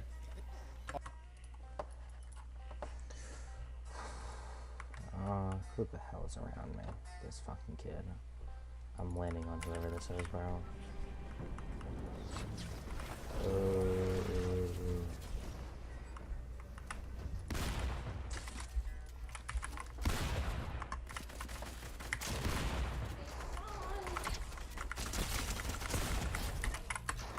You do that? Yeah. Gone. What's up? I did the hardest part of the litter. I need you to do your part. What's my part?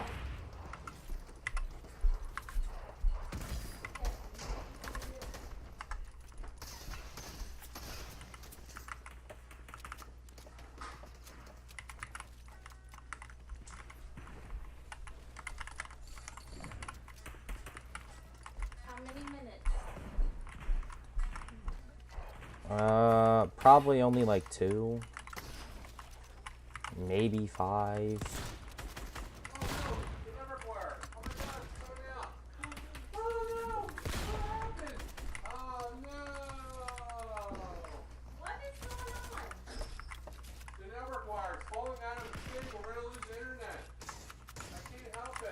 That is a pretty big tragedy, isn't it?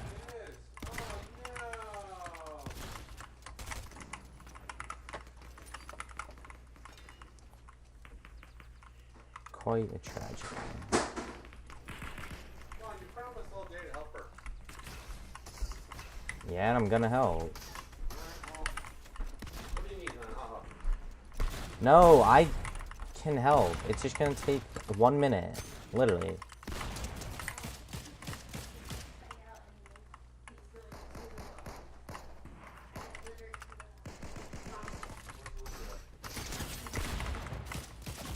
Bro, I can't. Alright,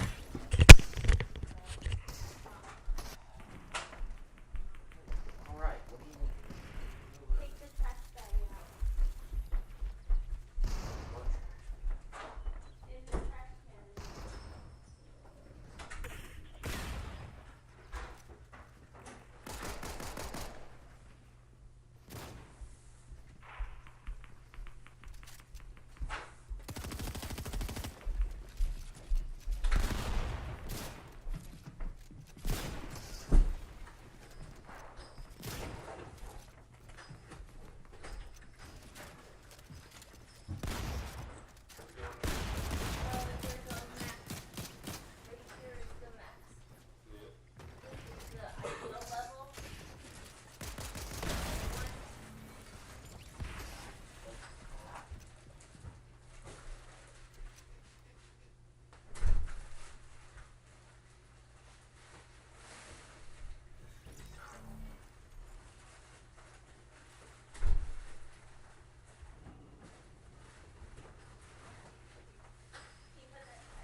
honey?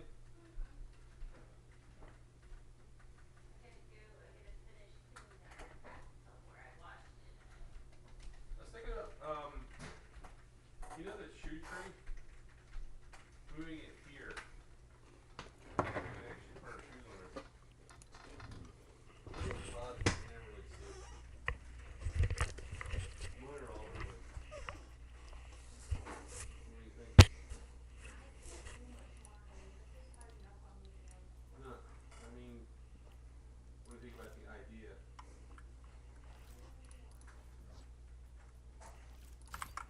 Oh, you're gonna glide down, Breeze. Breeze, build. Come on. No. Please, I can't lose this. Too much on the fucking line, Breeze. Okay, I just... Hide. Just hide in the fucking box. I mean that. Okay, I'm hiding. The box. Got it. I'm crouching. All good. I got them all. All off. You did? Yeah. Okay, good. How many kills do you have? Shit. 8. I'm jumping on this kid. Harder. Yeah. Dead. Back up. Sure. Wait, got me. Don't die. I'm not, but Hey. there's footsteps on me. Hey, coming. He's right here. Coming. I got him a bunch, I don't know Nice. how many. Where? There's a lot of numbers. Go get him. He's right Go on- get him. I believe in he's you. on me. I believe in you. Come on. He's full box. Come on. He's box. Just edit. No, Just please edit. don't take him. Please don't get him. Can I? Yeah. Go. Come on. It's your edit. Yes, Breeze. Let's pickaxe him. Here, let's fuck him. Pickaxe Let's him fuck with him. me. Let's fuck him. Let's do Put it. it in his butt. Pickaxe. Oh, I'm putting it in his Yeah. butt. Yes. He took that. Oh my fucking god.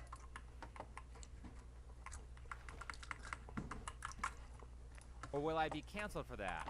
Because I've been around mechanics and I know they frequently abbreviate the word transmission to something that is apparently now a cancelable offense.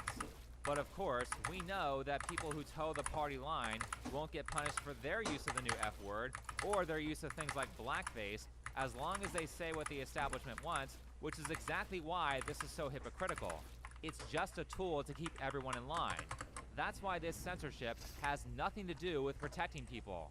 I guess that the hysteria and the war on words and political correctness has now made it so that people are afraid to laugh. Yeah, no, I think that is a side effect of this problem. That's actually a big side effect because people need to laugh. People need to relax and have a good time. And even if they say something that's like a little bit dumb, stop acting like that's causing genocide. You know, like it's not. We go from 0 to 1,000 like so quick. Yes, I agree. Stop pretending that you are protecting people when the reality is that you are just using these people to promote your political cause and silence dissenting opinions. That's the real harm. They are taking advantage of people who are already suffering, and instead of helping them, they are turning them into radicals. They are also, in a screwed up way, telling people that you are not allowed to change your opinion as you get older. Imagine this. Let's say in the past you were a staunch conservative with a terrible personality. You have a conversation with someone that changes your life, and now you are super woke.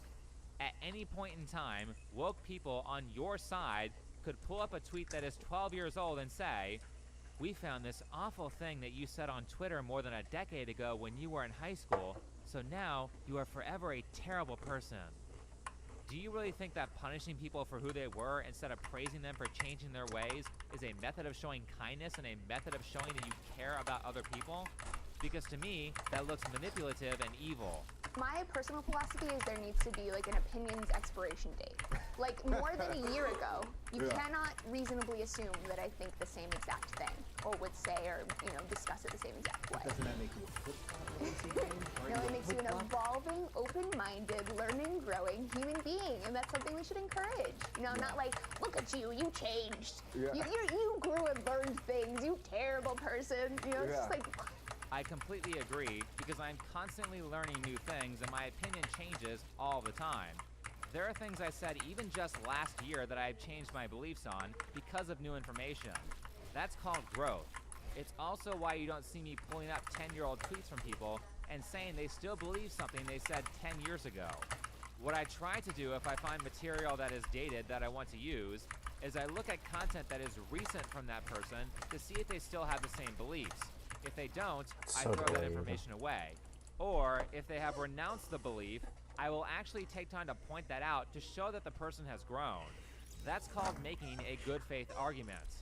One last thing, and personally, I think this is the most egregious thing that happened. Here it is. You know, and I actually had a friend of mine, a good friend of mine, this is actually, I'm still processing it. A good friend of mine who, you know, is campaigning after I came out with this stuff. A good feminist friend of mine, we had planned to go travel together, and we've traveled a lot together already, who wanted to make a petition, you know, to shut my channel down, or I don't even remember exactly what it was, but it was just like, what the hell? Like this is someone I'm pretty good friends with. As bad as all the threats were, as bad as the doxing was that I forgot to mention, as bad as the lies about her that Vox and Huffington Post printed, and as bad as people pulling up old videos was, this was definitely the worst of it. Someone who she invited into her life and trusted is now a bitter enemy who wants to destroy her. Betrayal feels awful, not just because of the completely idiotic reason that this friend disowned her, but because it reflects back on you as, how could I have been so dumb that I would trust this person? Well, at least she knows now. One of the sentiments that she gave during the Dave Rubin interview is that in the past, she always felt like she was walking on eggshells when she was around her social justice warrior friends. Saying one wrong thing would set someone off. If you've ever been around SJW type people, I'm sure you know what this is like. They are offended by everything and will lash out over any small misstep. Oddly enough, when Lacey found her new group of friends, who the woke crowd says is supremely hateful, she no longer walks on eggshells. I really value loyalty. I'm a very loyal person, and I find more of my, like politically, I find more of my moderate to right-leaning friends are, at the end of the day, even if they think I'm like a crazy nut job liberal or whatever, right, they aren't gonna just up and leave me and, you know, stop talking to me like many of my liberal friends have. You know, I've never been abandoned by my right-wing friends over my views. But left-wing, absolutely. Maybe the new conservative motto should be, come to our side. We won't treat you like shit like the woke people do. Because this is, again, the main theme of the video. I don't have a problem with the left, but I do have a problem with woke people because they are bad people.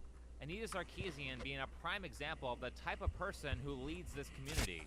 So Anita Sarkeesian, she spots me sitting in the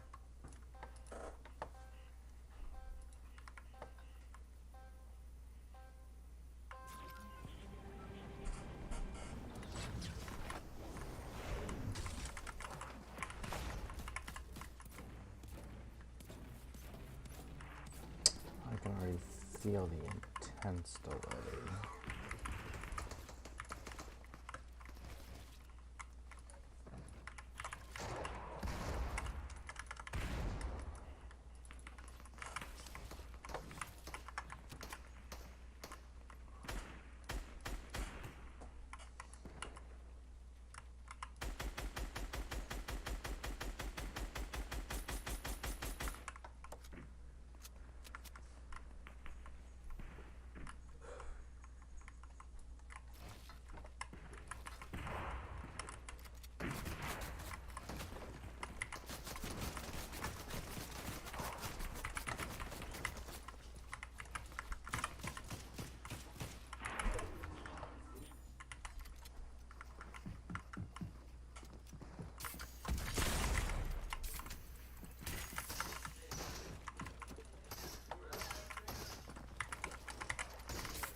It's just not fair when they give me a charged shotgun, bro. Like, no. Audience, and then she starts freaking out.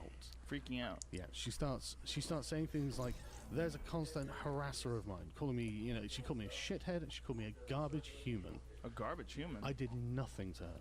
I didn't say a word. I just sat in the audience while she's there cussing me out on the stage. Wow, who could have predicted that a person who made herself famous by lying about video games would also be a terrible person? I mean, next you're gonna say that while she was saying all this bad stuff about games, she had never even played them. It's a soundtrack of one song, except I'm doing video games. So it's not exactly a fandom. I'm not a fan of video games. I actually had to learn a lot about video games in the process of making this. Sorry if you've already seen that a bunch of times. I had to show it because this happened a long time ago, and people who haven't seen it or forgot need that context. Just remember, guys, all the people saying that there isn't enough wokeness in video games or in comics don't even consume the material they complain about. If they did, there wouldn't be so many woke flops in the comics industry. Speaking of having to show things, here's the video of Anita harassing Sargon. If you Google my name on YouTube, you get shitheads like this dude who are making these dumbass videos that just say the same shit over and over again. And like, I need to give you attention because you're a garbage human. Whatever, dude. Guess what? It turns out that her saying that is against the harassment rules at VidCon. And I find it very interesting that when Anita was calling me a shithead and garbage human, that's a direct violation of their code of conduct. And did they do anything about it? No. And so I said, right, Hank and John, she's violated your code of What?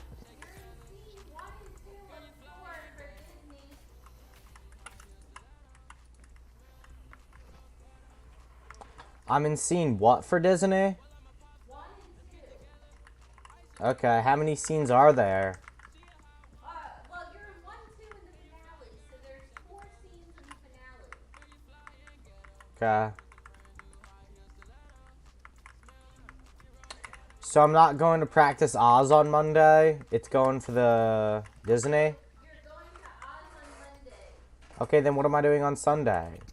Shannon and Mike and Reggie's class. Okay, then why are you telling me about Disney? Because the email just came out and I'm about to forward it to you. Have they told us when we're practicing Disney? It looks like you're correct. Well, I had to figure out what scenes you were in to figure out what you had practiced. It looks like your first practice is going to be March 25th. Okay.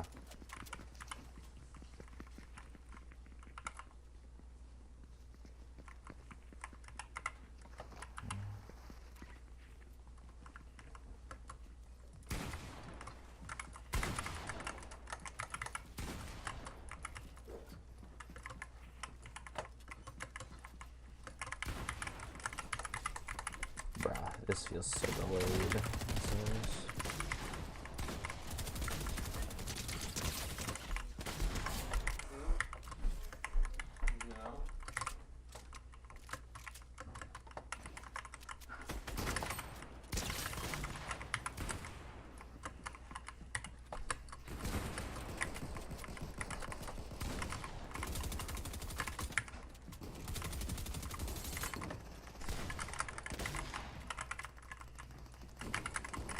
Oh my god, I tried to piece by placing a wall, bro.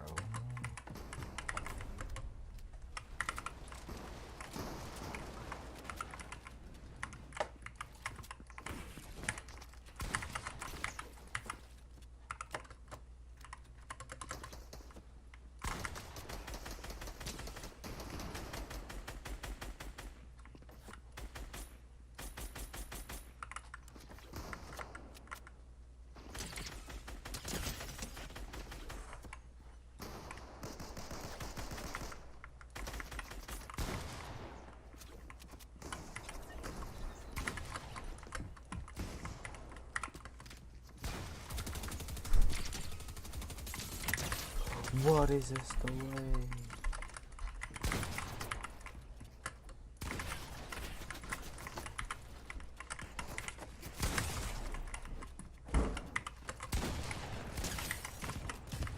Oh, 185. Oh my god, why didn't one of the bullets connect? I at least need one bullet to connect, bro.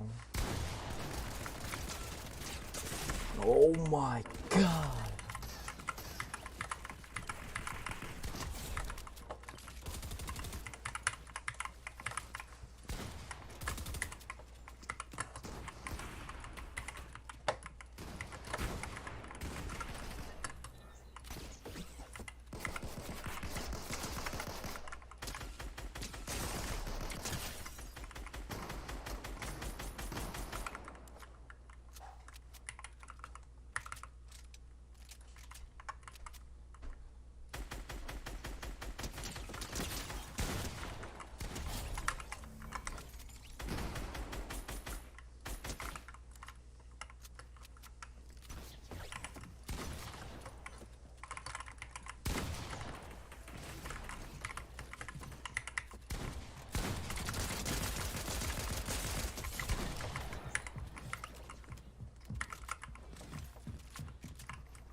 What? I pulled out my pump and shot. What is that, bro?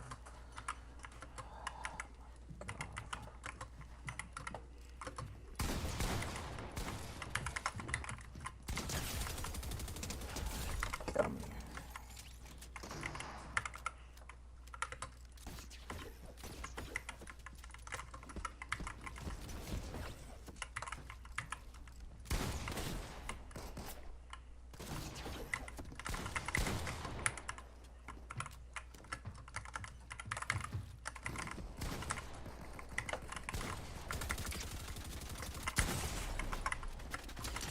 Oh my.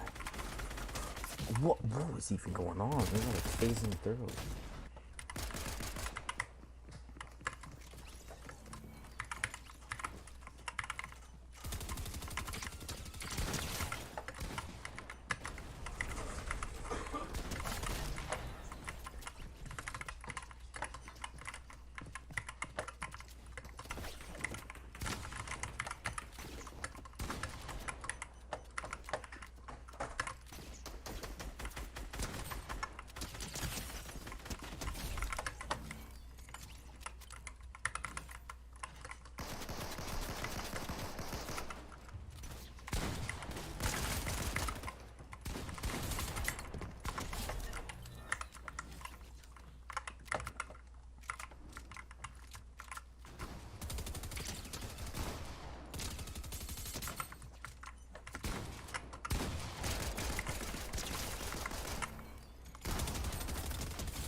I shot though. What is that delay? Oh my god, bro.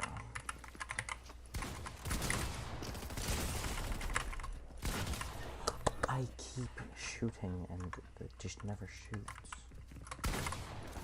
Oh my god, no, dude. Hell no, bro.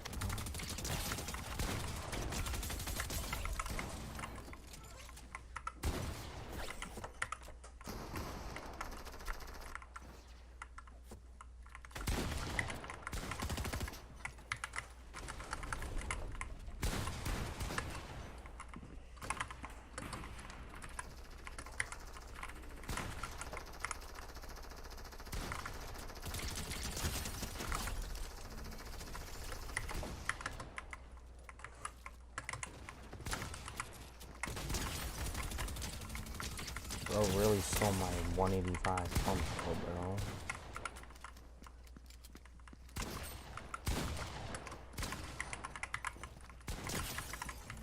Oh my god, bro.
full box.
Oh, they want HP. Okay.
Oh my gun was not reloaded. I mean, okay.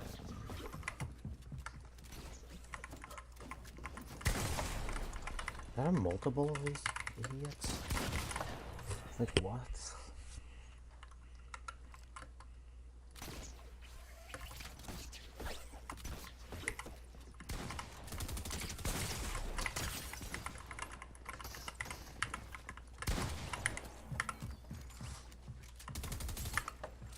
You have a shredder, hon?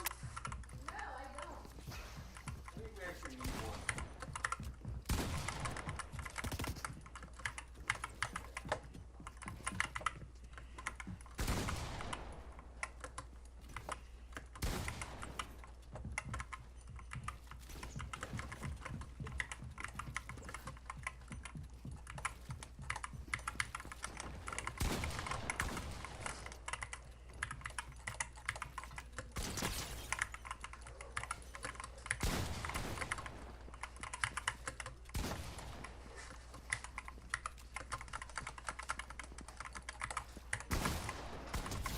Oh my god, they just got so pieced up.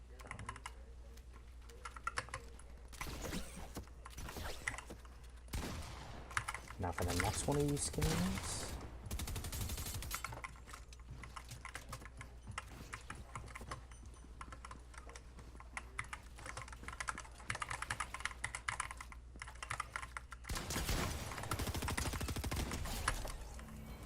That's clearly the weaker one.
Ooh, quad dance.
Oh my god, I really just let him edit clip me. I was literally about to...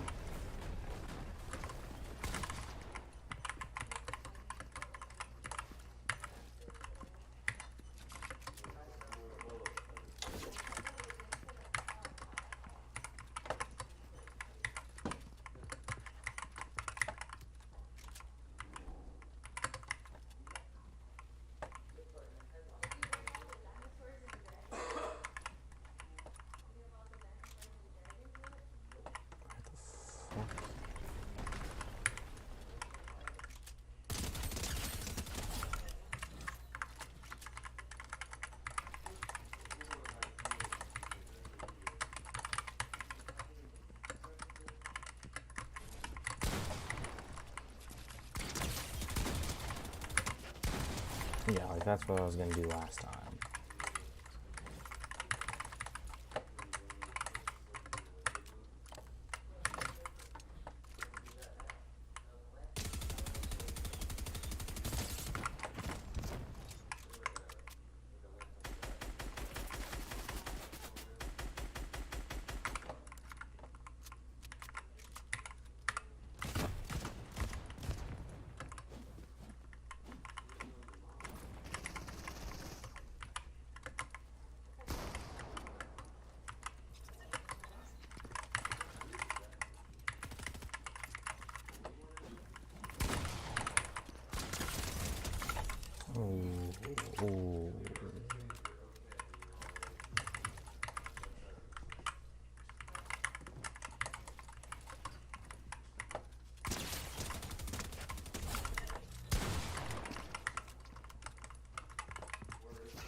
forgot the spawn protection. Nah, he has spawn protection. I can't shoot him first, which means like it's just over before it starts. Look at that spawn protection.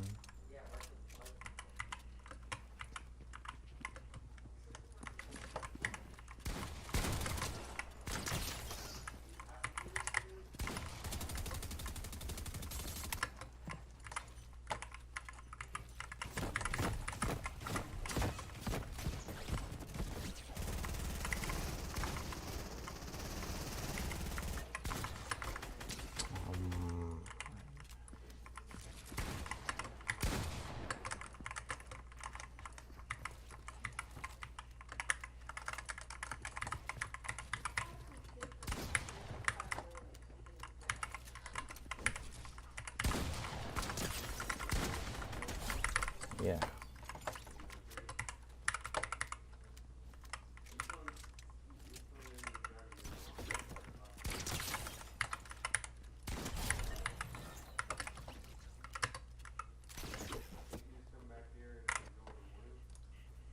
Pretend to be the bot kid.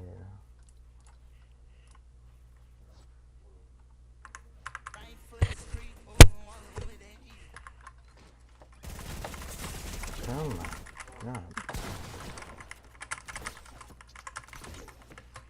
Let me build, please.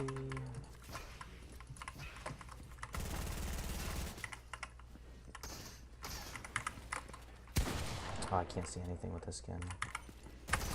This is a bad decision. Oh my god. No, this skin is so bad you can't see literally.